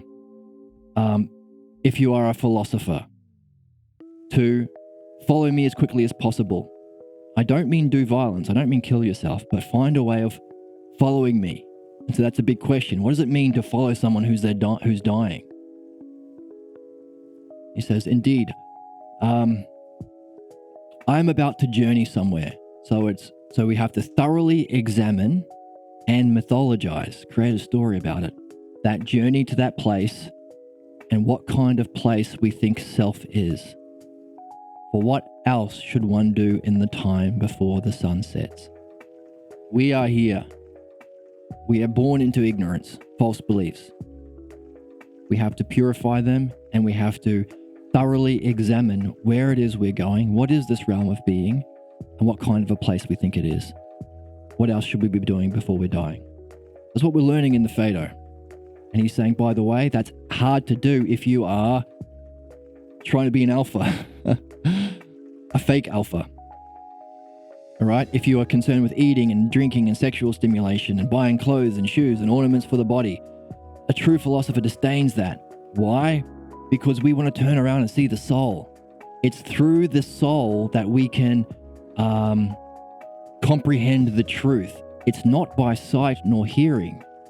Because even the poets are always murmuring to us that we neither hear or see anything accurately. We know that even our songwriters say, oh, I got into this argument because I couldn't see him for what he was, or I didn't hear what he was saying. So how can we be clear about with the realm of being? How does the soul grasp the truth then? Right. So Socrates is saying, what would be a truly virile person? Okay. They didn't have the idea of alpha back then, but we can contrast it with how we consider what it means to be manly.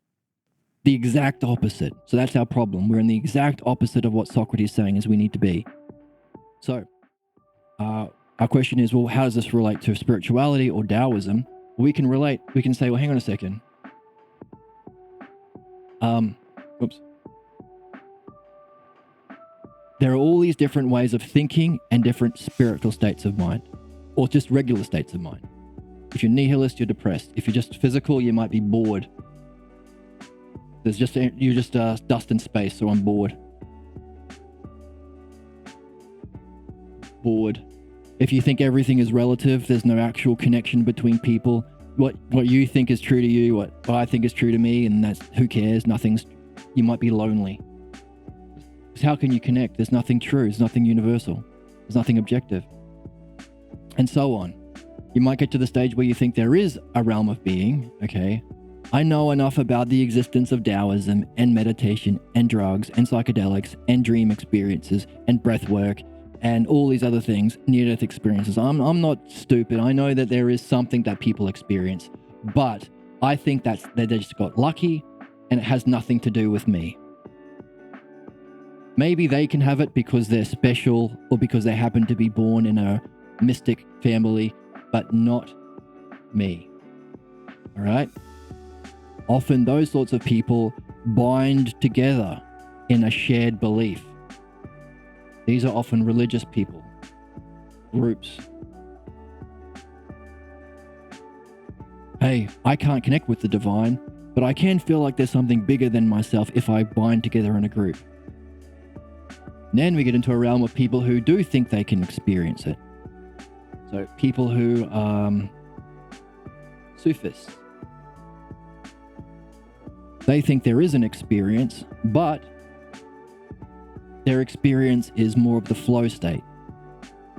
Like between each moment, there's a gap. A gap.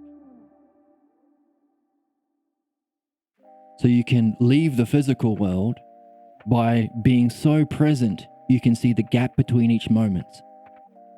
All of like a film strip. So we could say a film strip. So we could say, hey, when you watch a movie, there isn't actually motion. You just have a film strip. You have one scene and then this scene, one picture, that picture, that picture. And we know our eyes move at like 32 frames a second or something like that. So we know that we perceive reality as still frames. And we put it together in our mind to give the illusion of movement like a film. Now, Sufis try and be so present that they see the gap. Okay? Then you can realize, well, hang on a second. Right. There might be some people who realize there's a realm of being and can completely separate from their body to experience it fully all at once. They want the ultimate experience. The ultimate experience.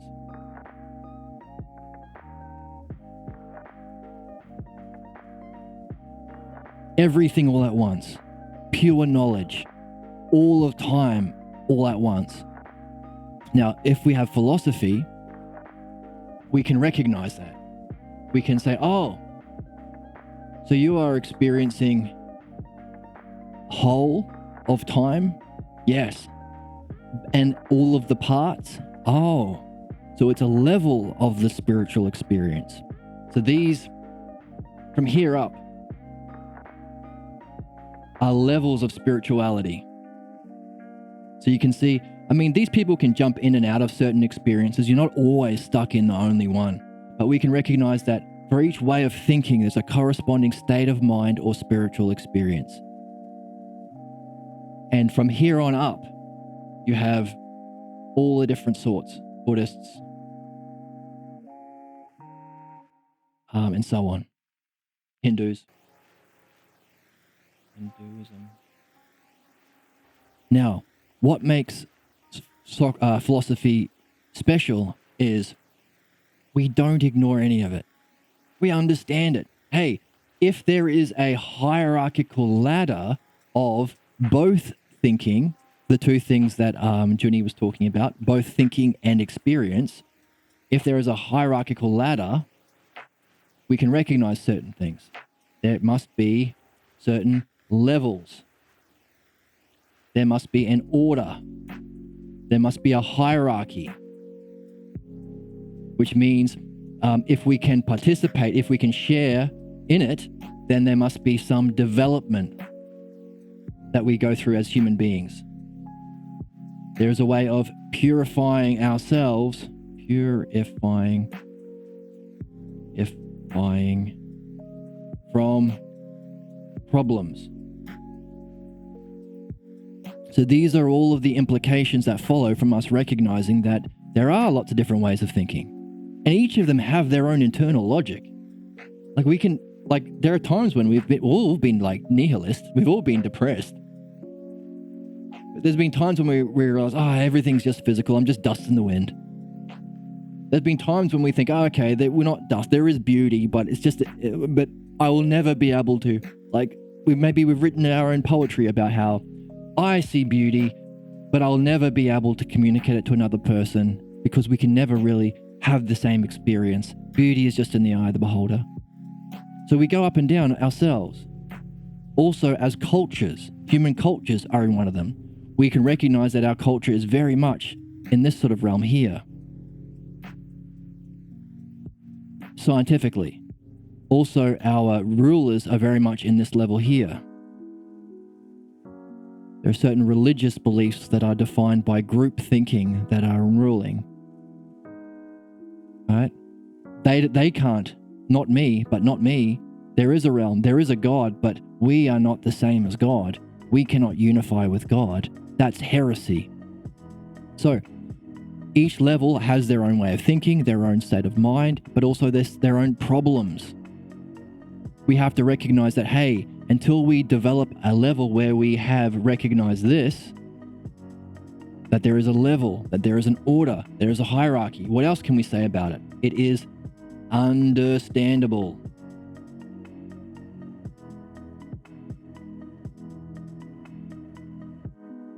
If these things are true, that means it's understandable, which means we don't need belief or faith or prejudice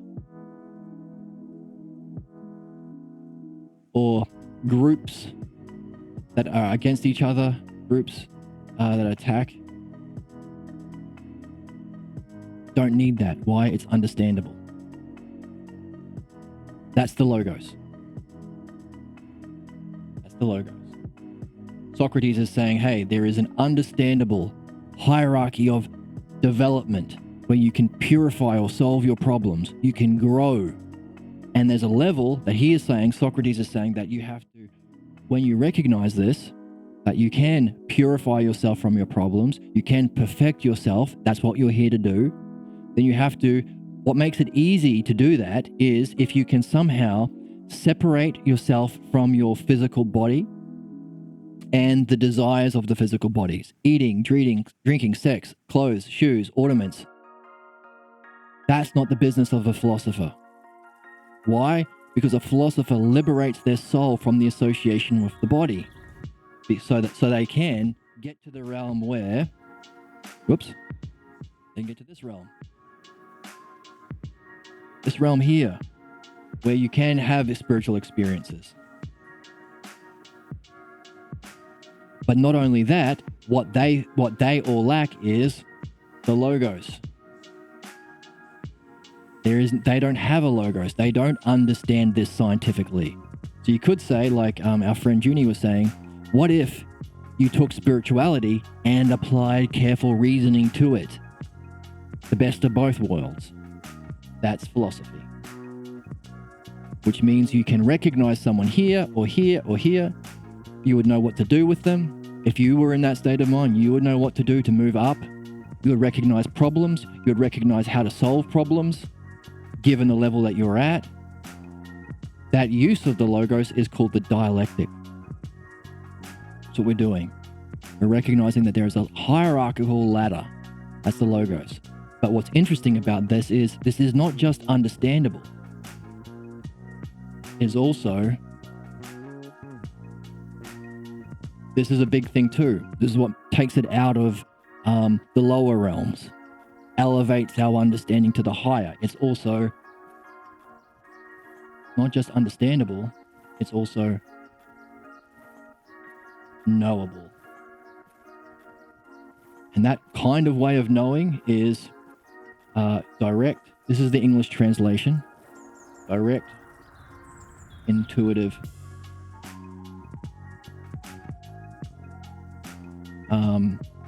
apprehension or joining.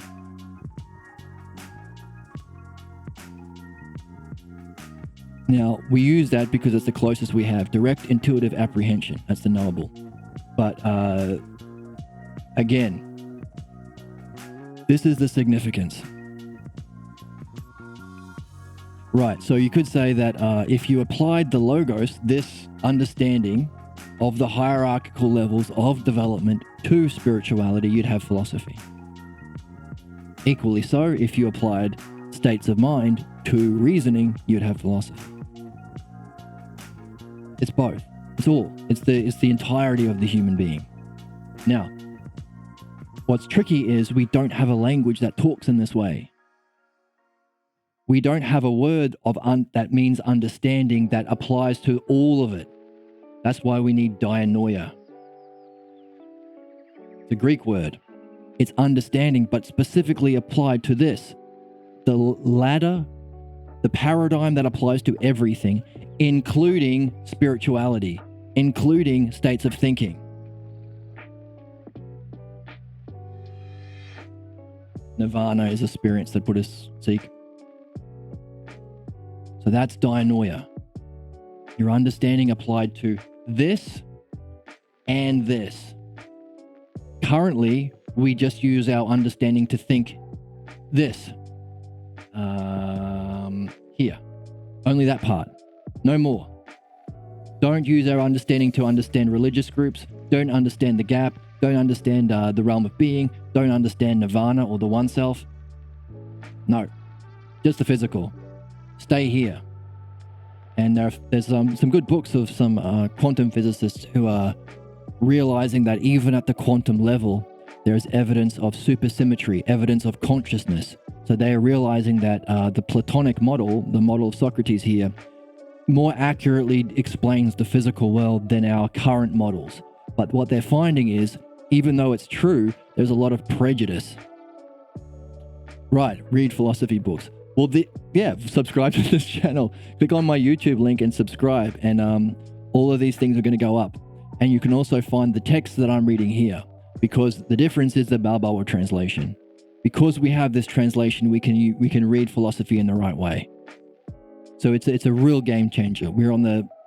This is where we go. We either get this new translation, we really discover philosophy, awaken true philosophy, or we are stuck here and the problems that result here. Because what is the significance of being stuck here? No logos, meaning no way of understanding our nature of reality, the development of humans, and the no way of understanding and removing our problems. We are skyrocketing. We are barreling towards the extinction of humanity. We don't have to. All we got to do is wake up the logos. Sound simple? Sound fun? Maybe. Could be. So, we don't have a way of applying understanding to the whole thing, the whole ladder. By the way, you can subatomic particles. Oh, okay. There's a friend of a friend who studies quantum physics. He's like a leading quantum physicist. He has a book, and he talks about how at the subatomic, the quantum level of reality, there is certain phenomena that they can observe that points to there being a certain kind of order and supersymmetry, even in chaos. What they would expect to be chaos, they can find a supersymmetry, which is symmetry is evidence of ordering. It wouldn't be random if there was this like profound levels of symmetry, and the only way of explaining that is some mind or consciousness that can be at the essence of reality itself. But the difficulty, because the word mind has been banned from school since the execution of the philosophers in Socrates' tradition. We're not allowed to, because the mind is the realm of the religious authorities. We tell you what God is, you can't understand it for yourself. And famously, for thousands of years, you couldn't even have the book. You couldn't even read the Bible. You get killed if you carried one. So that was the problem. But the consequences of this counterattack to Socrates' truth, to philosophy, to our golden age, the consequences are, even now, professors are upset that he uses the word mind. He's allowed to use consciousness. Of course, that's a problem, because consciousness means ness, of the quality of being conscious. So So you have to ask the question, what is conscious? What is the thing that's having the consciousness? And what is consciousness itself? These are the two primary philosophical questions. What is the nature of this? What is the nature of this hierarchy here? These states of mind that have all these levels, what is it? And also, above Hinduism is philosophy. Because that asks the question, what's having all this? If they're states of mind, what is having them? Yeah, so there's a, I can't remember the guy's name. Let's see if I can find it.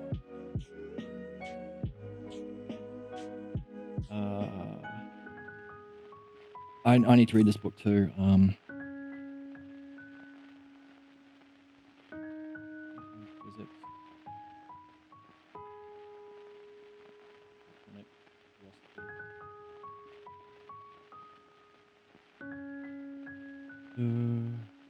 I've been meaning to read this book for a long time. It's good that you reminded me.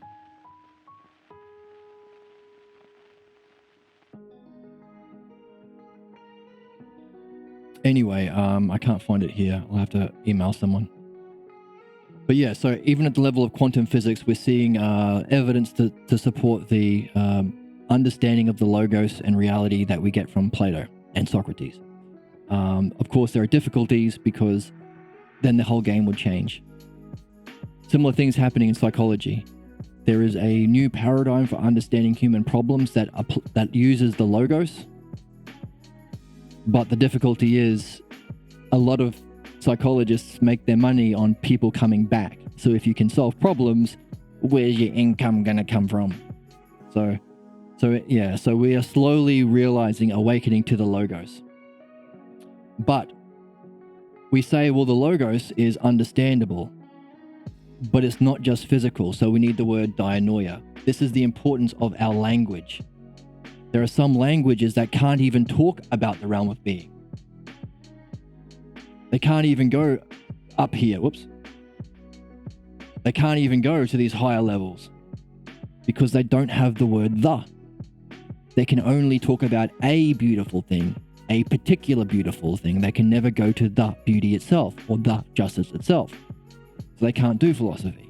Equally so, in English, we can't talk about really understanding this hierarchy, which we need to understand because it applies to humans, it applies to me, it applies to you, it applies to problems, it applies to cultures, it applies to our historical evolution, our next stage of evolution, all that stuff, because we don't have this word dianoia. Understanding means scientific understanding. Dianoia doesn't. It specifically means the realm of being, understanding that, which is much higher. It's the cause of the physical world. It's the principles of the physical world. It's what must necessarily exist to create and maintain the physical world. It's dianoia. Equally so, we need knowable. That's nous or ousia. Ousia is the essence of what makes it knowable, and nous is the intellect that can know it. We don't have that. We have knowledge, which is used in a million different ways. And finally, this direct intuitive apprehension is gnosis. So these are certain key words we need to introduce into language just to do this. And that's what we're doing. So yay for us. But also, I'm saying this to make clear the difficulties that we face getting into it. If you're finding this difficult, it's normal. It's part of it. Socrates is cheering you on. He's saying, hey, you can do it. Keep at it. There are going to be counterattacks. There are going to be objections. But why are we here if not to do this? Right. But it's okay that's above your head. I'm saying, look, basically, whatever way of thinking you have, you can understand it. Whatever states of mind or spiritual experiences or spiritual states of being you have, you can understand it. If you can understand it, that means there's a ladder. There's some sort of model. Just like you can understand music theory. It's not all random. There are octaves. There are perfect fifths. There's a major scale. Okay? If you want to understand the model, that's philosophy. That's the logos. which means we can progress, we can learn. We're here to level up. Start wherever you're at and do your best. That's excellence. If you do excellence, you're in the game.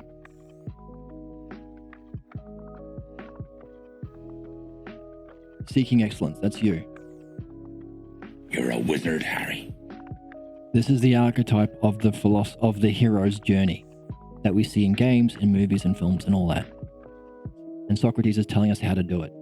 He's giving us a hint. He's saying, hey, by the way, you want to learn this model?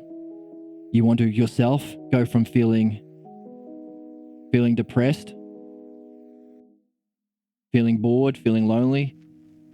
You kind of sick of just getting wrapped up in groups?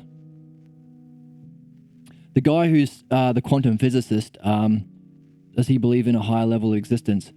For him, I don't think it's a matter of belief.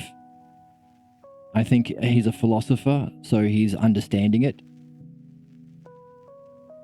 So he understands there must be. In his work, he's seeing that there is physical evidence. That's the thing, like science is bottom down. It tries to look at the expressions, look at the particles on your screen and try and theorize what must be creating it. So it's like you look at a TV screen and you see pixels of Sonic the Hedgehog. You can think, oh, what must the Xbox be? But you're never going to get to the cause. Philosophy goes directly to the cause. Let's look at the Xbox itself. Then we can make sense of the physical, of the pixels on the screen. The physical world is the effects or the consequences. So it's top down. So you'll never be able to reach reality or truth or knowledge or any of the things you're interested in pursuing science because it's bottom up. You can't imagine it. But when you do apprehend the truth, it will be consistent with the physical world. And that's what this quantum physicist is seeing. He's saying, oh, these guys can't understand why that there is this certain supersymmetry in a realm of subatomic particles that should be in chaos. They don't understand it. They can create their own theories, but that's just all theories. It's just opinions.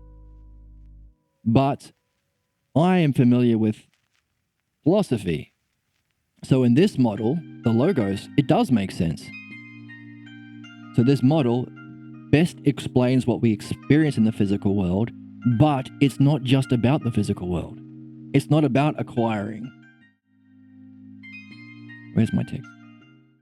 It's not about understanding the physical world so you can have more food and drink and sex and buy clothes and shoes and ornaments. It's not about making nuclear bombs and mousetraps.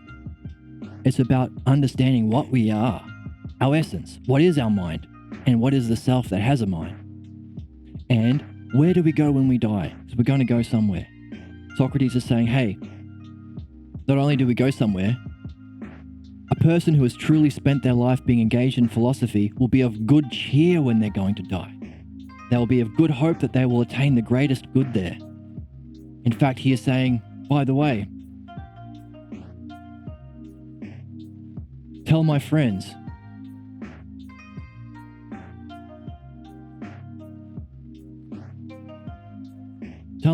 to, where is it? Looking for the quote. If you are of sound mind, follow me as quickly as possible.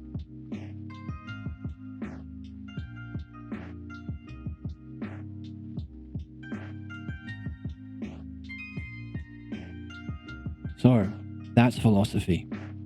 And the problems we're seeing of our world, we have enough technology to destroy ourselves, and we are using them to bomb and kill people indiscriminately, to play out our prejudices built on religion, built on what? Ignorance and groups.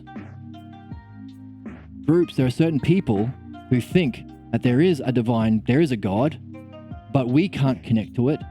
All we can do is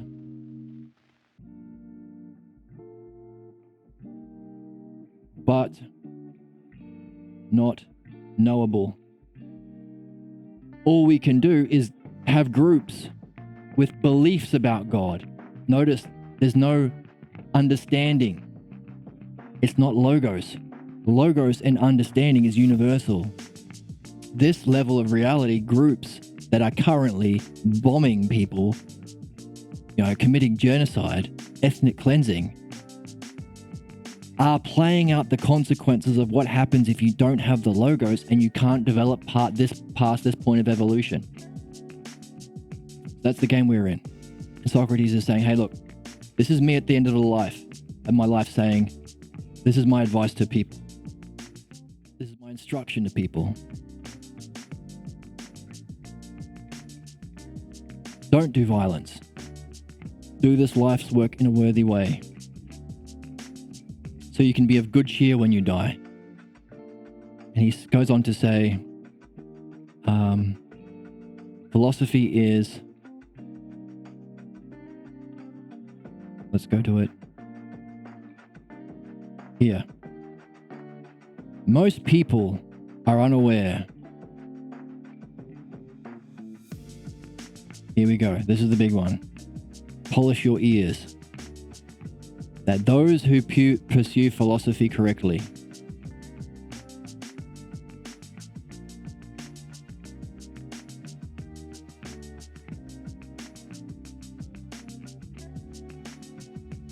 here we go.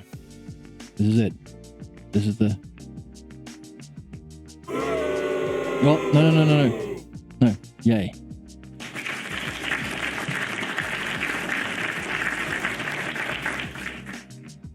Those who pursue philosophy correctly pursue contacting nothing else than dying and being dead. That's what philosophy is. Pursuing the art and practice of dying and being dead. If we are to develop an understanding of all of these ways of being, from nihilism to Hinduism to philosophy, all of the states of spiritual experiences and states of mind, from depression to ultimate experience, bliss, to nirvana, and to the self. We need to develop the logos. That's understandable, but to do it is going to be difficult if we are in pain, if we are seeking pleasures, if we want to get rich. We have to separate from our physical senses. But not only that, what we develop in the logos that we call understanding or dianoia has to be verified in your own experience. And the closer you are to that experience, the better your understanding is going to be. So this activity of separating ourselves from our physical body, which is called yoga, by the way, all yogas are essentially this, is what will help us do philosophy. Help us master the logos, apply it to ourselves in the most meaningful way, to reach our destiny and overcome our problems, unshackle ourselves from our fate and the tragedy that will befall us individually and collectively as a species and a race if we don't. Socrates is helping us. That's why we're reading the Phaedo. He's helping us, telling us what philosophy is. He's telling us what we should do before the sun sets, before we die. And he says, if we have self-phronesis, self-mindfulness, we want to comprehend the truth with the soul. Here we go, this section here, this is the big one.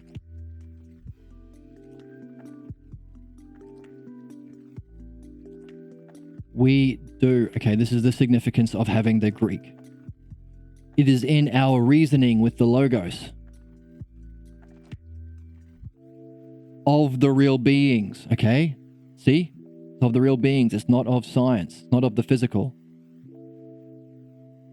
Let's highlight that in yellow.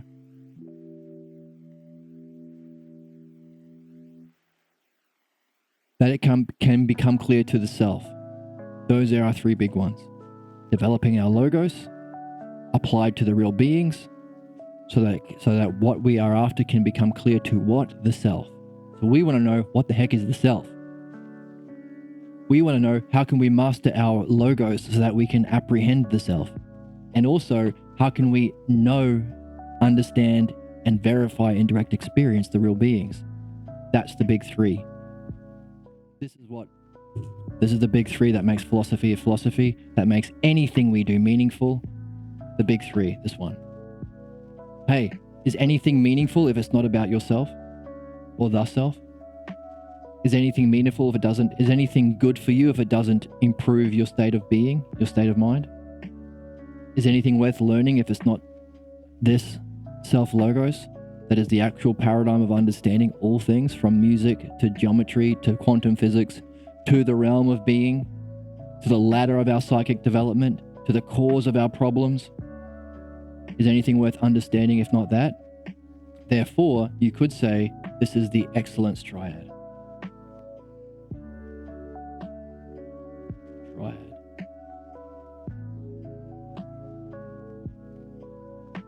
Or the self-triad. That's our game. Yeah, so you're seeing historically, violence and genocide will play out to all peoples who are at a certain level of development with a certain problem. Yeah. So we want to say, okay, what problems? There is a significant change to here. Logos. Logos is universal. Logos is not something that you have to push on belief through genocide and violence. Logos is open to all. We are all wizards. You're a wizard, Harry. So, anyone who has not breached this gap and discovered the Logos will accept the problems of their level. Hey, of course I'm depressed. That's what happens when you're a nihilist. Of course. Oh, of course I'm bored. That's what happens when there's nothing beyond the physical world. Oh, of course we are groups killing each other for oppression and superiority. Because there's no truth, there's no Logos, there's no objective reality we can all share in. There's no group that can include everyone. Of course there's going to be genocide and violence. Of course. Every level has their own logic, has their own way of thinking, has their own problems. And until we reach this level where we can pick up the Logos, where does the Logos come in? We lack what we need to solve our problems. That's philosophy. That's why we're interested in philosophy. Solve humanity's problems, but solve your own problems. Like saying, oh, of course I'm always going to be fighting my partner in my relationship. Of course, that's what it means to be a man. Well, who told you that? My dad did. My religion did. My teacher beat me, so I beat someone else. Hurt people, right? But then there are other people who have more understanding. Of course you can solve problems. It's obvious. It's not obvious to me in my level of thinking, but it might be obvious to you in yours. That's philosophy. Philosophy shows, demonstrates clearly through both reason and experience that all problems are, 1, understandable. Number 2, overcoming them allows you to ascend to a higher level of knowing. And 3, justice. All problems are necessary as part of a shared development. That's what philosophy shows us. We must have the problems we have. Why? Because the problems we have are what naturally follows given our level of development. They are inevitable. If they're inevitable, they're understandable. If they're understandable, you can recognize where their problems are. That's why philosophy is so important. And Socrates in our book is saying, hey, you want to pull this stunt off? You want to understand your purpose? You want to know how to live and die well? You want to know how to overcome problems? You want to know how to overcome the conflicts that happen when you are interested in physical things? You got to liberate yourself. The philosopher liberates the soul from association with the body. That's how you do it.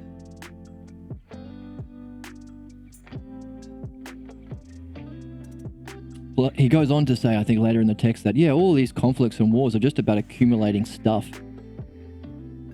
If you weren't interested in accumulating stuff, then you can do what you're really here for. Justice. Reach the good. Not just the idea of good, you could know what greatness is, you could know what health is, you could know what strength is, you could know in one word, the ousia of all of the others.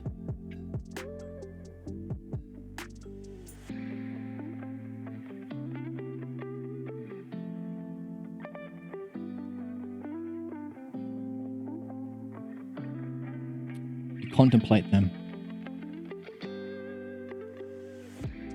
to get the intuitive knowledge of each being. By the way, if there is an intuitive knowledge of each being, your background isn't working in your favor these days. Yeah, well, that's the tricky thing. When we uncover our historical background, why are we at this place of history where we have enough intelligence to create nuclear bombs, but we have enough ignorance to use it to destroy ourselves? Why haven't we figured out the logos yet? When Socrates told us 2,000 years ago, what happened? This is a problem. This is our background. This is the tradition we're in. And we're human beings, means we have to face both. We have to face the truth, but we also have to face our backgrounds. Hey, why was my father a Protestant who kept telling me, don't do philosophy. Protestants about suffering so you can get into heaven. If you were born in that family, whether you like it or not, you're going to have to deal with that background. It's going to limit you. It might not limit you for a while, but when you get into this stuff, separating the soul from the body, that's when your fears. Oh, I can't do that. Why? Oh, that's where the devil lives. I can't be knowing God. That's bad. The devil will trick me or something like that, right? This is the stuff you have to deal with. That's why it's purification. Okay? This is the introduction to the text. So hopefully Socrates is going to spend his last day addressing these false beliefs about reality and death and dying and the meaning of life that's from our cultural background, from our cultural mythology. Hopefully he will give us some sort of reasoning that will help us purify that crap. But also he'll give us a mythology, hopefully, that can help us reach our highest goals, reach our destiny. That's the promise of the text. Because he's outlining what we have to do, first of all. Hey, you want to know what you're supposed to be doing here before the sun sets, before you cark it? Intuitive knowledge of each being. To pull that stunt off, you got to separate yourself from your physical senses. You can't know it through those things. All the things you're interested in, justice, beauty, good, greatness, health, strength, that's an ousia. Let's get rid of the pink on the pink here. The ousia. Dianoia, self-dianoia, your highest understanding. So you want to purify yourself so you can track down the real beings themselves.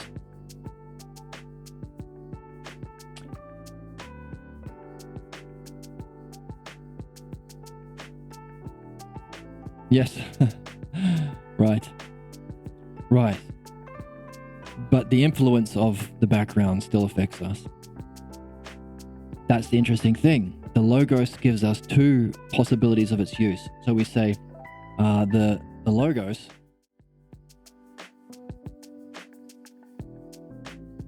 I think we've written this down already.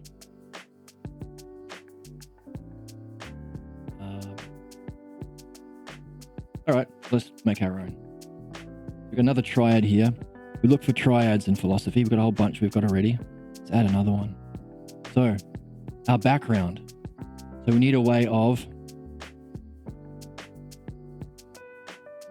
purifying our background. We need a way of perfecting our soul development. And you could say that you can represent both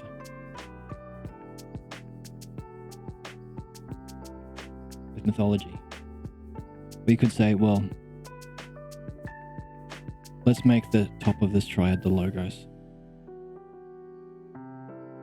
The logos and dialectic, which is the power of the logos, has the effect on both. Therefore, we can say there is so we as human beings have to deal with a anti-logos. Well, we have the logos. We have the anti-logos from our background, right? The false beliefs or the pathologos. but we also can represent the principles that apply equally to both with mythology.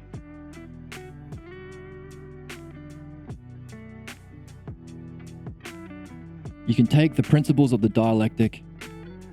Right. Well, the good news is the anti-logos or the pathologos that comes from our upbringing, we can purify. In fact, we're supposed to. Not only that, in order to learn how to purify it, you have to learn the logos. Because the logos and the dialectic is the same process, the same thing you're going to be learning in philosophy, you can equally apply to your problems. It's the same thing, only that the terms are different. So we pursue the beautiful and the strong and the good, right? Justice. But what happens? Well, what if we're young and we haven't learned philosophy yet, and someone appears to be great, strong, healthy, good, beautiful? Would we pursue that?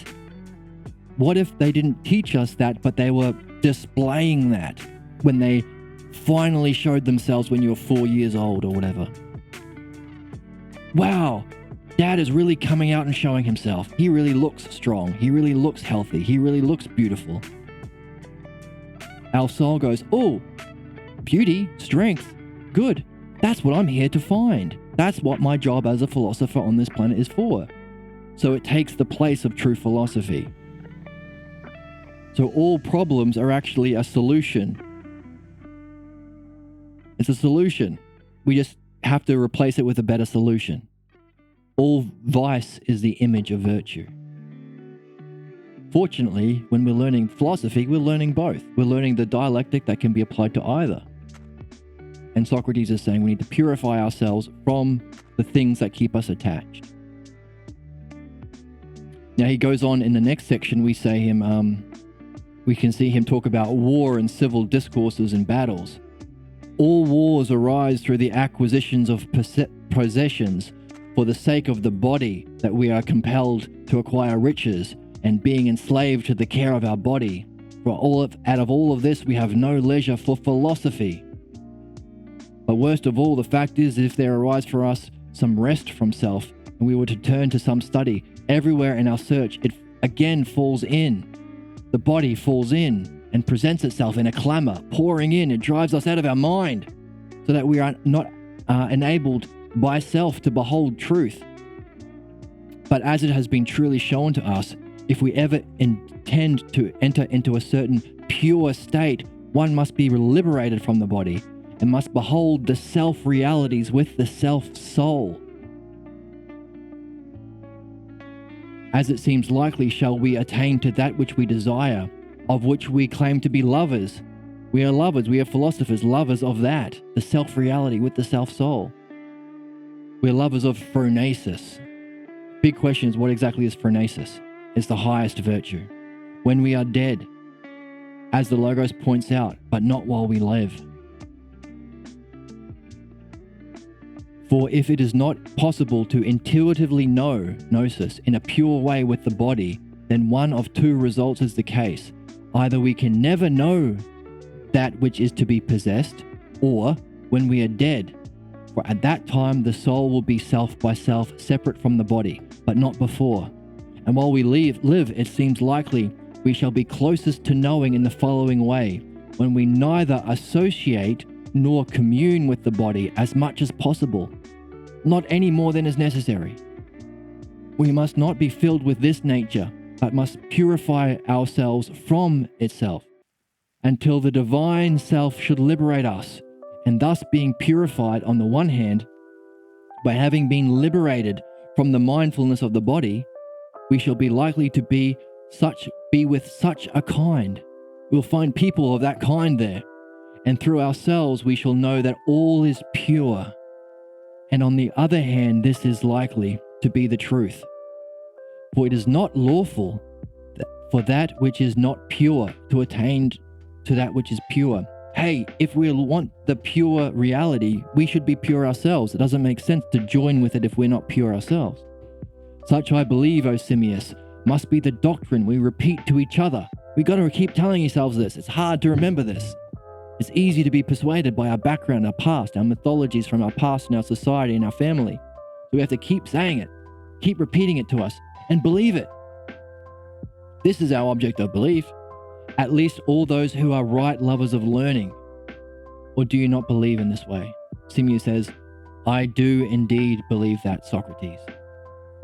Is it not the case, O companion, that if this is true, there is great hope that when I arrive where I am going, if indeed, if anywhere, I shall be there and possess that which has inspired much diligent study in our past life, so that the journey, which has indeed now been mandated to me by the government to die, arises with good hope and leads those who have prepared their dianoia and other people their understanding, just as if they had been purified.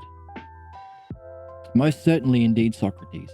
But accordingly, does this purification not turn out to be what we mentioned in the Logos some time ago, to separate the soul from the body as far as possible, and to be accustomed, again, repetition, repeating it, discipline, keep doing it, accustomed to gather herself together from all quarters and to collect self by self out of the body, and to dwell alone by self as far as she is able, both now and in the future, being liberated from, as it were, the chains of the body. There's our big metaphor. Socrates was in chains when they came in. He took his chains off because he's in prison.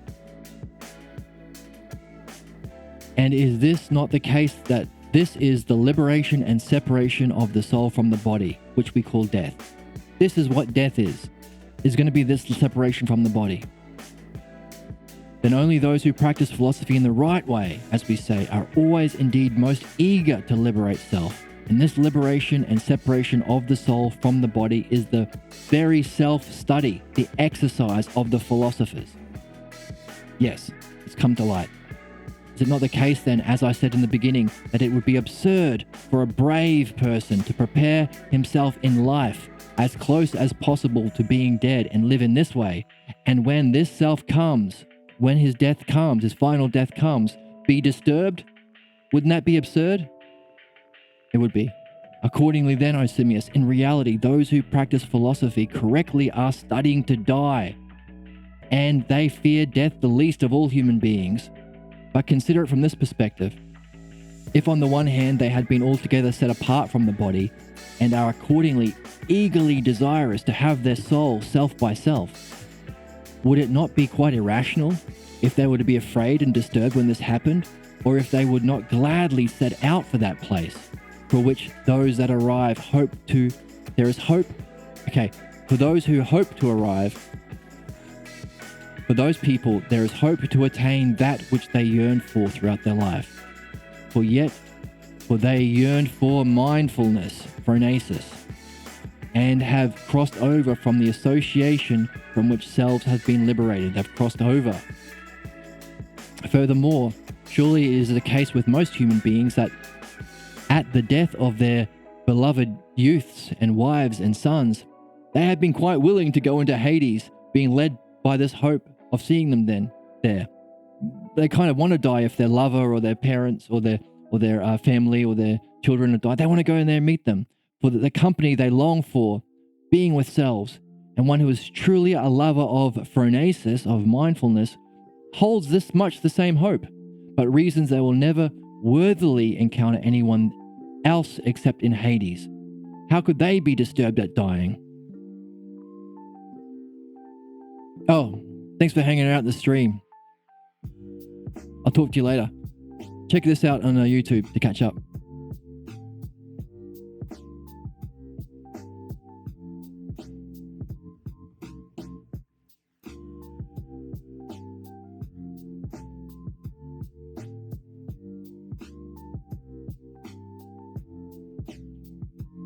If you are indeed a true philosopher and you're firmly convinced that you will never encounter pure mindfulness, pure phronesis anywhere but there, then you wouldn't be disturbed. But if this happens to be so, just as I said now, wouldn't it be irrational if such a person was to fear death? Okay, that was a quick run through. We're going to go through that one in more depth next time. We had some great questions from the chat. Thank you so much. We had a chance to apply our understanding. We had to go back, pull out key sections of the text, key words, apply our understanding to do our best to answer questions, lay out the significance of philosophy. Why? Because we're sharing the logos of ourself with our friends, right? By ourselves and with others, right? We're trying to be most phronesis-like, be most providence-like. And also the act of using our logos as best we can to sharing questions, answer questions, address questions, makes it our own. So it's a great gift to have others in this game with us and to have a chance to test out our logos, test out our understanding of the text, pull out the key parts, do all the things that we've been doing as a philosopher, all these things that we've been developing. Look for the key patterns, pull out triads, look for the key terms, look for order, apply it, reflect it upon ourselves, to do all that stuff. That was a great opportunity we had. So we got to apply that, but also we raced forward at the end because there was the question of what about problems? Isn't human war and strife and violence inevitable? That came up as a natural consequence of our reflection. But I saw that this section here was coming up in the very next section. So we raced ahead to the to go through the end of Socrates' doctrine that he's laying out, talking about, yeah, we do have problems, so long as we're attached and addicted to the physical body and the senses there. By the way, philosophy is to liberate ourselves, purify ourselves, separate ourselves from the body so that we can intuitively know in a pure way, pure mindfulness. Okay, so he's transitioned from knowledge and the beings to mindfulness, phronesis. So one of our questions is, why did he start with, by the way, are you interested in justice, beauty, goodness, greatness, health, strength? And by the way, you can call that in one word, ousia. That's known through intuitive knowing, through noesis. And you get there through developing your understanding without using your objects of sight, purifying yourself from your physical body, your eyes, your ears, and your body, and its desires and its fears as much as you can. So that's how we purify ourselves, through our dianoia, which is philosophy, the logos. All right, so that we can get those things we want. But by the way, he transitioned. He said, by the way, our problems are caused by not doing that, because our body fills us with passions and desires, fears and illusions. Right, and our being enslaved by its care. The body and its desires give us nothing other than war, civil discord and battles. Right? So we have to liberate ourselves from that attachment to our physical body so that we can attain those pure things we're after, pure justice, pure beauty, pure understanding, pure knowledge. But not only that, he transitions into phronesis. We are truly claimed to be lovers of phronesis. So we've gone from philosophers to philosophia, philophronesos. So philosophia, lovers of wisdom. Wisdom, something to do with having the knowledge and the logos of those real beings as the paradigm that can be used to apply to our lives, right? If that's wisdom, he's gone from lovers of wisdom, lovers of those things, to lovers of phronesis. So it's transition. So we really want to know what the hell is phronesis, because he's saying this is beyond even lover of wisdom. Pure phronesios, or philophronesios, which can be intuitively known in a pure way, but not with the body, right? We can get close as we can in our physical world, as much as we can humanly possible, but also this stunt of separating ourselves from the body that he's calling death doesn't have to be our last death. We practice ourselves as philosophers through this reflection, through this logos, through this reasoning, through this asking questions, sharing questions, answering questions as best as we can. We get as close as we can. And all of our questions start with the physical. What about materialism? I have a teacher who says everything is just evolution. I have a teacher who says that we must be smarter than Socrates because of evolution. Yes. Evolution is a physical theory. Physical beings change and adapt over time. Therefore, the mind must change, right? No, there's a difference between the physical and the mind. Not necessarily follows that just because physically we're older or younger, yeah, younger, I guess, or older in terms of history, that our mind is the same. So we start a lot of these questions. Quantum physics was another question that came up. I understand that quantum physics is the closest to understanding a theory of reality. Like, they're doing the best work. If looking at the physical world is our guide stone, then quantum physics looks at the smallest pieces. So they have the best microscopes. So surely they're the experts. That's a legitimate way of thinking for someone in a certain level of thinking. It makes sense. And what happens with those quantum physics? Oh, they say, oh, by the way, we can't know this and we're not allowed to talk about it, but the best way of explaining it is Platonic philosophy. So again, we start from the physical to the metaphysical. We're separating ourselves from our physical senses. We're separating ourselves from looking at just quantum physics, but what is quantum physics telling us? What is it saying? We have to go beyond quantum physics. That's Penrose's principle, by the way. It's a principle all systems themselves require a higher system for it to be complete. Our question is there one that doesn't, or one that's all-inclusive? That might be philosophy, right? So we are going from questions of the physical, separating to be more mindful. We're practicing. That's the exercise of dianoia. That's what Socrates says that we keep doing, we keep returning to. So keep returning to these videos, keep, I don't know, sharing them or revisiting them or talking about them.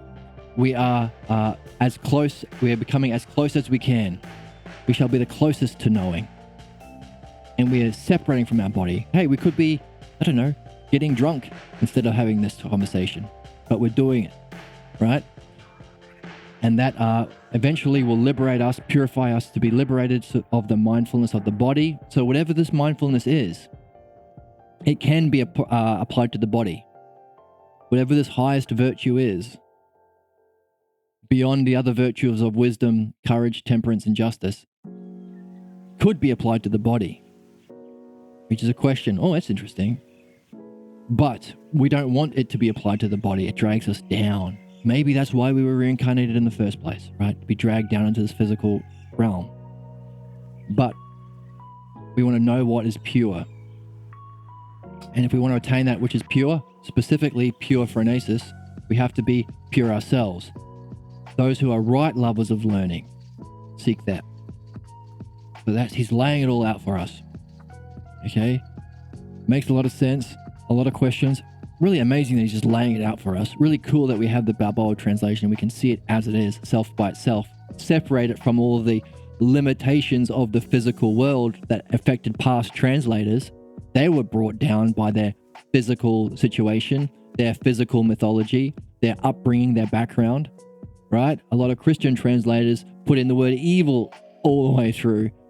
It's not in there. Right? And a lot of people were not happy with the idea of self. We saw that there was the self in the text, but this other translator couldn't put the word self in, so we had to sometimes use the word it, sometimes use the word absolute. Why? Well, if you are from a cultural background that's Christian, like some translators were, would it be against the religion to say that there is something beyond even God? The self? Also, do you have to believe that there is a self? You have to believe there's a God. You have to make evidence for God. You have to provide the, the 12 famous arguments why there has to be a God. Right? You have to justify your God through whatever ways you do it. But do you have to believe you have a self? Of course not. It's the most thing you don't have to believe.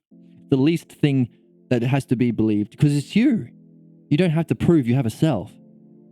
So not only does it go beyond God or the divine or the realm of being, but it goes beyond belief. You don't have to be shackled by belief. I mean, you can start with belief so long as you believe this. Believe in this sort of thing. Believe what? Believe that we can go beyond belief to purify ourselves through understanding. That's beyond belief. And to knowing. Oh, that's beyond belief. And pure phronesis, which is beyond belief, but might be beyond knowing. I don't know. It's a question. What is phronesis exactly? Because That seems to be the highest of the hierarchy that Socrates is laying out for us. So we're learning it, we're doing it, we're having fun, it's exciting. The implications are amazing for ourselves, for reality, for humanity. I mean, we're so lucky to have this translation and the work that was put into them. Exciting. I hope that you will return again to go through this in detail again to better purify and perfect ourselves in the doorway of the good death. To die before that's the expression, to die before they bury you. In other words, pull the stunt off as much as we can. We can go back and say, there was a section here that's significant for this.